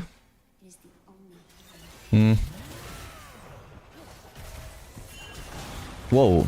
I'm fucked here. My bad. Right, that's not necessarily Volibear's fault, but also, like... I clearly couldn't follow up there and trying to got me killed. I say trying to, like I tried to for like 0.5 seconds before I was already dead. It was almost entirely unrelated. Yeah. Like if I wouldn't have got hit by that if I didn't try and follow up, but also like I was following up barely any time at all before I got hit. Yeah, that sucks that the root lost so long I was promised CC'd. Well, that sucks. It's also partially on the team that we were just massively outnumbered here, because their team was playing for mid prowl in a way. Like, they at least had people ready to follow up for anything that might happen, while our team was just on the Drake, while not ready to do the Drake, you know? Which is the common thing in solo queue. Not ready to do Drake, but fuck it, we want Drake, so let's group on it. And then just wait for that one guy to farm mid by himself. Oh my god, that damage was insane for somebody who was pulled away by Mordecai's roll. Ah, it's gone. Yeah. But yeah, I shouldn't have died there. I just barely had any time to register the fucking Mel E traveling towards me before he was already dead. At least I'm still strong. We have a good chance to claw back into this. With a skilled Aphelios.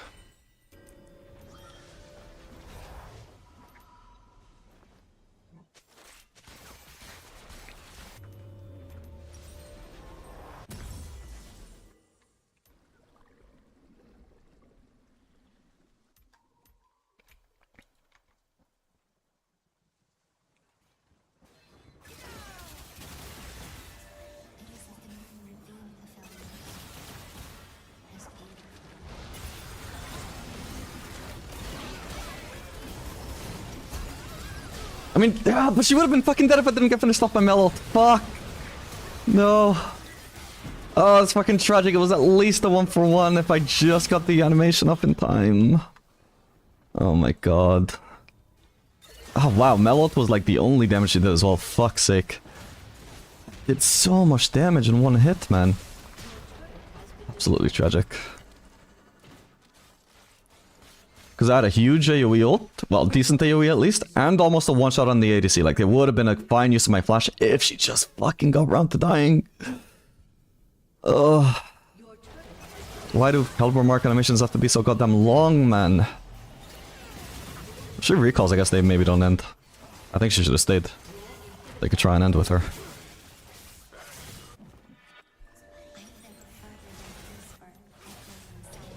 Yeah, fuck. Literally, if I just had like a shield, bow shield, I just needed to survive slightly longer. Tragic. I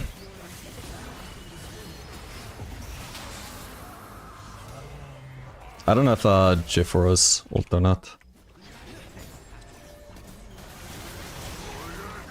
Let's go, I got him.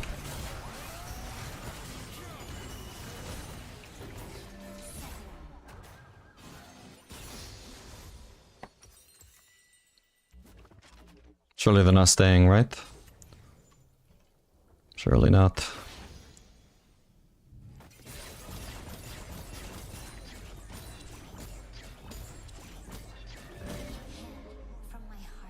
How much do I need for this? 1725. Like, if I, not only for the shield, obviously, but advance up there on top of that. Probably don't want to stay for the full thing, unfortunately. I'll just base now. Drake is up soon. That's soul for them if they get it, so ideally we won't give that up. Oh, no, not another quick look. Fuck.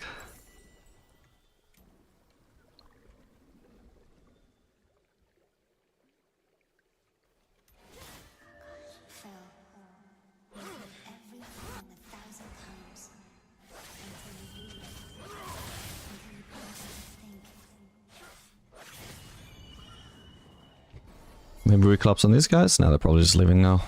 If we can control vision of this area though, they might also try and place vision. They might face check. Somebody needs to deal with that, and then we're also going to need to deal with mid-pro. Ugh.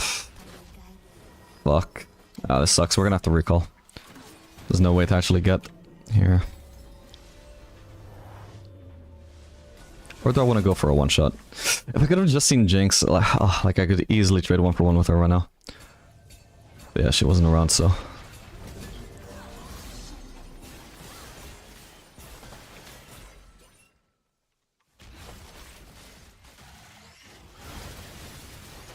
Start is dead. Honestly, I think we just have to give up the Drake.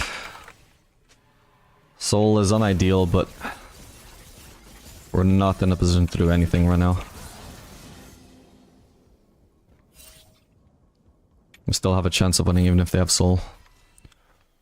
It's not the nail in the coffin necessarily.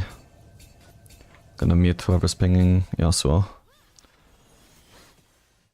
Should have stayed bot.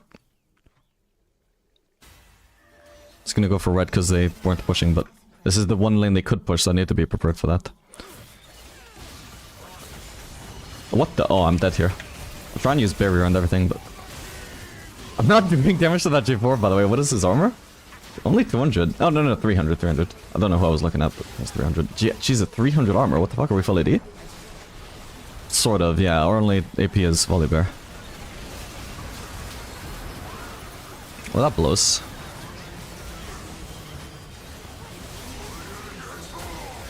Alright, my bad, my bad. I didn't expect that cheese. It was a good play from J4. I had pretty much no sign that that could happen besides just knowing... Yeah, okay, actually... Like, they were clearly headed bot side. I suppose it wasn't super obvious, but it's something definitely I should be watching out for. Because we knew they were at least going bot side and they weren't visible on bot, so... Doesn't necessarily... Like, they could have just not reached the actual lane yet, but yeah, they could also be cheesing. I should have respected that. Yeah, okay, I didn't realize until the very end, though, that our comp actually sucked balls. We're unlikely to win a game if our only AP is Volibear and facing that much armor.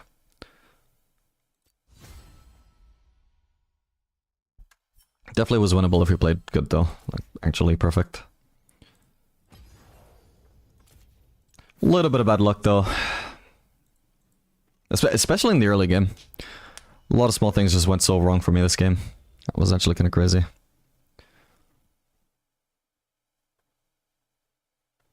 Even just the fact that I forgot to, like, actually buy my Doran's Blade is just one small thing that maybe lost us the game. Because if I had my Doran's Blade, well, on the J4 gank, who knows, maybe I would have at least traded with Jinx. So many small times where it's like, I could at least get a 1-for-1, but instead I just die, and it's just like, just literally because one animation didn't go through or something. Or one auto attack was needed, but I died before I could get it.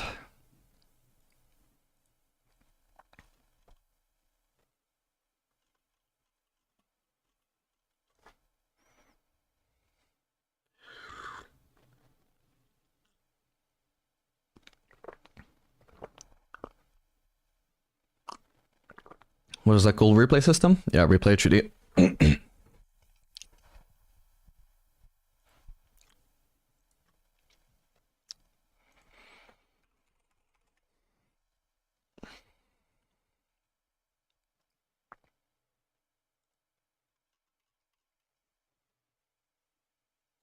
Wait, I'm gonna try something. I added a command that is range, so if I type any sentence with the range, it doesn't work, shame.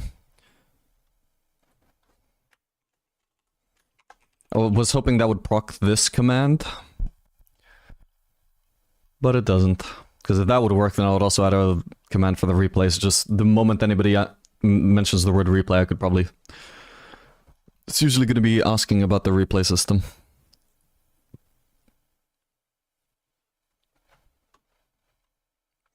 I'll still add a command for it though, even if it's going to need manual typing.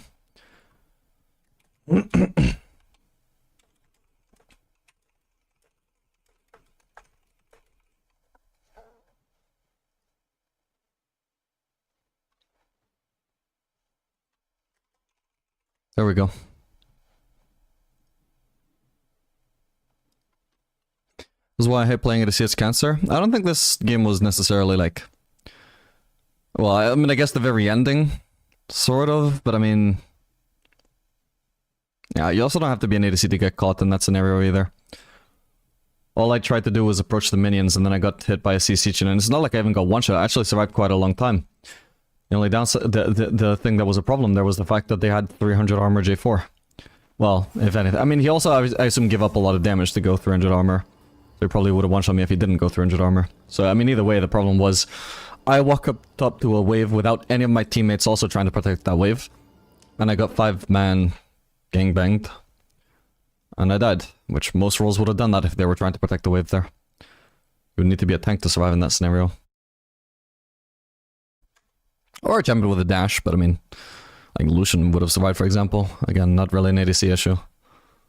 Specifically.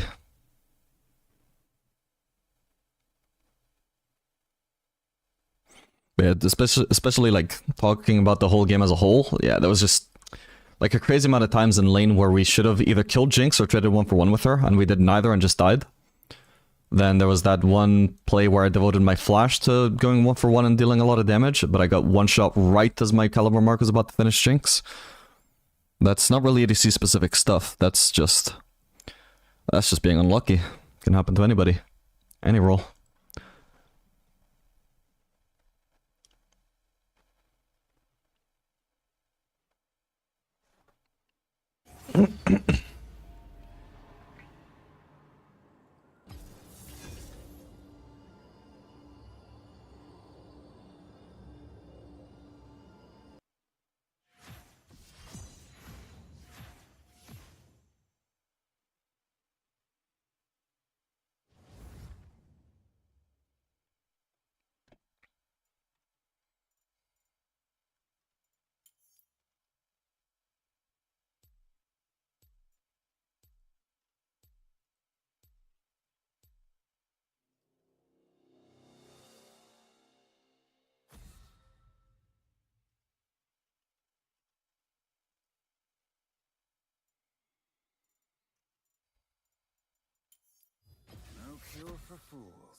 Do you have thoughts on my last question? Would Ashe be a good ADC to pair with the aforementioned supports? Melia, Braum, Taric, Leona. I was checking analytics and she seems to have a good delta with those supports. Plus Janna, Soraka, except Leona, but not sure why Leona is negative delta. Generally she is not good with engage. That is why she would be negative delta with Leona. But of Melia, Braum, Taric she might actually be decent with, even though she's not melee and doesn't have a dash, which are usually the two factors that Taric is good with. But she would be good with with Taric anyway, because her slow sets up an easier Taric E. If they are slowed by Ashe's autos, then Taric is going to have a much easier time landing his E. Because his E is all about having a movement speed differential over the enemy. Right? If he moves faster than them, then he gets his E into position while they can't get away from it. If they are moving slower, they can't even like try and juke it at the last second, because they're just moving too slow. Okay, we'll play Ophelis again since we're facing Kai'Sa. So, yeah, I mean, she should be good. Melia, Braum is okay. Taric should be, I guess, good compared to most ADCs. Just would be bad with Leona. But yeah, I think Ashe would be good. Ashe is also sort of like Jinx as well, where she's just a very good blind pick.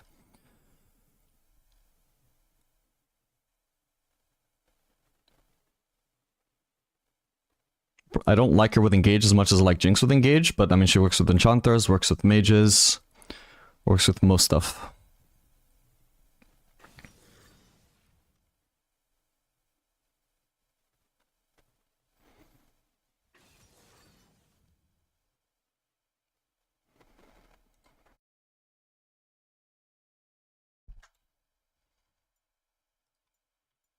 You could also just maybe consider running PTA on Ashe if you're going to be playing with engage support. I don't know if that would be worth it necessarily, but at least you'd have a little bit better follow-up. Might not be worth though, I don't know. Let me see what are her Yuntal stats with PTA and lethal tempo. Yeah.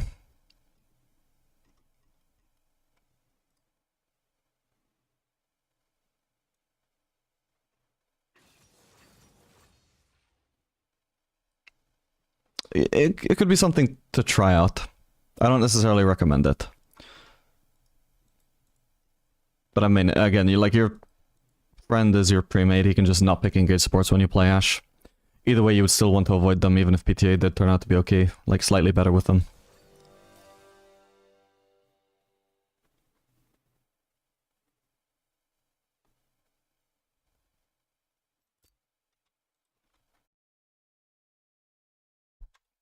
Okay, gonna be facing Kai'Sa Soraka. So Soraka's sustain will help out Kai'Sa quite a bit in the matchup. I'm definitely gonna do early executioners, early Ashe at least. Make sure we can actually kill them in fights, and any healing we can reduce like between trades as well would be great. But it's probably a decent support for Kai'Sa in this matchup. Like, probably not as good as a natural engage support, which is what synergizes with Kai'Sa, but just something to help her deal with your fellow's poke is probably going to be quite helpful for her here. Fellows, I hear you. I know you sacrifice.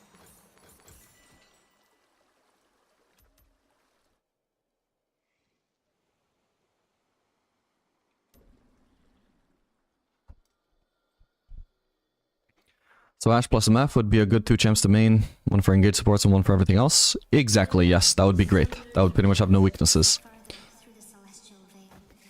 What we call truth is shadow. Looks like they're just these two. I don't necessarily beat Kai'Sa in a level 1-5, by the way. She does more DPS than me. Yeah, that sucks. What do you want me to do, bro?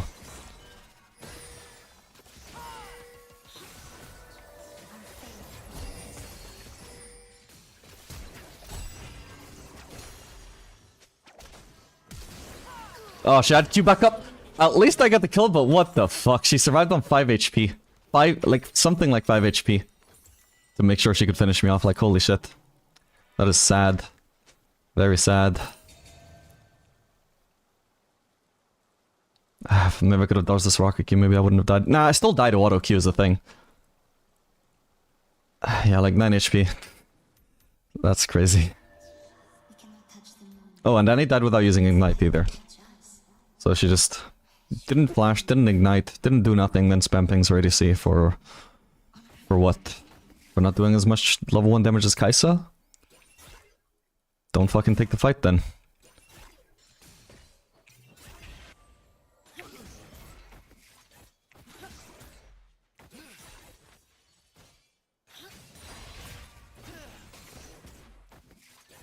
Every movement, a ceremony.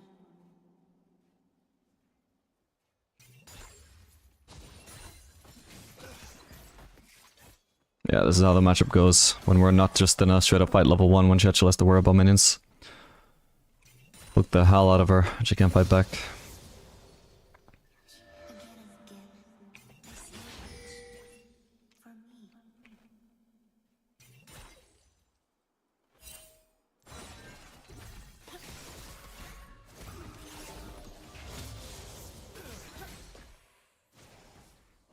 For me. My bad. You are the weapon Lunari need. It's J4, their jungler again, by the way. I'm gonna place a ward up here. Oh, I don't have a ward, shit. Annie nearly has a ward. We definitely want some vision. I wouldn't have actually been pushing so hard if I knew they had J4 shit. Or like we didn't have wards, especially. The way forward, written in scars. We both have flash though, it's them that don't have flash. But also, especially now because Via's bot side, we definitely want to let them push and force them to overextend a bit. Guess we recovered all of our HP, but Soraka's kind of low. And again, no flash on the Kai'Sa. Oh, J4 is here.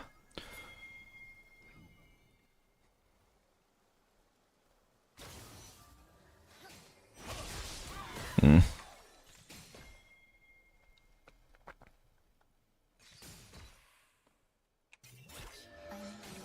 We walk into the night.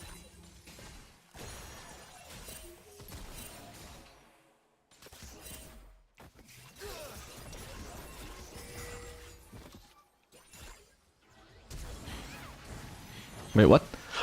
Annie, she messed up her stun! We have to go for Soraka, and Soraka's flash, so... That sucks. Careful.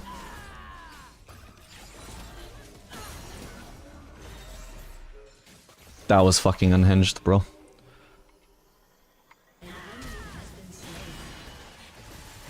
Fuck. All good.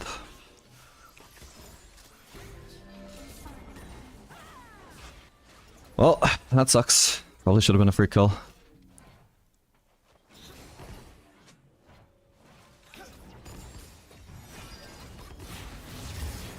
Okay, they're both dead here. I keep cancelling autos. Ah, there's really good. Not the kill. Fuck's sake. Oh well. Did I get the other kill or did that go to Annie? I think it both went to Annie, sadly. Yeah, she got the kill. My first kill was Kaisa. Oh well. It's decent still, just a shame. Yeah, they fucked up so hard there. Like, they could both get hit by my QW. I don't know about the Annie W, but maybe she also got the double W as well. Just got hit by an insane amount of AoE. Alright, since I can afford the episode, we go for that. And then literally just the next priority is gonna be Executioners before anything else. An enemy has been slain. An ally has been slain. But yeah, that mainly also happened just because they at least lost a lot of HP from the Vi ganks, so they still played off in the long run. She helped us out a lot even if it doesn't show on her KDA.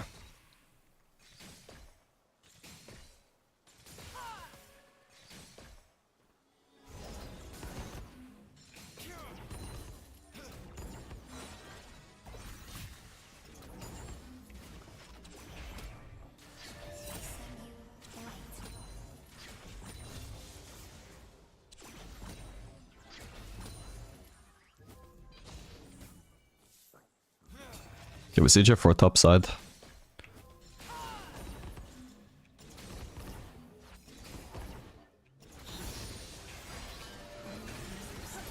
I'll focus Kaisa. Ooh, careful.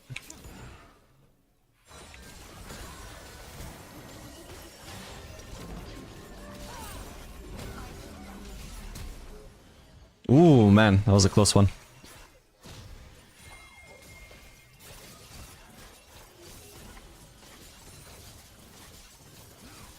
Why does he start charging Q so early? All good, all good. There's also a TF here. I don't think I want to help when I could just do so much turret damage by staying here with white. This is helpful of him if he actually helps, like, lets me get the farm. Nice. Just wanted to steal the farm, but if he's helping me clear that wave really fast, that's really nice. Nice. Okay, we have a massive lead over their bot lane now.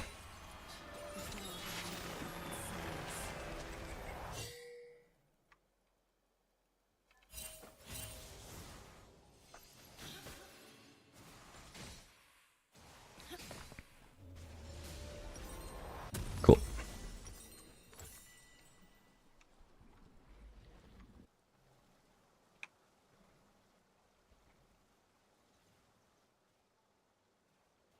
Okay, nice. That actually makes me miss farm a little bit faster. Hopefully I still get the cannon at least. Which of us am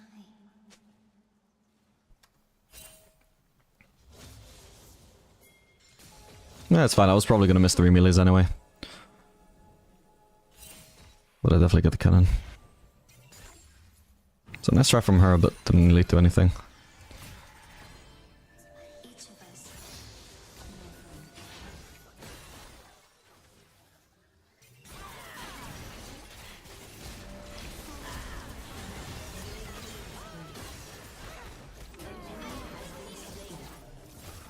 I don't think she dies, sadly.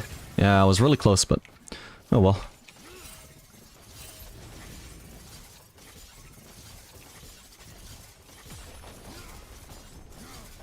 Do we actually get the straight up turret here? That's insane if so. Holy shit, we do. That's nuts. Fuck. He's blue Q because I was missing a minion, but then the blue Q cost me the other minion, so I get nothing in the end. Just loss of mana, loss of blue ammo. Wait, actually, I just realized. I don't quite have enough for pickaxe and it's not worth waiting for it, so I guess I'm settling for berserkers here. My bad. Might as well have just stayed though. Berserkers is the base I wanted. Pickaxe is the base I wanted. The Solari call us heretics. I can go mid actually, yeah. Comes blood. They will need our light.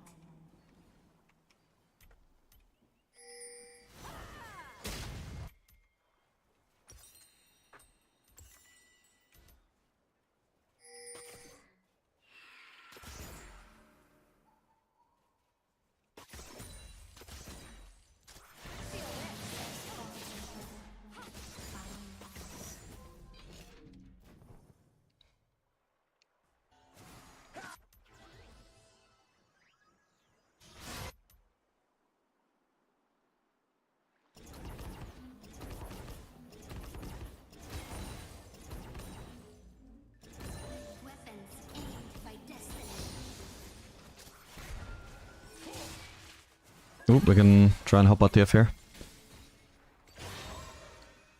Buys around, nearly as ult. Okay, for now there's nothing to achieve there, but we'll shove out another wave and maybe look to help TF again after. What the fuck? I guess I have vision there. Shines brightest in darkness.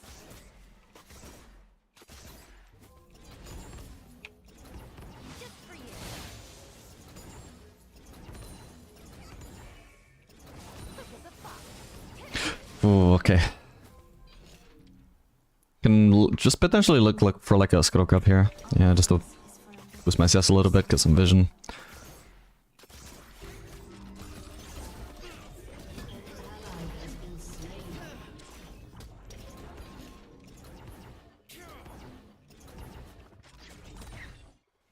That was 72 extra gold for me.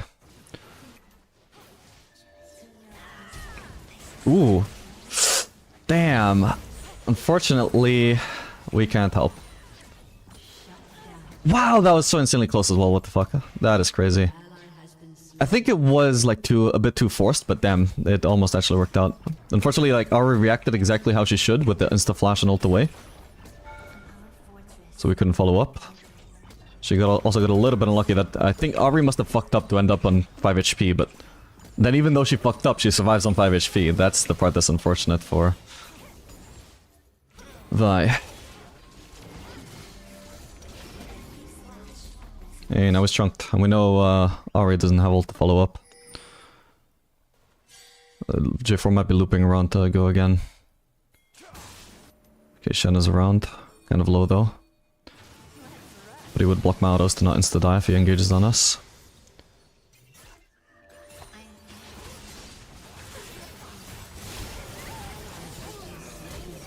I think he's dead, yeah.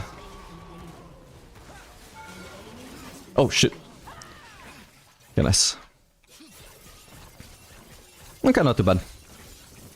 I don't think J4 should have gone for that gank, that felt really troll. He could kill Annie for sure, but then how does he survive me? Like, he flashed away and still died and I didn't even flash.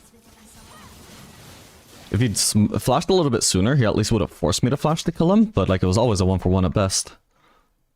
Unless he flashed sooner and also I just didn't happen to have flash up. I suppose that way it could maybe work out for him. But that's asking for a lot at that point.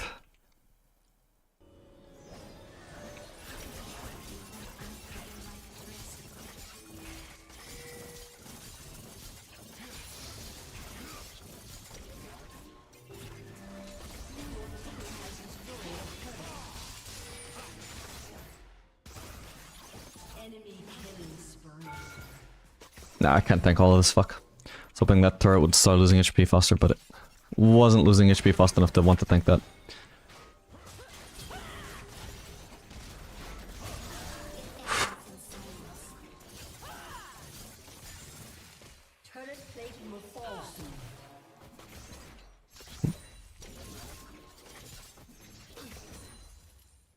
Okay, so pretty soon I'm gonna want the base for Infinity Edge.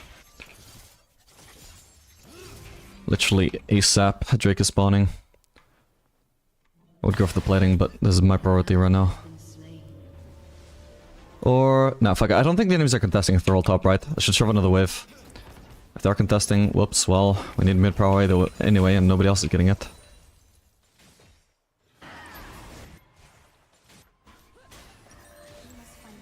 Yeah, looks like they're not actually contesting. Well, I mean, actually Shen isn't really an indicator, he could ult. Or TP.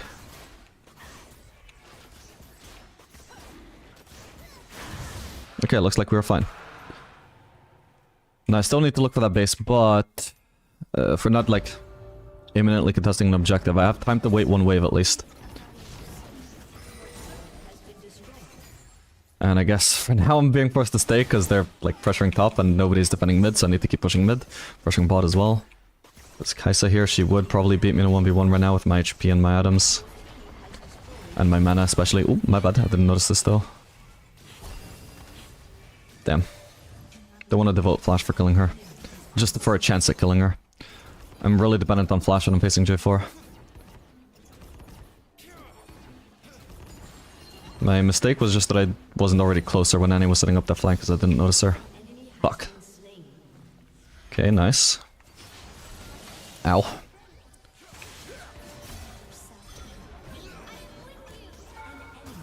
I'm taking aggro from that, are you kidding me? Wow, and he lives, and I died already because she had already hit me before. Fuck's sake. Oh, that was a fully charged turret. I don't know what it was. Okay, I suppose it charged up on Zinzao. I was hoping he was too out of range for it to even focus me there. I was hoping he would die, and he didn't. Oh man, everything went wrong. That sucks.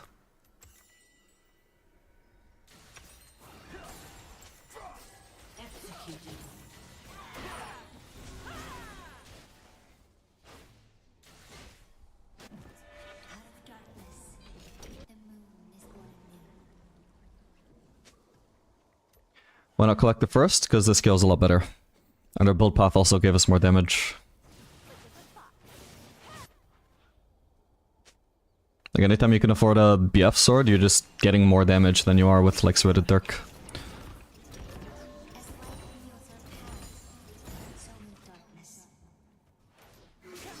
Oh shit.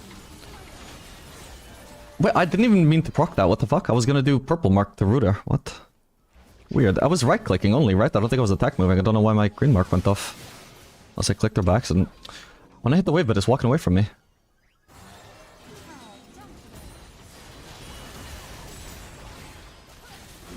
Oh, don't get an assist though, sadly. I should have done blue, my bad, it's more instant than purple. Oh, almost had this one, but the support stole it, man. Fuck. Not upset when the other two take the kills that they're setting up, but when Annie steals it, that's a bit more upsetting.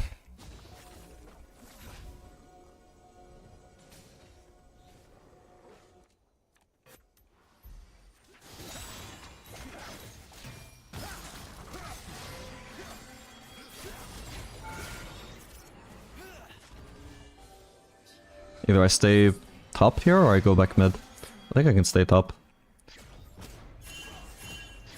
Oh, TF is also staying top though. Somebody should go mid.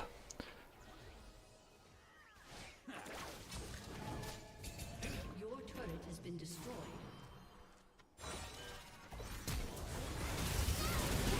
Nice one.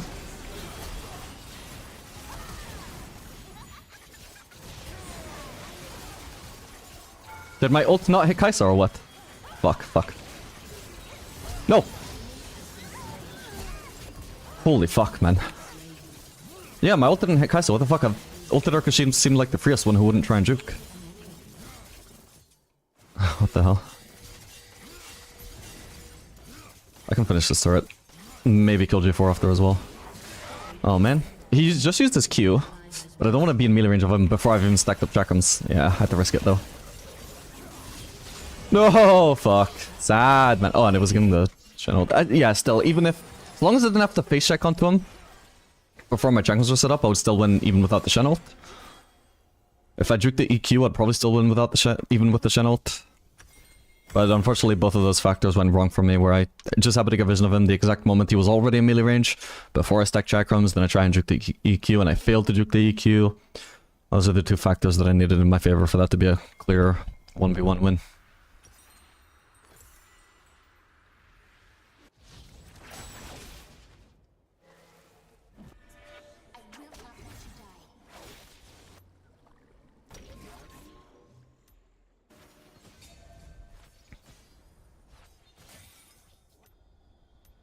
Just gonna go to red, honestly. This, setting up red for chakrams and I'm already on fucking less than 10 white ammo as well is just actually gonna be useless. I can keep white, but not holding on to red for a white that I'm not gonna play for chakrams on.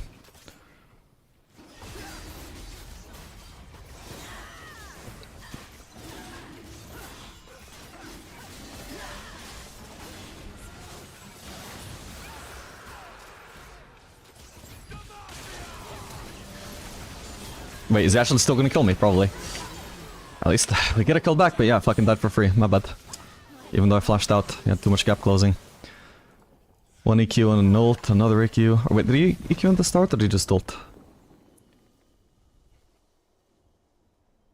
No, he just ulted. And the EQ just happened to already be back up right after. Fuck. Alright, what did I do wrong then? I think the mistake was just chasing him at all. I should be, as soon as he's out of vision, I should already be backing off. It's the only move. Even though I want to punish him, even though we have teammates around. My guys were also just wildly out of position for the record. I mean, Xin Zhao for sure. Way out of position when I'm chasing him. TF backed off because he had the same concern I did, but... Like, he can only kill one of us. But, yeah, maybe I'm just the one that played it greedy and he didn't. Definitely Xin Zhao was trolling, starting recalling there though when we're chasing the guy.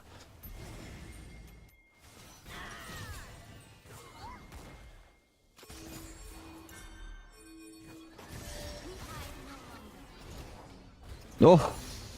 Okay. What are we pinging? Oh. Atacon. To be honest, I'm just gonna keep pushing because I can maybe get a free turret here.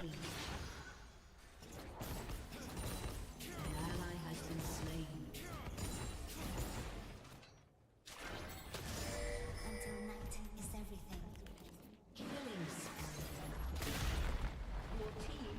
Okay, I'm just gonna leave now though. Maybe I could have taken the Herald as well. His only chance of escaping is to try and juke her backwards with his EQ, but it's fine. Just gonna just try and flank here. Make sure I couldn't juke that way. Now I'm gonna help, but literally I'm just gonna go for the wave first though, because it's a lot of free farm to not be taking when it's right there. And I can still join in on the Atacon.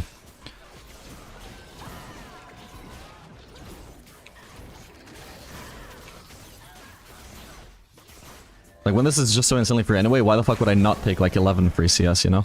That would be troll as hell.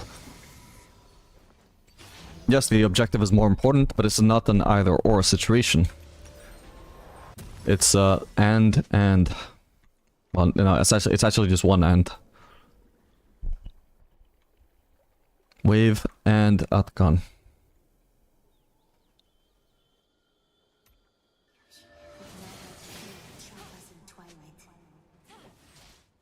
Oh, the cannon dies. Don't know if she did that on purpose with her Q, but the fact that she delayed clearing those casters for so long with her Q meant that I lose the cannon. Oh my god, I'm just not getting crits when I need them.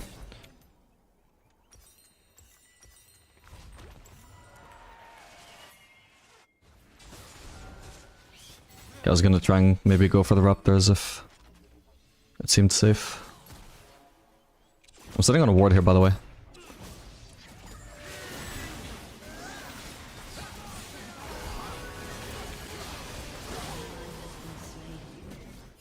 Okay, that's as far as I can chase. What do you want me to do, bro? I'm over the wall. Maybe he thinks that Inferno Molt is actually going to one-shot the whole team building armor when I only have 2 items. Okay, I'll just keep on pushing. The enemy team seem overcommitting here. You will make death more than death, brother. You will make it holy.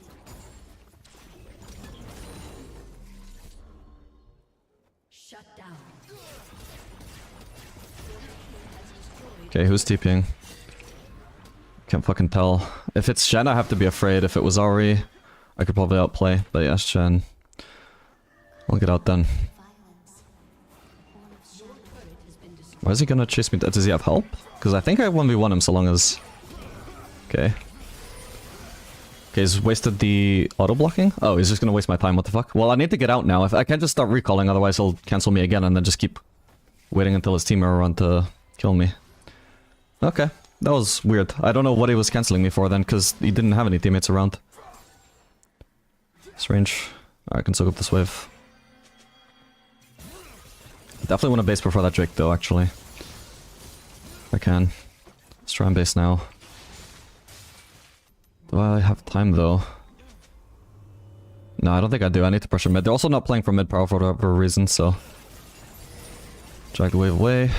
And just maybe push Reinhib again. Right now they have to choose between chasing me or going for Drake. Why didn't they just push the wave first? Good question. Lazy. Usually it's my teams that do this, but... Looks like our Aphelios is gonna get a free inhib for Drake here. They really want to protect our soul, but I mean... You also gotta protect your Nexus. Okay, so they finished the Drake. They're gonna start recalling now, but...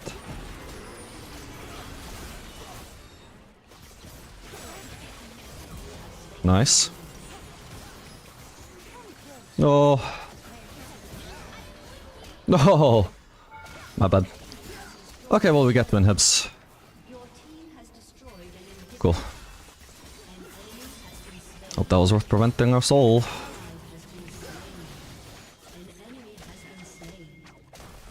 Oh, I didn't notice that other minion there, my bad. Yeah, pushes this in, right? Need to be careful though. Okay. This minion block. Oh my god. No! She's dead, right? Ooh. Maybe blue Q? What? Oh, my bad, I could have buried that. Holy fuck, that amounted to a shitload of fucking Soraka healing there. My bad. My bad. If I also fully committed to just auto Q instead of only going for the blue Q, she also would have died that way as well. Fuck me.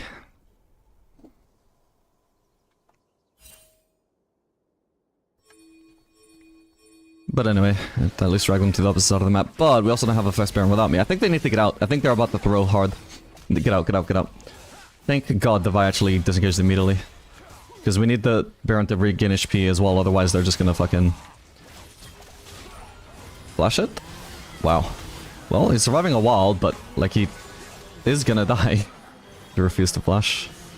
As long as they don't get Baron, though, it's fine, I guess. I just don't know why they wanted to fight. I don't know why he didn't want to flash. Oof.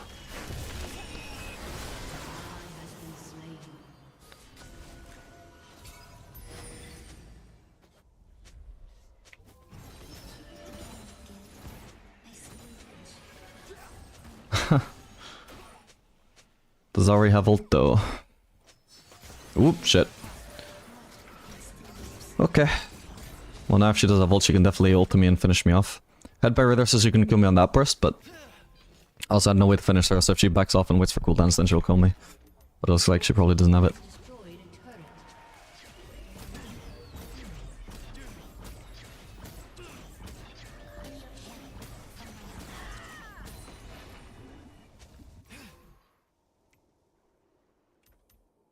Shit, I should have gone for golems. I didn't want to make her think I was trolling her by taking all of her camps, but she didn't even go for them. Okay, at least because she's surveying this wave out so fast, I do have CS here. Also, do I want to switch to the regular cycle from here? I think I probably do, actually.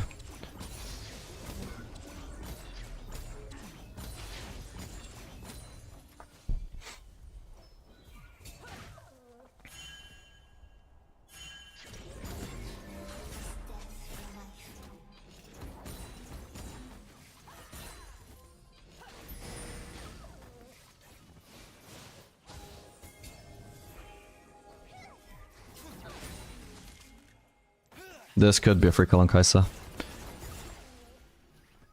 Where did she go? I wasn't paying attention to the map, I was focused on the ward. Oh, she's there somehow already, Jesus. Well, shit.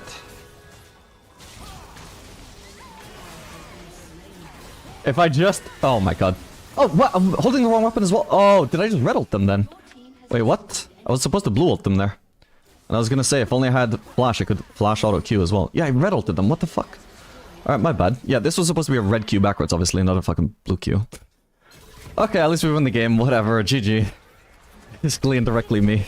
Even though I did like fucking nothing in any fight, at least it was me that got us all those turrets. GG. Yeah, clearly at some point I must have like tried to swap a weapon and not actually swapped, so I mentally lost track of what weapon I was on. Like I might have tried to do like W and then W again, but too fast.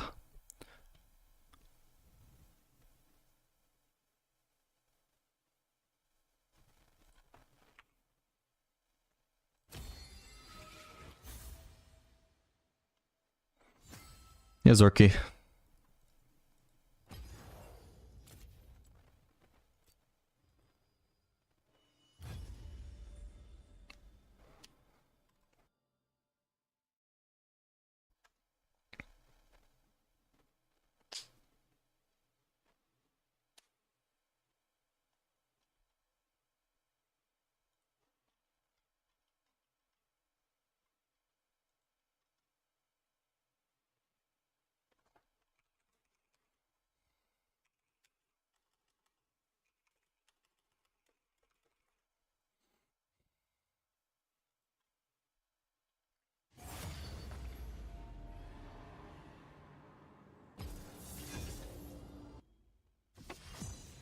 Do you ever buy Yuntal? When is it better than other crit items? I do it if I'm facing super heavy frontline, like especially starting even from lane phase. Like if I'm facing a tank support. But if I'm only facing a tank support and their comp otherwise is fairly squishy, I'll still do Infinity Edge. And if I'm facing a very tanky comp, but the enemy support is a range champion, like Janna, I'm probably still not going to do Yuntal.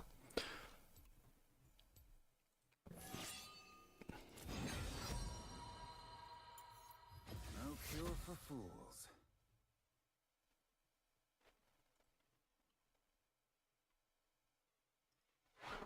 One sec.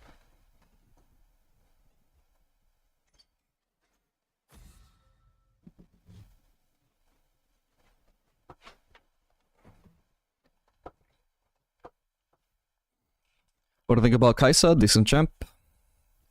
I think she's like everybody, especially when I try and call Kai'Sa like strong at the moment and on YouTube, I just get a flood of comments saying no, Kai'Sa's piss weak right now, but I think she's actually fairly good.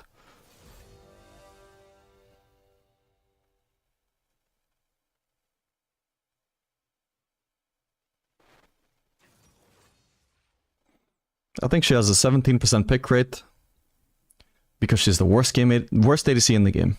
I think everybody always wants to play the worst ADC in the game.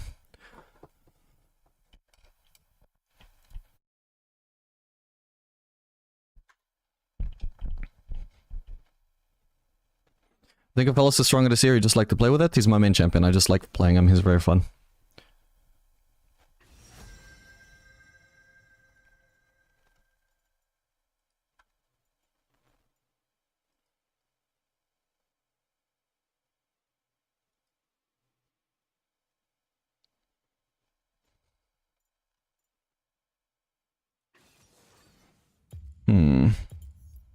Zaya should be good into Gorky. And is good with Rakan. What a no-brainer. Never resist an invitation to dance.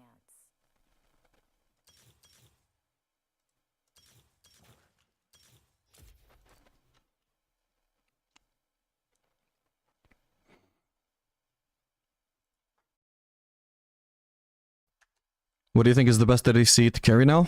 Either Jinx or Twitch, probably.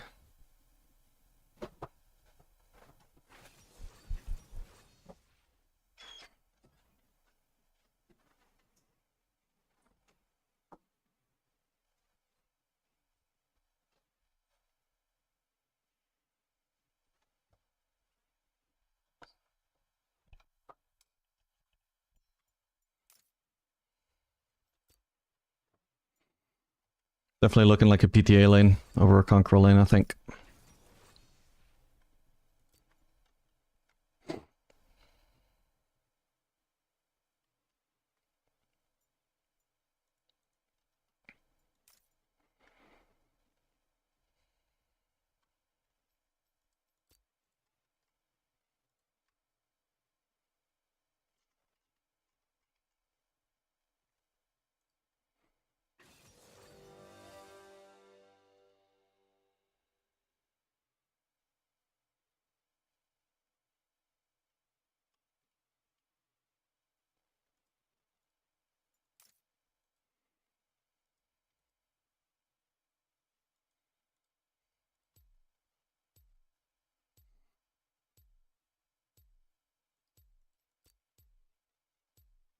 Yep, we run PTA.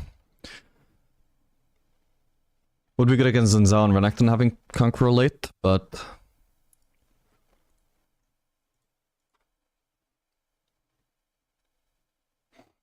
PTA is gonna be sick in lane, probably.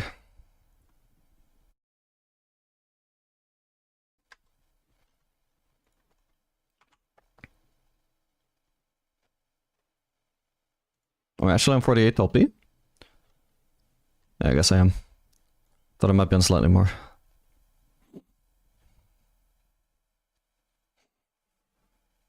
When you're picking in champ select, like just now, saying Zaya is good into Gorky, could you explain why those champs are good into the other for the dum-dums like me? If I did that for everything, I'd just be over-explaining a lot of things.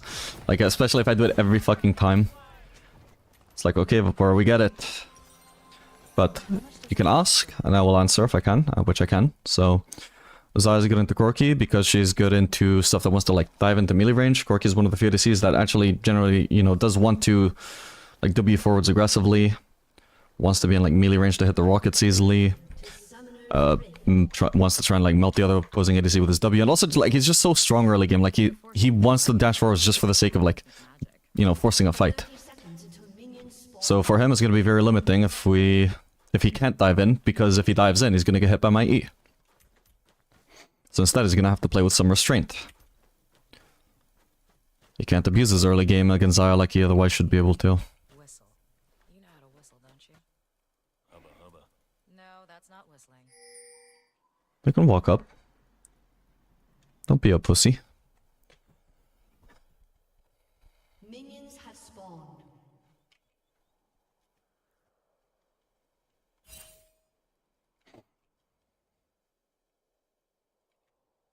If Rakan were here, I'd make out with him until his ears bled. He loves it when I do that. Level W. Nice. We're taking a big risk here. Do we... Oh, we have heal on Rakan. Shit. Okay, we need to focus Corki now, but it might be too late. I thought we were going to be killing. Soraka, man. Fuck's sake. Okay, at least we get that kill. Am I dead against Corki now, though? With any luck, he gets his W up in time. No, he actually died. Fuck. And the minions are just not gonna kill him. The casters just stopped focusing him even though he was literally killing our fucking support, man. That's actually crazy. He probably should have died there. Like, looking at the amount of HP he survived with when the caster stopped hitting him, that's just silly. Why did they stop? But yeah, so we can focus Soraka if we're actually gonna kill her. But if we're just going to fail, like, not have the damage to kill her, which apparently we didn't have Ignite, so we couldn't. We need to focus Corki then.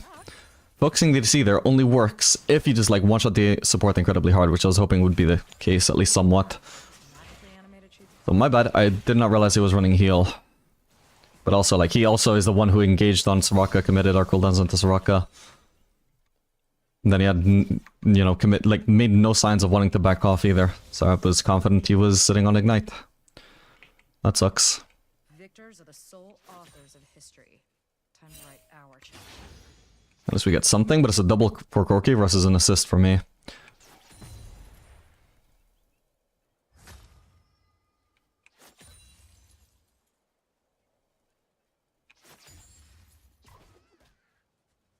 I think scars are sexy.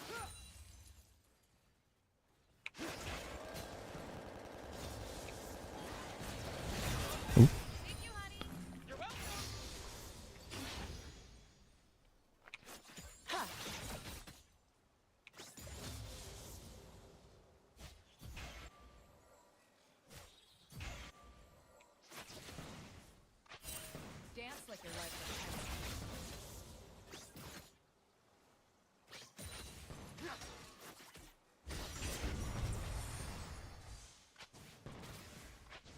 Got our jungler around. Are we maybe gonna go for a dive here? Could do. Jungler, do you want to maybe move in case an opportunity arises here for you? Oh man, in these kind of trades though, I would do so much more damage with the Conqueror. It's nuts.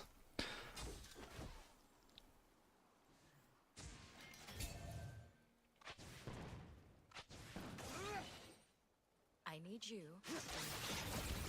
Anybody's gonna die. Let's see you die. Also, black is a terrible color on me.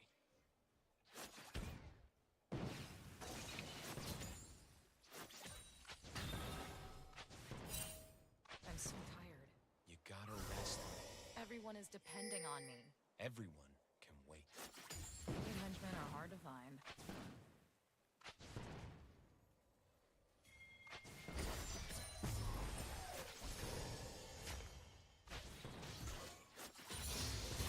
Yeah, gonna be a boring match for a very long time at this point. Now I'm actually sad that I didn't go Conqueror, because we're no longer in a position where we can play aggressive at all in lane, so I don't need PTA anymore. The whole point of that was to snowball.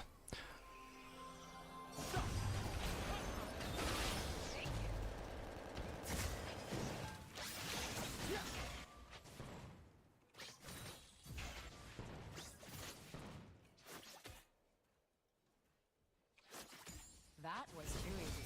So much fun.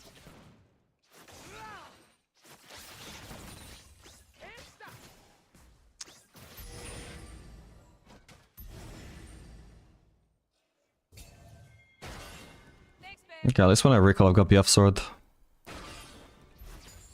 Maybe when I've got that we can try fighting with the Corki again, it depends what his power spikes are. But for now I'm not gonna be able to base. Unless I want to drop a wave. When I dance, I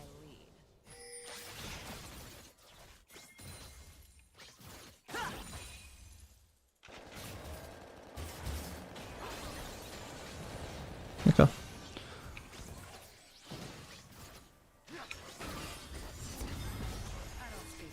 Okay. Yeah, we want to help with the Drake, but I need to shove the wave first so I don't miss a billion farm. Nothing is ever easy, but that was really easy. Alright, there we go.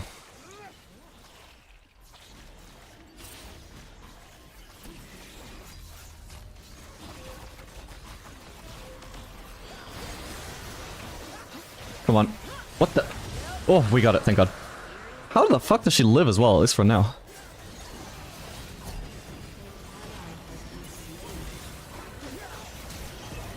No, my E... I was hoping I would have a lot more cover set up there with my E, but oh well. Suppose maybe I just didn't have the damage for it. Like, enough AD for them to actually do much. Ooh, I wasn't finished with these fools yet.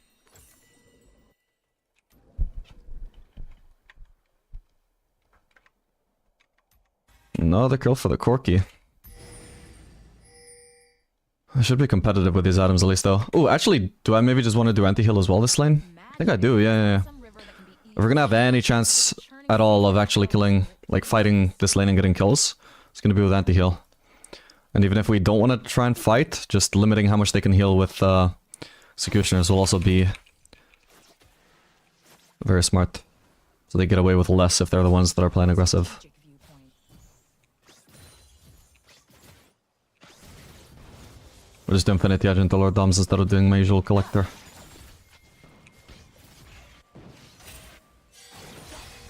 Careful, I just used my cooldowns to wave clear. Okay. I think I'll literally just base as soon as I can afford.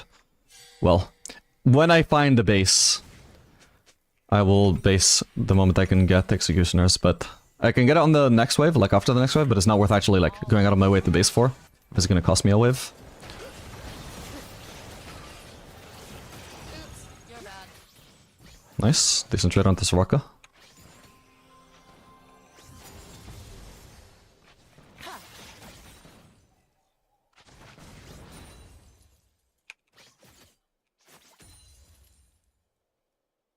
Do you remember the plan? Okay, if we can actually get Prio here, then we can base on Executioners. Next. Okay, I'm looking to base now then. I'll try and base in here.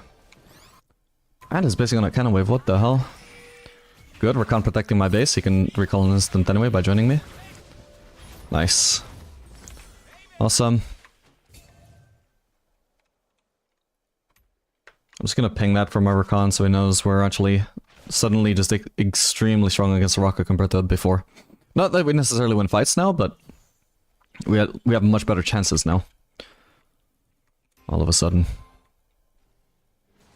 Gonna be slow as hell though with no boots. I'll get those soon from my magical footwear. Ooh. Otherwise it's slow and satisfying. Cannot do shit. Nice. Okay, decent damage. Stallion Pro was- Almost blocked into the turret. That would have really pissed me off if I actually got the turret aggro. I was trying to have a moment with We could maybe just dive him. It would depend on whether his jungler is going to help him out or not. And by we, I do mean like not just me and Rakan, because right now I need W. But also like our jungler as well. Okay, that's worth it. We got Vex here. I'm not going to bother using Barrier to try and survive then, because I could have tried to bait time for my E. But yeah, Bel'Veth just left too early when we had such a good... The waste state sucks for us though, but well.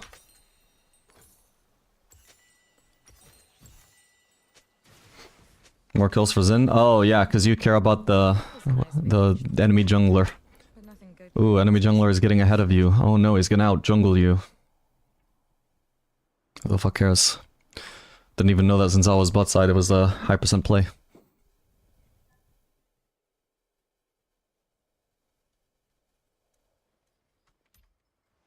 Spiders are my spirit animal. How the hell did I reduce that much HP regen? Oh, crap. I fucked up.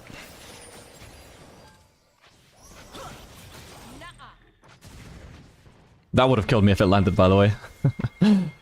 Rakan doesn't quite have ult.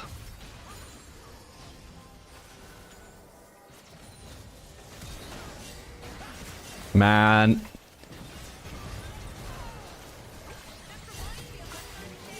Wait, I have flash! I thought I had flash! Holy shit, my bad. Oh no, now I died to this, if nothing else. Oh, okay. Props to Corky, he played that really well. Like, I don't even want to say we necessarily overforced. Like, he dodged literally fucking everything that he could possibly get hit by. Didn't get hit by this. I'm gonna assume Rakan W probably missed too. Unfortunately, we also just didn't have Rakan ult. Definitely from my part though, like the worst thing that I did though was just taking that bad trade to begin with. I needed to play incredibly safe until Rakan was actually around to protect me. Otherwise, yeah, like that's the thing, like Corky just dashes forwards, like I said, forces an extremely good trade onto me. Usually he can't do that in a 2v2, because I would just set up the feathers on him and just one-shot him. But because he was 2v1, he didn't have to worry about that, so I just took a lot of free damage, which could have been avoided. And should have been avoided. Leading to me just not being able to interact in that fight. And getting punished for trying to do something. Is she just AFK or what? No, she's doing that. If we're lucky, they don't have vision here. Alright, I think we have to try something. I'm not gonna go for the plant because I don't want to give away that we're trapping him here. Just go for it. Up. He's standing too far away though. Maybe we get her at least. Yeah, she's dead. Still goes to me. Sadly, she's not worth gold though. I don't currently have cooldowns. Corky will have W too. It's not easy to force onto Corky as this lane. We're good at playing defensively against him, but we fucked that up by giving him a double kill level 1. I'm fine with that. Me too.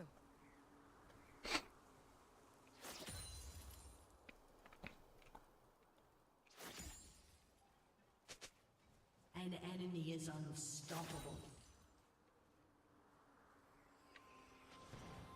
Lalash!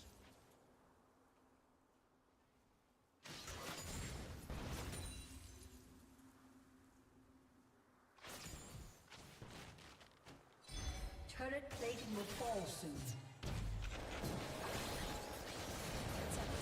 Holy fuck, he hard chunked me there. Even if I got my PTA, Jesus Christ. Let's go no W now so you can't force on me. Fuck, but if only I had an Infinity Edge, which I don't on this base. Yeah, he's got hobbies, so he's insanely strong right now on top of his Triforce. He can W onto me, I need to respect this here.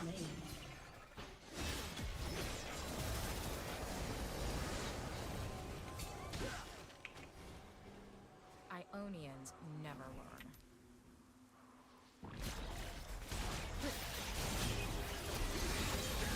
Holy fuck, she died, thank god. What the hell? Maybe he thought golems were up there. I can use ult if he dives on me, by the way. No need. Let's fucking go. Well, I hope the Belvest stops being tilted. Now she has the massive shutdown from the Zinzal, who she blames her team for getting fed. Even though it doesn't even really affect one jungler too much if the enemy jungler gets fed. Like, they only get tilted because they're, like... They want to believe themselves superior with the enemy jungler, so the enemy jungler gets more fed than them. It's like, oh, well, it's my fucking team's fault. Okay, Vex is hovering bot side. She might try and ult us. To be fair, I can already base anyway. I'm not super afraid of her because I can just dodge her stuff with my ult, but... Should I base? No, I feel like their bot lane has to be going mid, so I need to defend this.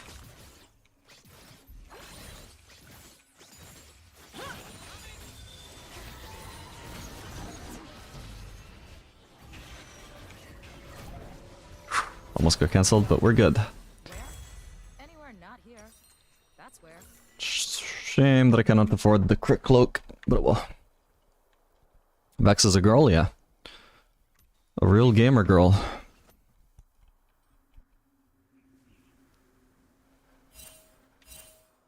Well, with muting than unmuting. Wait, did she? I didn't even notice. Nature is wild and untamed. Oh. Balanced. For a second there, she was walking for us like she was maybe pushing for a dive. Ah, fuck this. Oh, throw a block, what the fuck. Shouldn't have got chunked so hard. Put myself in a narrow corner on purpose, but I didn't expect to get blocked by a minion and being unable to move out of it. Brawls just seem to find me. Now I'm just chunked for free, this sucks. I wanted to force onto Vex. There we go. I can't fucking see her though. There we go. I probably should have buried just to be safe, holy fuck, but I survived without it. Yeah, that's how instantly free that was. If I didn't get blocked by the turret, great. If I had vision of her, amazing. Did my trigger just come up? Or maybe I could have blocked, placed that actually. For now it works out, I just hope I don't get ganked by Zinzao. He could turn up out of nowhere. We can trade turrets here, that would be great. It's not first turret out of the way, so don't really care who gets it. First. Just as long as I'm trading at all, we're good. Might die to Zinzao here, but I think it's... If he was gonna gank me, he would have appeared already, so... Maybe I doubted the enemy bot lane pushing this, but... To be honest, if we're gonna die to them, we die anyway, so we might as well commit to one more wave.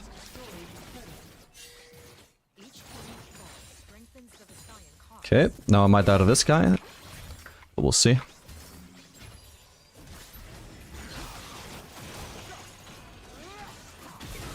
Fuck, I was gonna say Izzy must be coming back up soon, but... Did we get another Recon W? No, not in time, fuck. Yeah, that... This Recon just used one W in the time it took Renekton to use 2 E's. That's unlucky. I don't know exactly what the Recon W is actually... The cooldown is actually supposed to be. So I was just taking a blind guess that it would be lower. Because he maxes it, right? I don't know, that's something I should look into. Yeah, we need anti-heal, of course. I already did the... Executioners. Alright, I'm gonna look up Recon W cooldown. And if he maxes it, it goes down to 10 seconds. That's actually not even that low. He builds some mobility haste, but... Only 10 so far in his build. Yeah, I guess that I can see why Renekton had it up so much then. Because he... Well, no, he wouldn't be maxing, is he? He wouldn't have it maxed, but he does have a shitload of CDR items, though. Okay, my bad, I should have stopped chasing Renekton then. Should have been happy with surviving.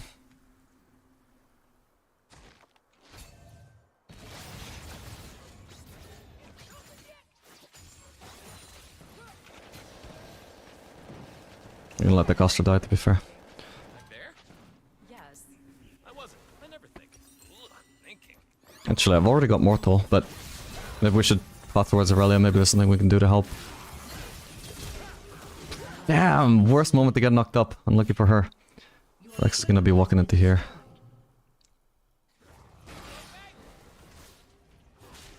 This guy is low.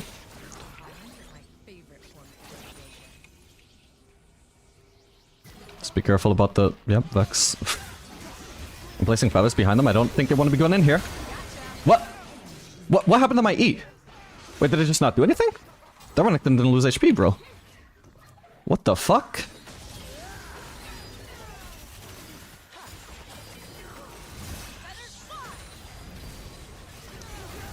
Wait, Corky behind me and I can't press E. Oh, for fuck's sake. Oh, wow, they Omega flanked us. What the hell? What? Okay, what happened to my E? It felt like it just disappeared, like it got blocked by a fucking wind wall or something, but there wasn't a wind wall. It was before Rakan died. Oh no, it did go through, it just didn't do anything. Wow, I was expecting that to like one-shot Renekton. How did I miscalculate this? Because that's so many feathers out, right? Oh, he had a shield for one thing. He also got Soraka ult. Also had his Q heal. Okay, well, yeah, he just took 0 damage there, what the fuck? My bad, I didn't expect that. All the things. Alright, need Navori now.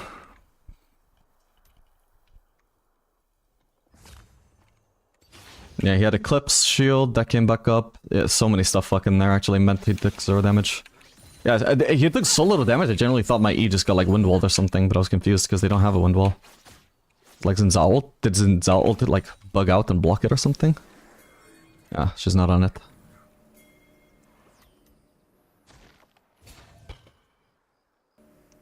No, we can't safely shove out a wave here, we need to back off. Don't sit in danger spamming FF. Doesn't matter if the game is probably lost, we still try our best to win.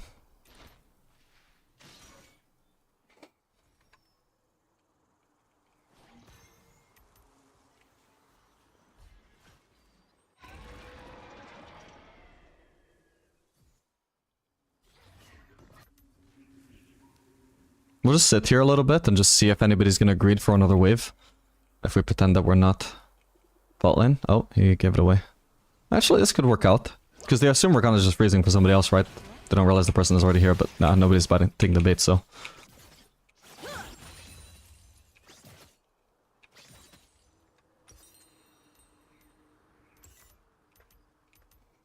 Can try another wave. For now, they're almost all accounted for on the map. There's only Renekton not accounted for. He can either go bot or top, but not both, so for now... Now we can push another wave, and now we see Renekton top, so we know we're alone for nowish, but now my whole team died though. Well, that sucks. I shouldn't have had to die there. Wasn't in a position where they had to defend the turret. I think I just keep on pushing, to be honest.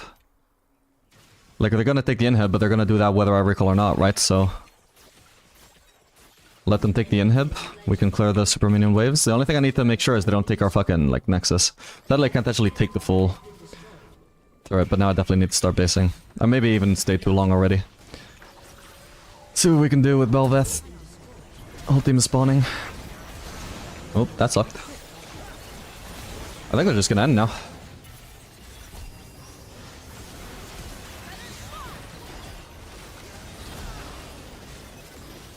Yep. That sucks. I guess they were just too ahead. Sucks about our level 2. That ruined the game for us. From there, it was impossible to claw the lead back. Especially with Bel'Veth just tilted out of her mind from level 1 or whatever, whenever she tilted. Like, I think that time where we could have had her on a dive and she just didn't follow up, it seemed like she was already tilted. Like, even though she did a good thing, like getting us, like ganking for us and getting us a kill, then she refused to follow it up with an even better move by diving Corki, because she was just tilted, it seems. She was already, like, flaming us and blaming us for Xin Zhao getting fed. When he was barely even fed. And by us, I mean the whole team, not necessarily bot lane.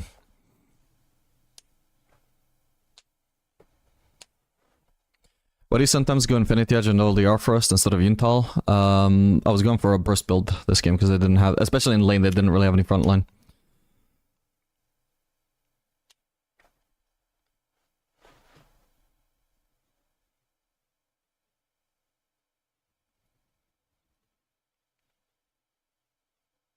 Do you have any tips for keeping your CS up, especially against aggressive laners? I guess especially against aggressive laners? Nope, not really. They're gonna walk up really far, zone you off the CS, you're gonna lose CS, that's how it is. The secret to getting a lot of CS against highly aggressive laners who can easily kill you is you kill them, or you massively outtrade them. And then they're no longer scary, and then you can farm. You get some room to breathe. But if you do not force a winning trade or kill them, aka if you do not outplay them, then they are scary. And when they are scary, they deny you farm.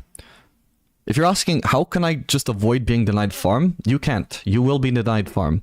You just have to limit it to like an acceptable amount.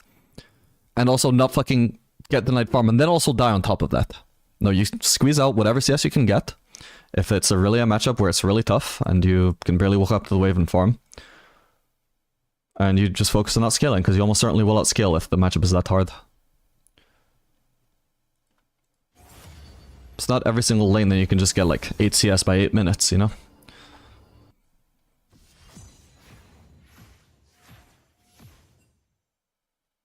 So no front line, then do burst build? Yeah. Usually I would do like Collector into Infinity Edge, not Infinity Edge into Mortal Reminder, but since they had Soraka in lane, I needed to do Mortal Reminder second item, and if I want like Infinity Edge before third item, then I need to rush Infinity Edge then.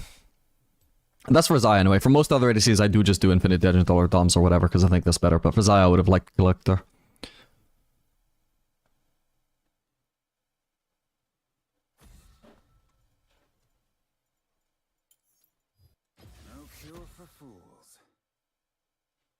What software do you use to see the replays? Replay HUD or Replay HUD.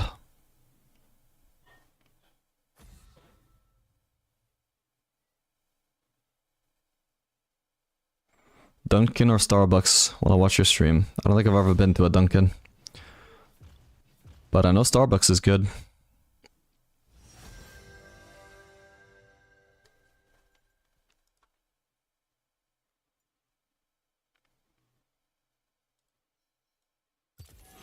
See if the jungler will blind.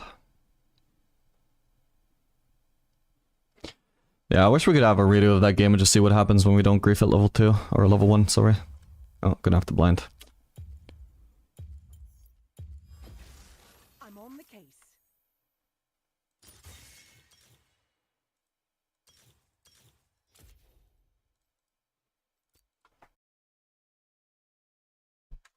Because that was supposed to be a decent enough lane for us. Like, even if we don't stomp them in lane necessarily, we would at least, like, go even while out scaling hard. But the fact that Corki started off with a double kill just killed any fucking momentum we had. Or should have had.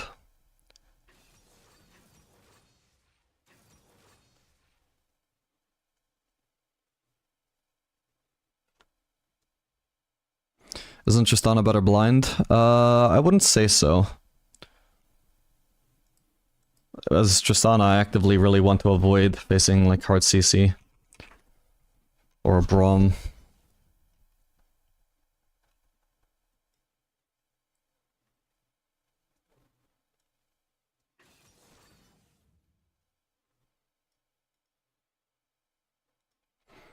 Basically anything that CCs me long enough where I can't get my Tristana E stacks off, because I'm just CC'd while the bomb is stacking, then that's a terrible matchup for Tristana, because you won't get your reset, and you won't maximize your E damage either.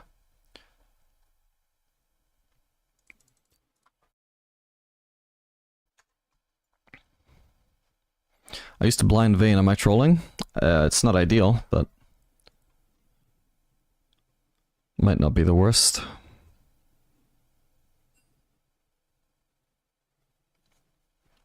Shojin on Corki is good. It seems to be decent, yeah. I've never personally ran it, but I have seen that some people do it. It's probably okay.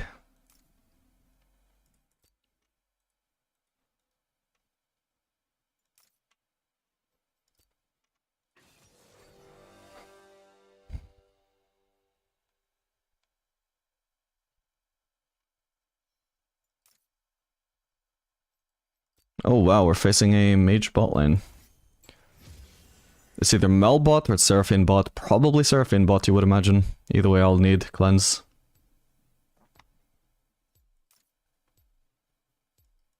The comp doesn't have too much front lines, so let's go with Fleet. Especially if their lane doesn't have any front line. Oh man, I just realized that was my first Xayah loss in a while. I've like maybe one Xayah lost this entire climb before that game.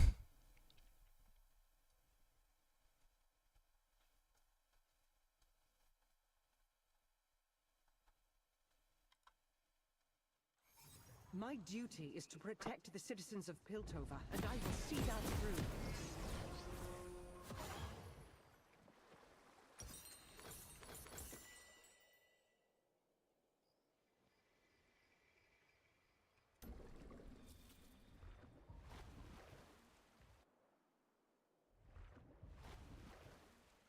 In your Jinx guide on Mobafar, we're using a diff build from the meta build at IE first.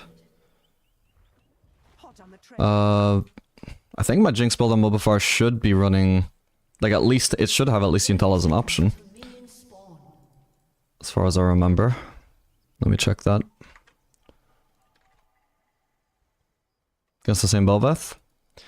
Hey, hopefully she's equally tilted out of her mind this game as she was last game. Yeah, core build, Yuntal into Infinity Edge. then the build that runs Infinity Edge, that specifies that it's my build, not the build. Let's investigate. Minions have spawned.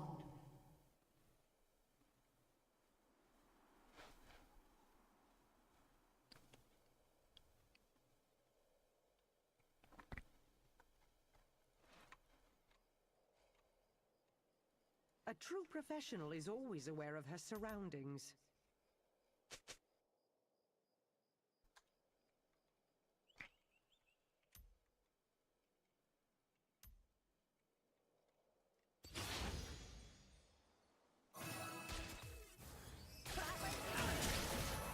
Picked a bad time to lock myself down into my Q animation. My bad. Seraphine! Would it be inappropriate to ask you for an autograph?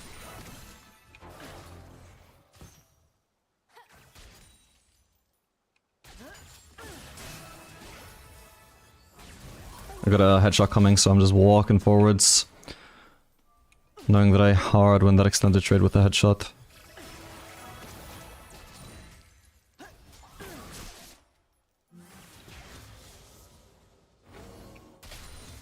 No stone left unturned.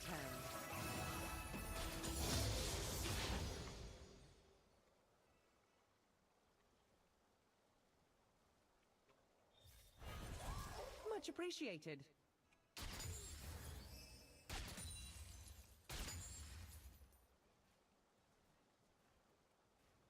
Anything you say can and will be used against you.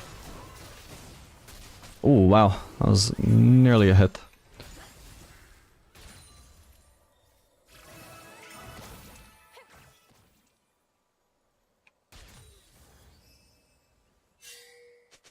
I'm not here to serve. I'm here to protect.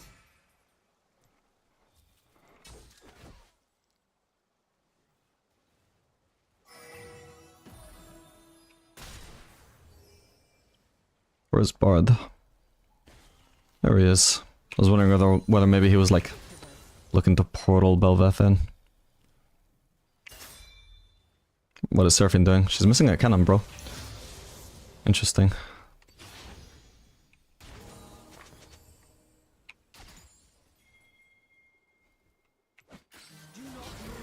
Oh, I feel like he should have been hit by that. What the hell? He walked forwards when he saw the trap, then walked backwards into it, and it still didn't proc on him. That is surprising. Yeah, so she recalled and TP'd back in for some reason, but like she cost herself a cannon with that. I don't know if she TP'd, she recalled at least. I feel like if she TP'd, she at least would have been in lane faster though. Suspect engaged. An ally has been slain. If she just run out of mana, but she definitely should have waited until after the cannon to recall.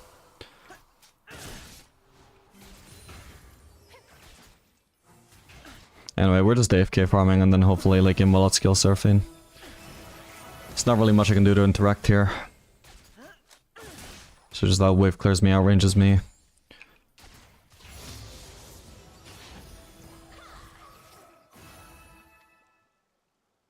I'll have this finished before tea time.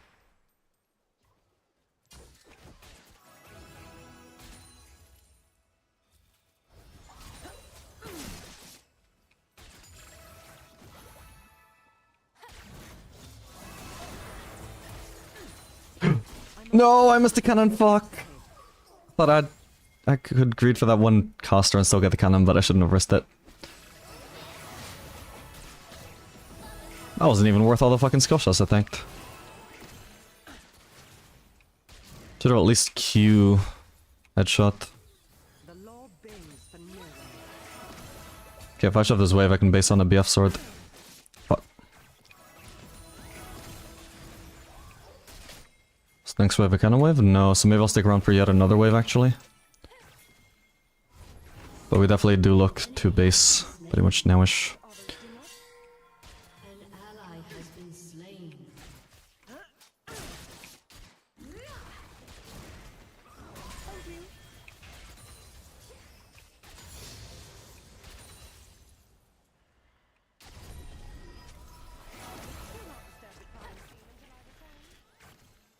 She could try and freeze. I wish Nami would have been preventing that, but it's fine. She didn't actually freeze. Good. A freeze for her would have been insanely worth because I don't think she TP'd, so I think it's still up. So I think she could have lost as much HP as she wanted setting up this freeze. Then if she needed HP back, she could just TP.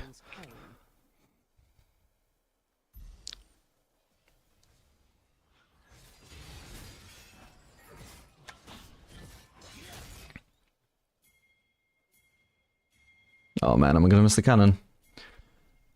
Someone call for Surely Seraphine does as well, right? Yep, nice. Another cannon missed for her, even though she has TP. What is she doing?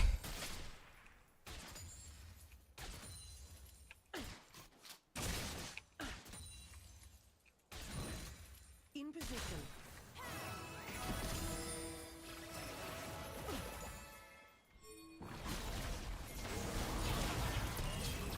Oh my god. Leave it to Belveth, by the way, that trolled my previous game pretty much. Maintain a proper This game she starts off hard gapping my jungler.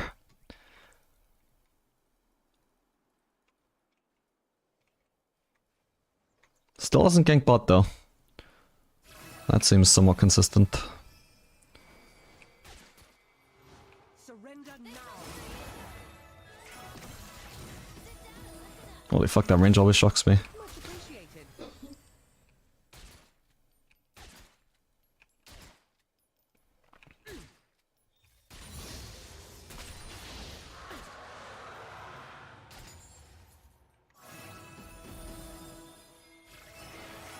I cannot afford to falter. Fancy a treat?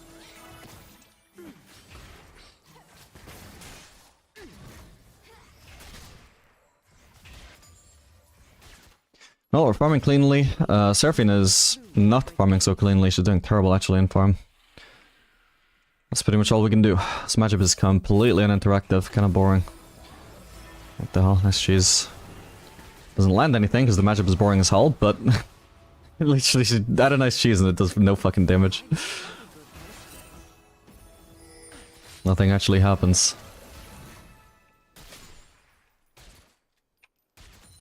Okay, I can base on a pickaxe. So if I can get Prow here. Nice.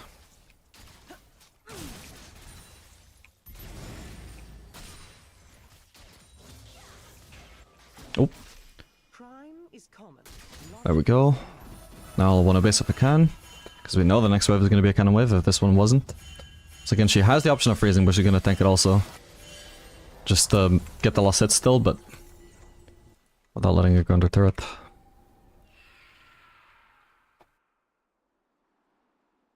An ally has been slain. Uh-oh. Been slain. Me, miss? Not by a long shot. Well, I'm sure glad my team is getting stumped while I'm stuck in a uninteractive matchup. Basically, I just have to hope my scaling wins the game, but I don't know if I'll scale Seraphine that hard. If I do, it's gonna take forever. I love a good chase. Okay, we know Seraphine, if she's still here, is alone. Bard is topside still. I don't dare hit this cannon in case one of the melees finishes off there.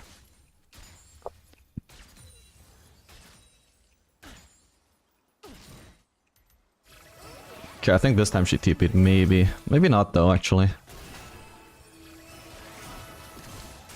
Okay, I hit the Q at least. Can maybe look to rotate over to this fight. I think I'm gonna have to take the safe pathing round though. If I run into somebody in the river there, that's gonna be a disaster. Wow, a shutdown for me. Okay, that massively accelerates my scaling. Should I have kept on moving over? I should have, to be honest. But it's too late now. I'll commit to pushing this wave now. It looks like I wouldn't have done anything anyway. The whole fight just moved away from me and now it's over. Like, even if I was moving over, they were running away, you know? I will not tolerate. Now Seraphine is there. Hopefully she can't influence it either. As An expected. ally has been slain. An enemy has been slain. Seraphine might be moving over now, but... Well, Baveth could also collapse on me. I'm just gonna go for the plating though. Ah, yes, she is. I could execute, maybe.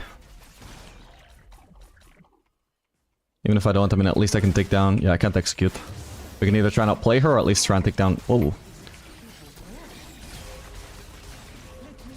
Fucking hell. Wait, oh, I have cleanse. Shit, my bad, my bad. I was trying to use barrier. I don't know how she stepped on neither one of those traps, but I felt like... At different points, she stepped on both. Oh, well.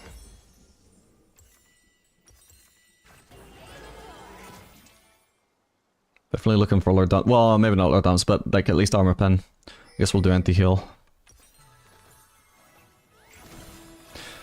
Yeah, I didn't even have time to clear the whole wave, sadly, but at least I did a lot of damage to the wave. Got some CS. Just a shame that I didn't land any traps, or maybe I could have done something to play that Belveth. Oh. She probably still has Belveth around then. Yeah. Well, at least I get the farm now.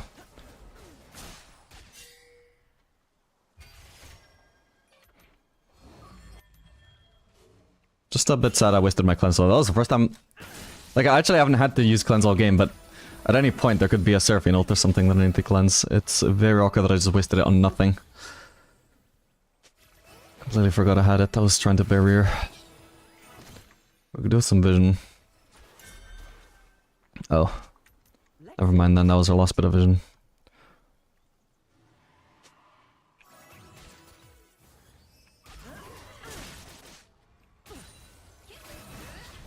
Well, shit. Fuck. Ah, god damn it, yeah, I'm CC'd for so long. Yeah, with cleanse I actually maybe could have upplayed, who knows.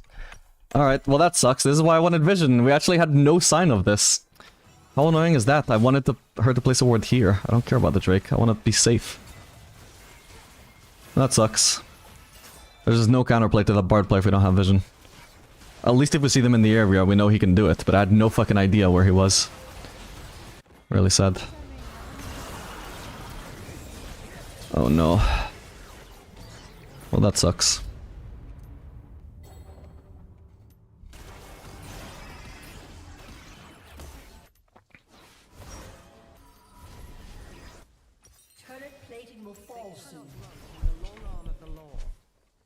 The scope of my rifle. He's dead? He's dead, I think.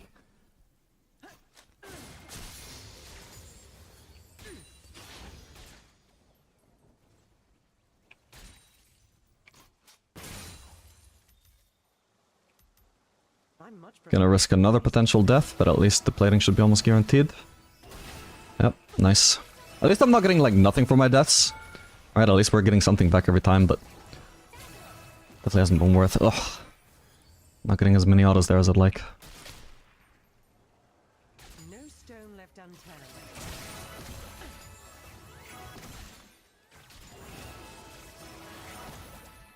If time never sleeps. I want to get one more wave and then base for Infinity Edge. We need more vision. That needs to be the utmost priority right now, not just sitting in lane doing nothing.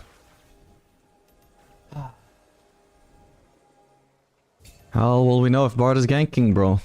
Or anybody? Ooh. Wow, she fucked that up. What the hell? The ult was aimed wrong? She queued before... Like, she used her bubble before the ult had even landed, even if she assumed it was gonna land? Okay, this should... Wait, whoa, my god. Jesus Christ. Can I flash this? Nope. I think I'm just dead anyway, aren't I? Yep. Ah, fuck's sake. Oh, that's really sad. That Bard ult actually interrupted my ult, which would have killed Seraphine. Okay, at least she should die here, right? Viego just ult over the wall. At least she has flash. Oh my god, at least Nami finishes him though, right? Yes. It's something. Now we can portal again? Yep. Nice, the double portal tech. Sick. Oh man. Can't escape. Well, at least I got the wave though. What a disaster my game has suddenly turned into though. I was doing like so well, pretty much everything I could in the matchup, just AFK farming. Finally got a kill, and now it's just been 0 and 3 since then. Pretty much with nothing I could do in any of those deaths. Either one death either was worth it, and also like had to just gamble that they weren't ganking, Then every other has just been...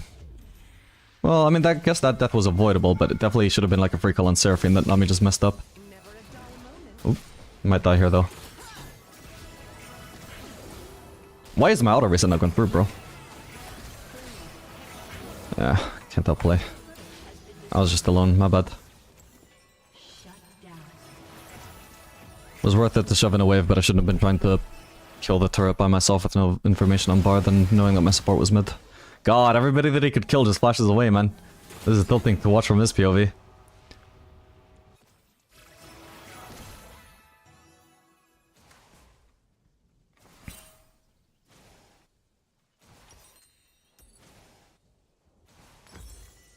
Nah, my item slots are fucked actually if I do a triple longsword.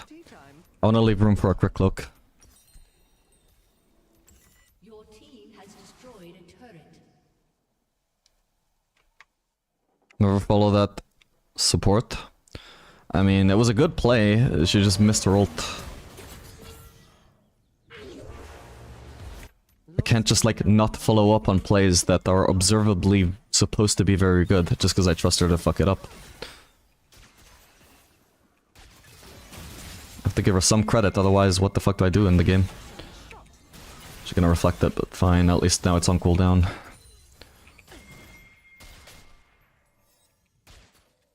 Oh, he wants to take over, that's fine. Or, oh no, he wants to gank. Okay. I want to ult her actually while her reflect is on cooldown. Well, nothing to gank here, buddy. That's all, so that's it? He doesn't even want to take over? Also, what is this build? What the hell?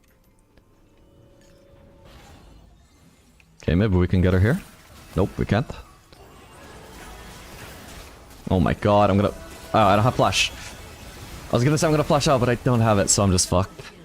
Sucks. Best ADC. Dude, just provide some vision! This is the second time there's a Bard portal from out of vision when Nami had wards. Look where she had plenty of time to place vision. How long is she gonna be protecting her ADC without protecting her ADC with some vision, you know?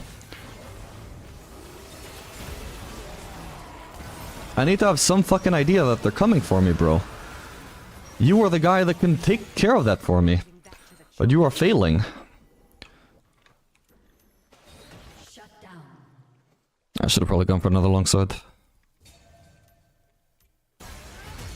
Rampage. Your turret has been destroyed. 3 steps ahead.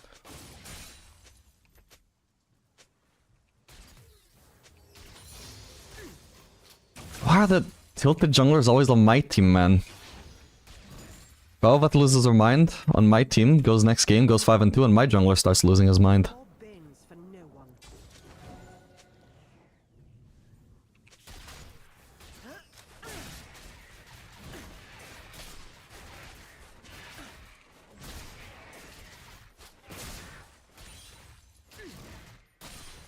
It's my business to know what others do not. Can get a quick look now, I guess. Okay, no, I can soak up a whiff. Let's just deafening focus. This chat is just distracting. Someone call for a sheriff.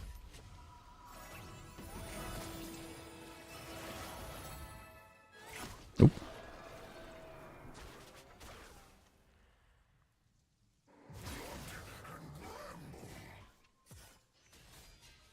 Always mean Oh man, they are one Drake away from soul as well. Didn't this happen in the previous game as well, where my jungler also had no objectives? But now it's the same jungler still getting no... Like, now on their team suddenly does get objectives. then I best put on another pot of tea. What is up with that, man? It's not like we were losing bot or anything. Like, anybody could have played for bot. Nobody did, but my jungler ends up tilted anyway.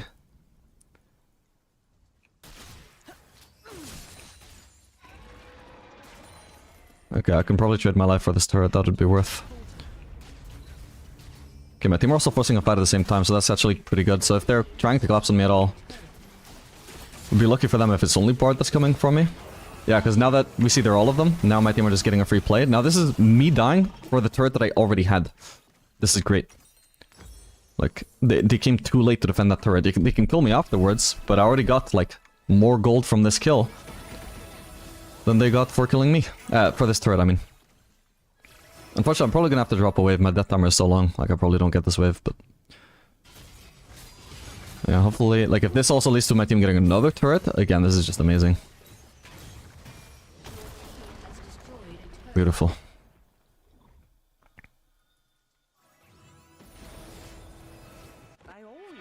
Right in chat, I see the river less than you see you're dead. No, because that's toxic.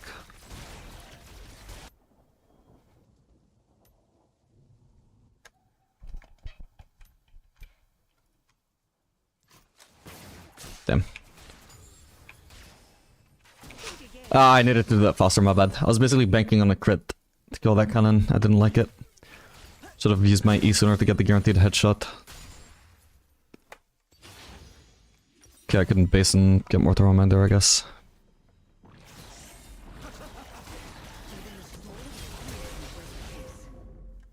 Fucking hell, man. My hand was not on my either my keyboard or my mouse now, I don't remember. Probably my keyboard. Okay. Nice cheese. I wasn't paying attention.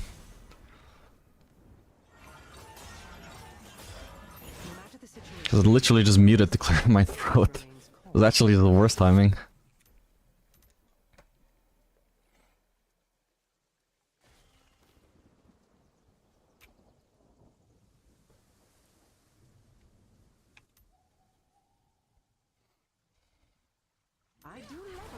Oh shit.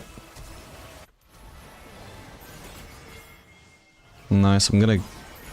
well, he definitely got Bard ulted. Don't know about the Gragas ult though.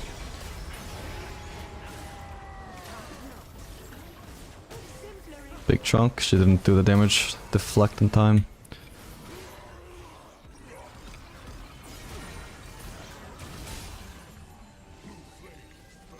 Mel is just pushing top though. I think Aurelion Sol needs to recall, defend, and then TP back bot if needed. We're gonna need to shove another mid wave before we go for Drake, but my team is also fighting here and that might be more important.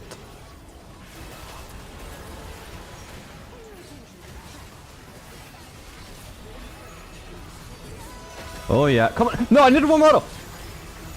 I lost vision now. Oh, thank god, at least she dies, but fuck, that was so insanely awkward. Every single time I could auto, I lost vision. And then I gained vision again, so I was like, okay, no need to blue trinket, and I lost vision again. And every fucking time, I just autoed something else by accident. Oh my god, man. Also, didn't Aurelion Sol have no mana anyway? He should have based. I mean, he got a blue buff, I guess, but... yeah, I don't like the fact that we just completely ignored Mel there, and then we lose the fight, and... also lose all of this, because Mel didn't even bother TPing.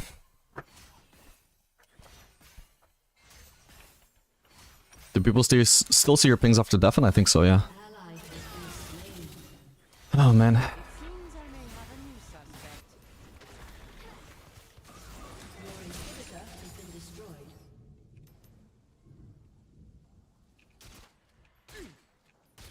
Yeah, also I just was so focused on fucking trying to get the last hit on the Bel'Veth finally that I also didn't think to just cleanse the Surfing Note. If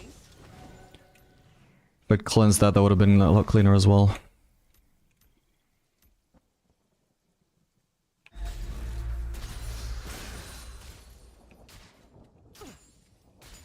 I think I'll risk one more wave. No, actually I can see the wave is actually too far away to bother. It's a risky time to die as well right now, because they would get a Baron off of me dying.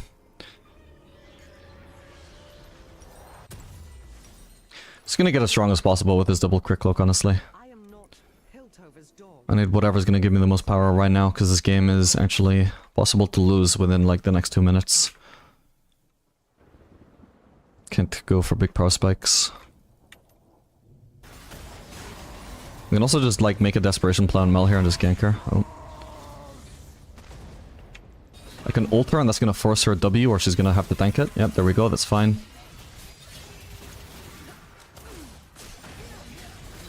Nice. And they're not starting the Baron for some reason. Interesting. They should probably still get it before we get there anyway, but, you know, why waste so much time as well? Please tell me I get this cannon. Oh, yes. I guess we'll just leave the Baron. They're gonna get it anyway. No. Do I give my life for another turret?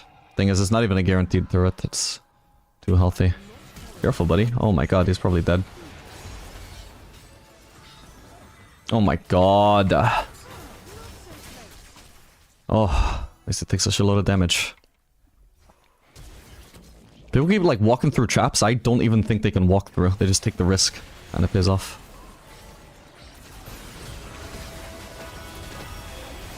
I'm rooted on. Oh my god. Oh, I was stunned, otherwise I could have placed a trap under Belveth. Okay.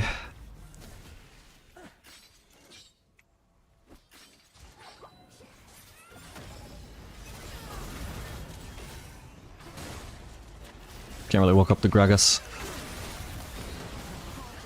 The guy will kill me with his ult. Get a Mirasol needs to defend this. Probably should be me mid because I have physical damage, so I'm better at defending Baron waves, but... Oh, he's engaging. Can I do anything? Maybe ult someone? Doesn't look like there's anything to ult. I don't know what he was engaging for. Well, the wave is dead at least.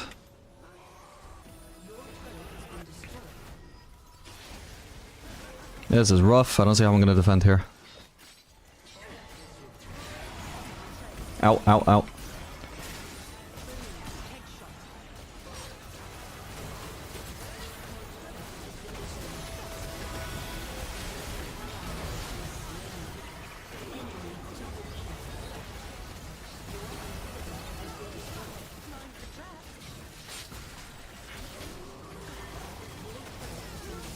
If it gets deflected, yeah, he sadly gets saved.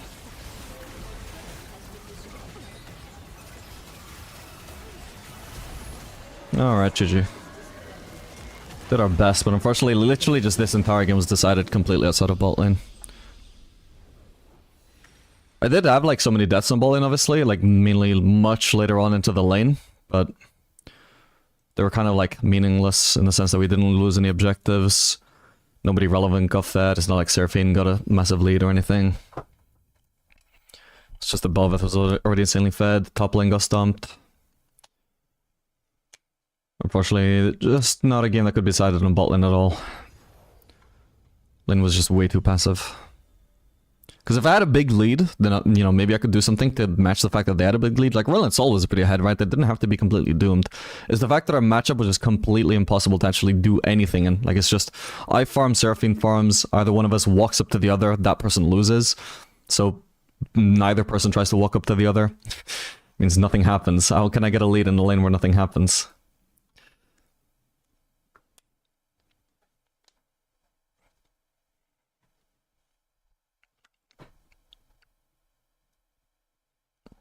Why not Yuntal? Because I wasn't facing any front line. At least on bot lane. And if you look at like how much damage, like every time that I did damage to Belveth, how many autos was I doing? It was like 1 auto at a time. I don't need attack speed there.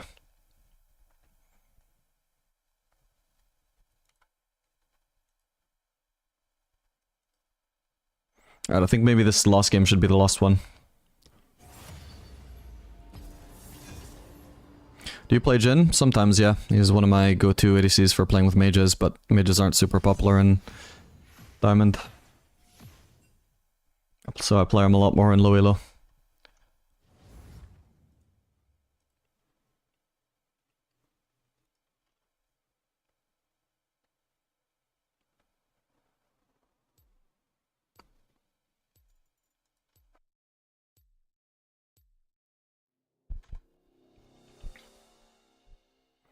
When would you recommend Yuntal first for Kate? When you're facing a tank support, and especially if that tank support also has tanky teammates. Like if you're facing a Norn or a Scion, as well as like a Braum support or a Leona or a Nautilus. Like anything where you can justify the attack speed in lane, and then also justify a late game as well. If you can only justify it late game, it might not be worth. I mean, you can run it and it'll be fine. It's just that I personally don't choose to do it. And if you can't justify it for the early game as well, then also wouldn't bother with it.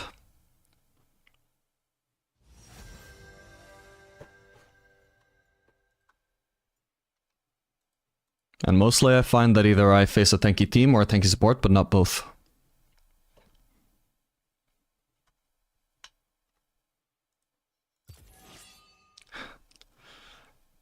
That Viego that lost his mind and completely fed the game, by the way, is the one that also wouldn't give me blind... like, wouldn't let me... Like, wouldn't trade so I could avoid blind picking, so I'm gonna have to blind pick again. See how Caitlyn does again.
Gonna go Nash now?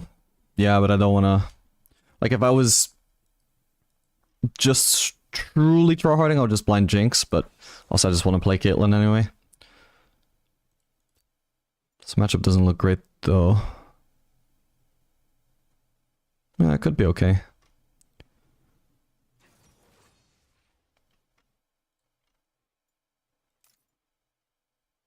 Have to run cleanse for... Definitely the Ashe level 6 at least, though.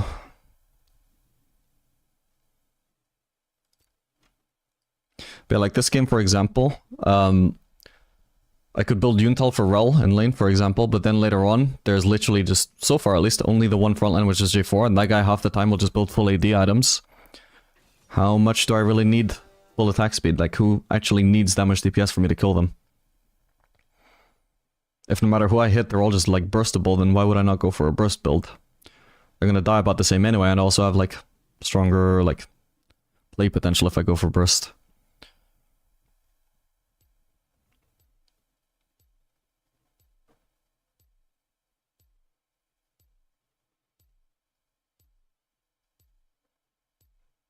Have you ever tried Tristana with Halo Blades? Yeah, it used to be pretty good back in the day, but Halo Blades just kind of sucks a lot right now.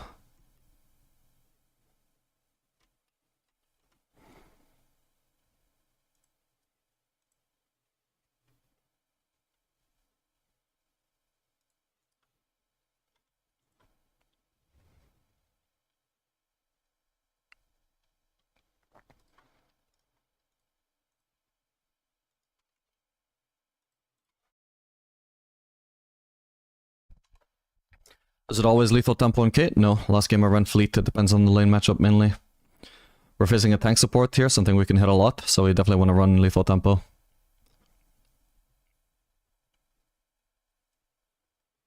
Relash reminds me of that one impression you did of those two in lane. Yeah, true.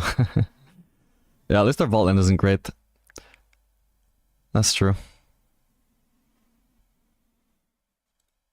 Hopefully John is good into Rel.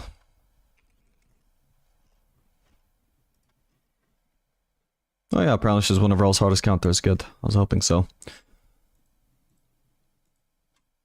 But I can't imagine it's like the easiest execution, you know? She has to at least be good enough to just press Q in the Rel engage. If she fails that, can't imagine it's that good a matchup. So we'll see how she does.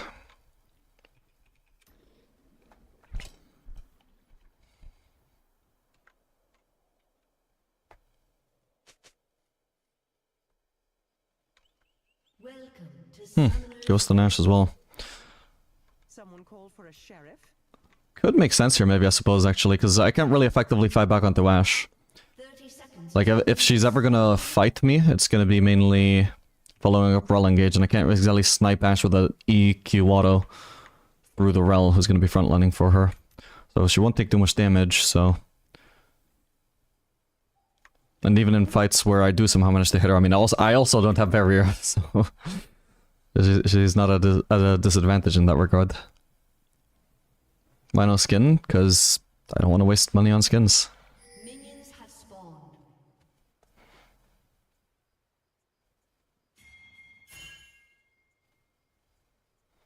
Don't worry, one day I'll be a multi-billionaire, then I'll buy all the skins. The heart of Piltover is its people. Who knows, maybe in a few months. I'll get my big break.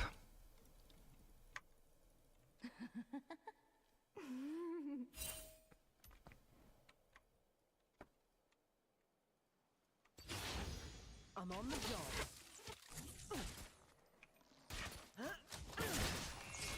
I was gonna say, Rel has to be in that other brush. You and your confession back to HQ.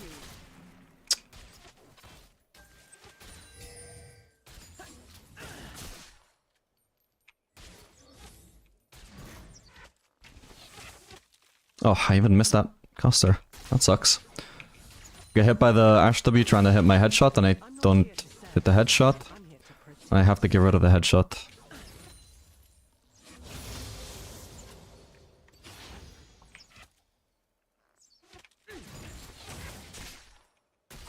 At least my Q hits a bit harder. Whoop. Good Q. Nice. Completely kept the Ash at bay there. Ashe got hit as well.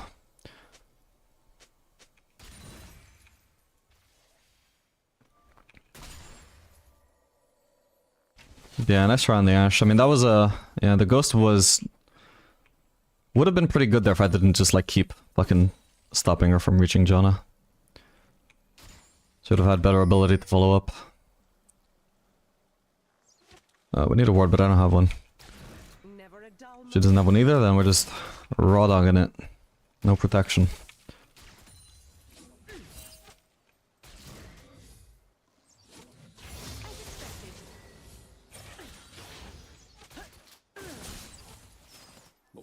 Let's do this by the book. Yeah, I'm not actually gonna base, but now the ward has expired and now they think I'm basing, right?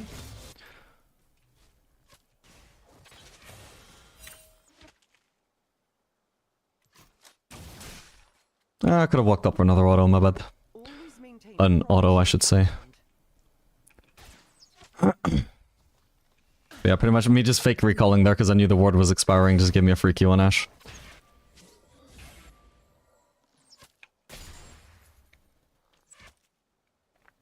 That is smart. This is where you Ooh. Well, I guess I'm not gonna die, I don't need to use sums, but... Sucks. He actually never appeared on any wards.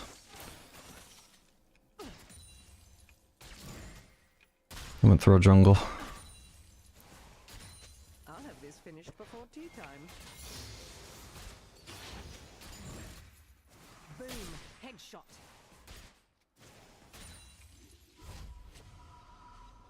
I have to base here.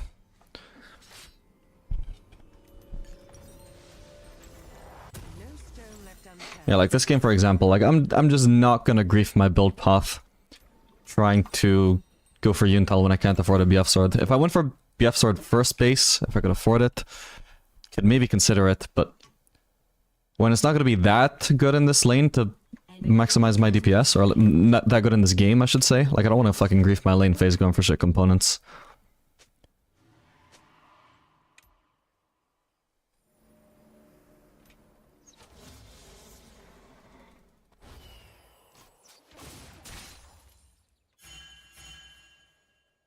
It's my business to know what others do not. Cheers. I could have waited for a bone plating to run out there, my bad. I can let this caster die, it's not worth me using my Q. The mana cost is pretty high, I don't wanna have no cooldown available to me if I need it to trade. In position.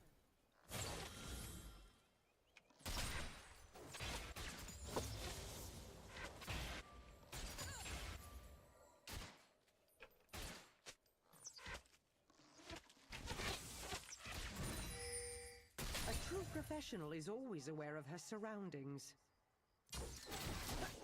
My bad. Oh, she pinged the ward. I was gonna auto it anyways, I didn't want to bother pinging, but then she sniped it from me. Should have got the 5 gold by pinging. Suspect engaged.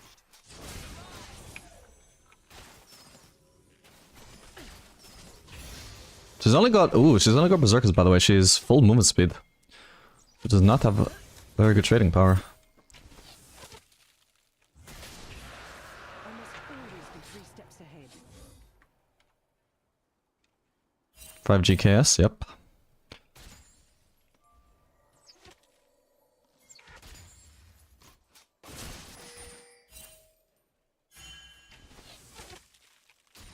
Crime is common. Logic is rare.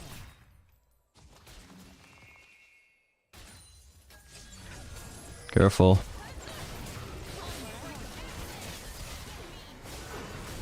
Got her. Yes! It actually trapped her. And she dies. Let's fucking go. Well played, Janna. I gotta say, I'm playing this lane really cleanly whenever they engage on Janna. Fuck it. Guilty as charged. Wait, I eat backwards and it didn't go off. What the fuck? Ah, this fucking sucks. Ah, I might not have killed him anyway, but Jesus. Unlucky. Yeah, what? I had the mana. I'm sure I did. No point queuing him or ulting him. He's just gonna W and survive it anyway. Lawlessness.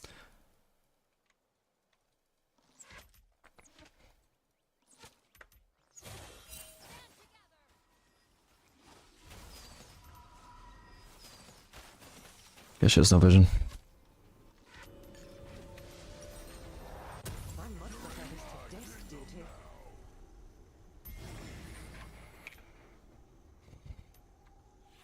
Let's see if I can see what happened with that J4 on my E. I'm sure I had the mana. Yeah, I had plenty. You see that E? You see that E click that didn't go through? What could I possibly have even been casting besides that? Stay out of my way. Like, it's not like I also queued at the same time and so only one of the commands could go through. I clearly, like, did attack move and E. Like, okay, so I attacked an enemy. Like, what? Like, you can cancel the attack and just E forwards. Like, that didn't make sense.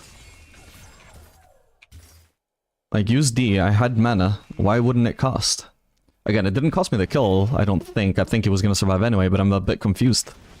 Oop.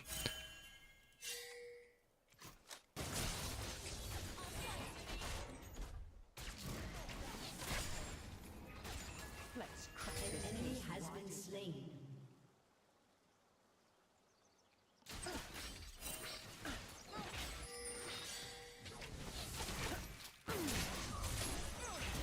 Ah, damn. Thought she would engage there. Me miss? Not by a long shot. We know Ash has an ult, by the way, so it's decent to just keep shoving them in and try and find a fight. Pay no attention to the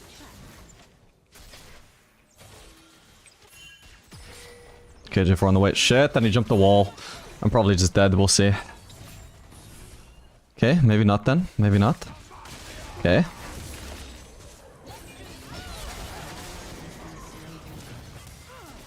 Should be fine, right? Yep. Does it get blocked? Yes, it does. She sped up. Fuck.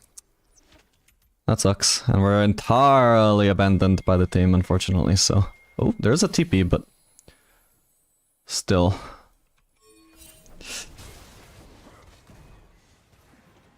Okay. The law bends for losing. Nice, he doesn't get our golems then. Thought I saw a ward there. Oh, it was my chap expiring. Okay. Well, thank you, Hui. Did still lose a lot of farm of the turret, unfortunately, but... It's the thought that counts.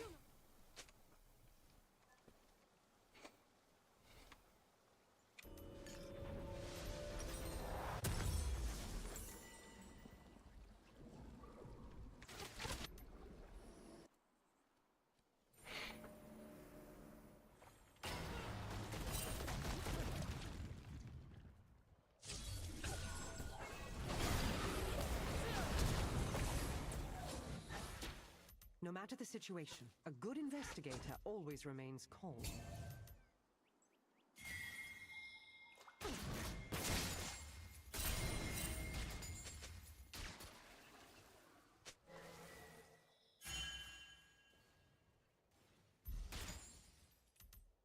I aim to win.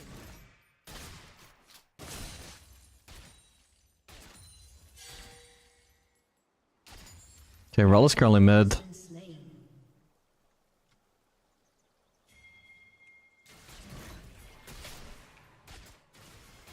For now, we're good to abuse Ashe if she ever shows up. Shut down. Killing spree. Target marked. She might try and ult me under turret. That should be fine, probably. Oop. Oh, shit. I guess I'm dead, actually. Actually, Janna is very near me. Oh my god, okay. At least for now I live, Jesus. She could ult me. I think she should ult if she wants me to stay and farm this wave. Should be great, because right now I died with a fucking Ashe ult, you know? The one is coming up, but... Okay, well she should also be potentially diveable by Trundle. Okay, well Rel is here now, so maybe not.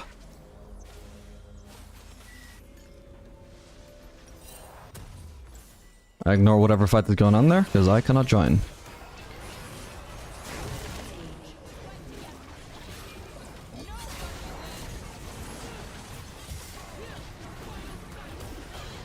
But unfortunately Ashe could. Not that she did much, but...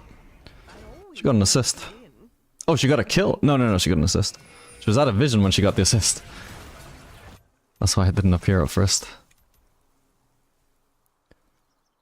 Alright, well now she needs to base. Yeah, the whole thing started with me just executing a terrible shutdown to Ashe. I shouldn't have done that. The heart of Piltover is its people.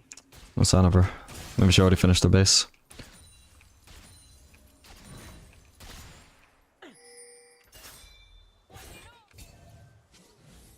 I think I got a turret here, right? Seems to be first turret. So I'm gonna ignore this entirely and just focus entirely on the turret. I'm on the job. There we go. Destroyed a turret. Turret plating will soon fall. Let's move out. Boom. Headshot.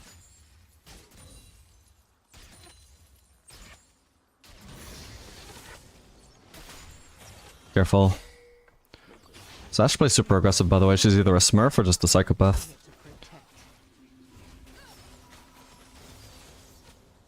protect. Smurf. Oh, they have vision here. Okay, I chunked the Ashe though. Oh, but Janna finished their base though. I'm gonna have to flash, unfortunately. Ah, I almost dodged that as well. I think I'm fine though. Love a good chase. Oh my god. That could have been so fucking bad. I should have ulted Ashe while I had the chance, my bad. Now Rel is in range to block it. But when Ashe was traveling up here and I still had vision of her, that would have been good. I wish Janna had cancelled her base though. That was such a good trade.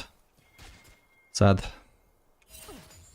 So I'd have to blow both summoners instead of winning my fight. When they fail to protect. Can't cancel her because of Rel. How sad.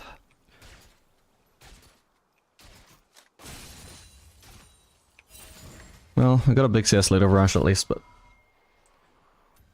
Could be better. She started off with no kills. Well, she started off with like me 2-0 and she's since caught up in kills at least.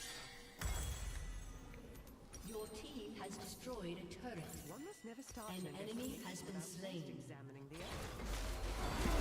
Wait, I could have done Junker there, couldn't I? Yeah, it would have been better. I don't really need anti-heal here.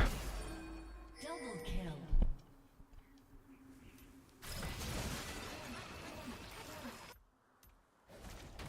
I am not Piltover's dog. I work for Okay, Hui's going bot. Good.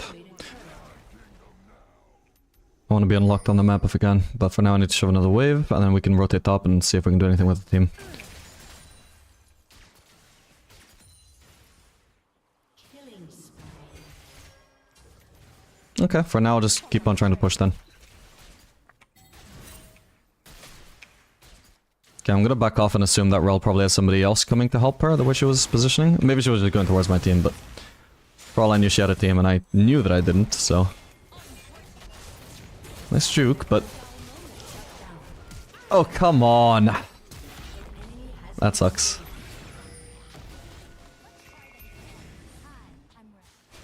There's no way that J4 dies anymore. Sad. Up for a showdown? Would have been nice if Trundle kept cutting towards us. Surely it doesn't get blocked. Nice. Doesn't do a whole lot of damage either though, gotta say. Bro, stop pinging the ward that I'm clearly gonna get the 5 gold for anyway.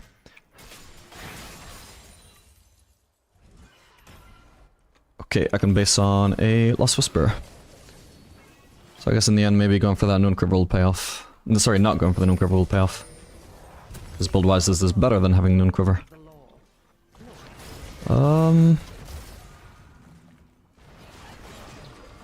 I doubt that I can help here, but we might as well head over, because I think he's gonna have to base off there anyway.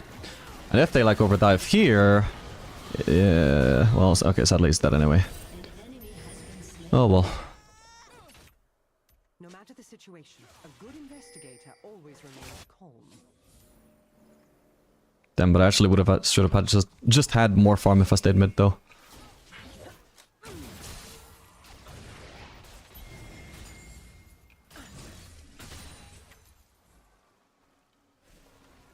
Let's do this by the book.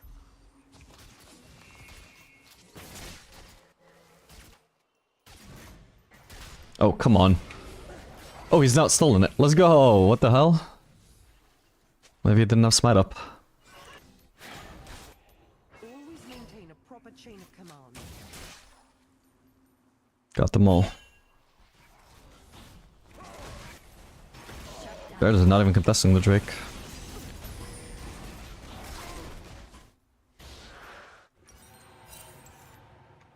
I always aim to win, and my aim is perfect.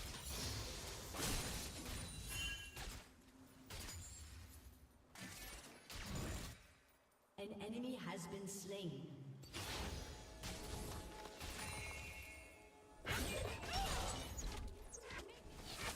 I'll have this finished before tea time.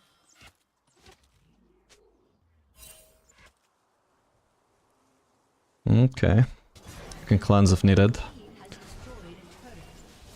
All good, but now I'm zoned out of the lane. This pathing is too greedy. Greedy? Is greeting? It is greeting, whatever. Okay, so thankfully it goes unpunished. Don't know why they didn't even try and punish a potential misposition there. Because we had no vision of them in the lane, we had no guarantee they weren't just gonna punish it. Oh. She's dead, no need to ult to kill steal. Nice. Cool. Definitely gonna ult him for the kill steal though.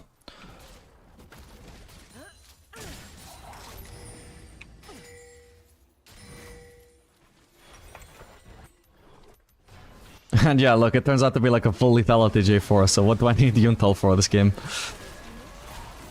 What would I grief my lane phase for just to not even need DPS because they're all squishy?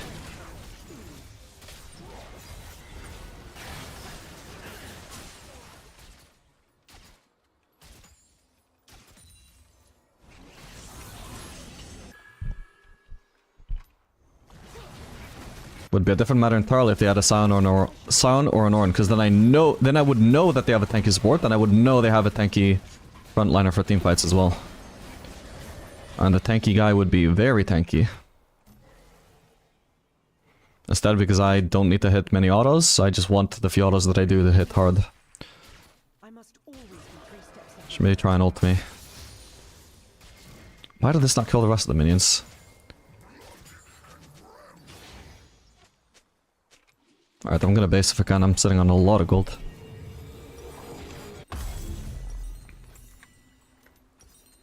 Laws mean nothing when they fail to protect. Let's do Farkanen.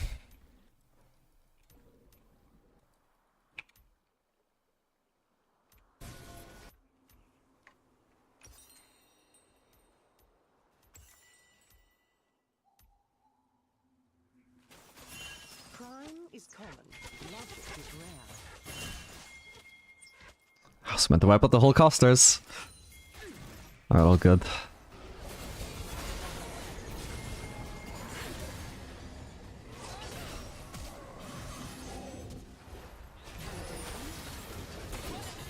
Beautiful. Now she's dead too. Big. Drake isn't up for another 2 minutes. I'm just gonna end this turret if I can. Ash Rumble. I can cleanse Ash ult if she has that. Or we can potentially just try and fuck him up with Gragas. I will not tolerate lawlessness.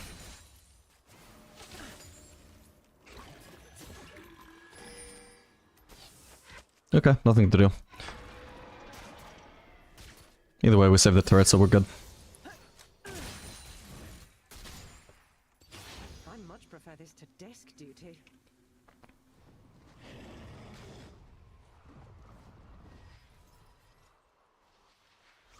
Be good while I'm gone, won't you?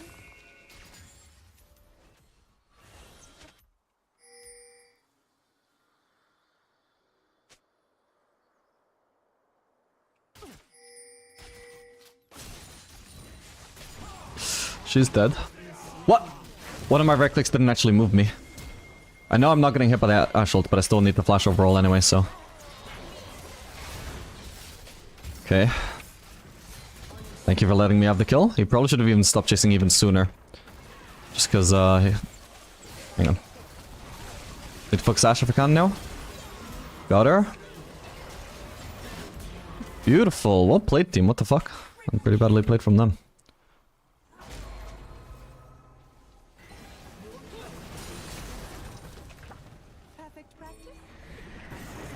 What can we do with this? Baron isn't up yet, so I don't know if we want to take the in-hit, but if we can also take Nessus turrets as well, it might be worth. I mean, we should be able to one-shot a Nexus turret with this Herald, right?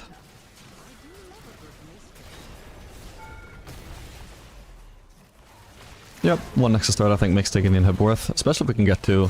Especially if we can end. Okay, I think we can't end though, just get out, because they're 5 now. They are 5. Wow, but nobody's actually focusing my frontliner, so I guess we just end. What the hell? GG. I swear they were, like, alive, right? But only Syndra actually stepped out. Unless they give up. GG. I think that was really risky on Trundle to gamble on, that they wouldn't just leave the Nexus and one-shot him and then turn on me. But it worked out, I guess.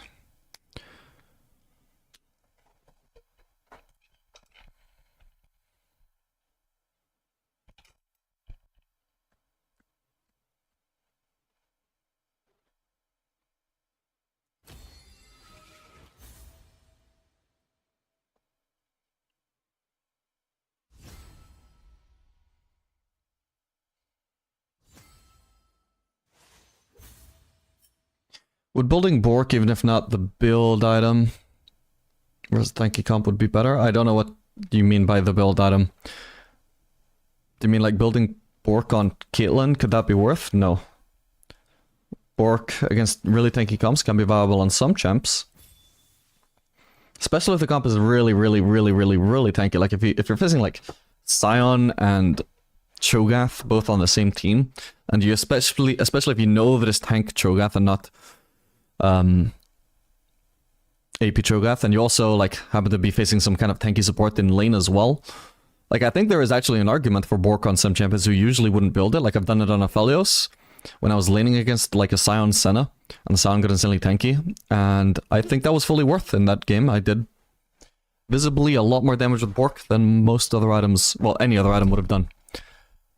It paid off very hard, and Aphelios is a champion who usually Bork would be troll on, but if they get enough HP, Bork can be viable. But that was also like at a time where Bork wasn't nerfed as hard as it is now. They are buffing it again, but still I don't know if it's actually like gonna be strong enough to justify that again. But I don't know, I mean mathematically there is just literally just a certain amount of HP where Bork out damages every other item. I just don't know exactly what the HP amount is, and I don't know if it's a realistic amount anymore. But it definitely used to be the case.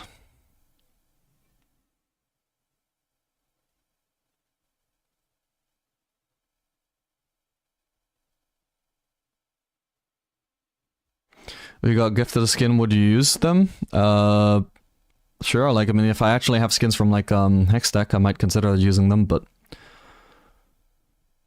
definitely not gonna ask people to give me skins on a Smurf account that I'm gonna stop using entirely one day, because that's a waste of time. Not waste of time, waste of money. But time is money, so it's a waste of time as well. I was just thinking a few steps ahead.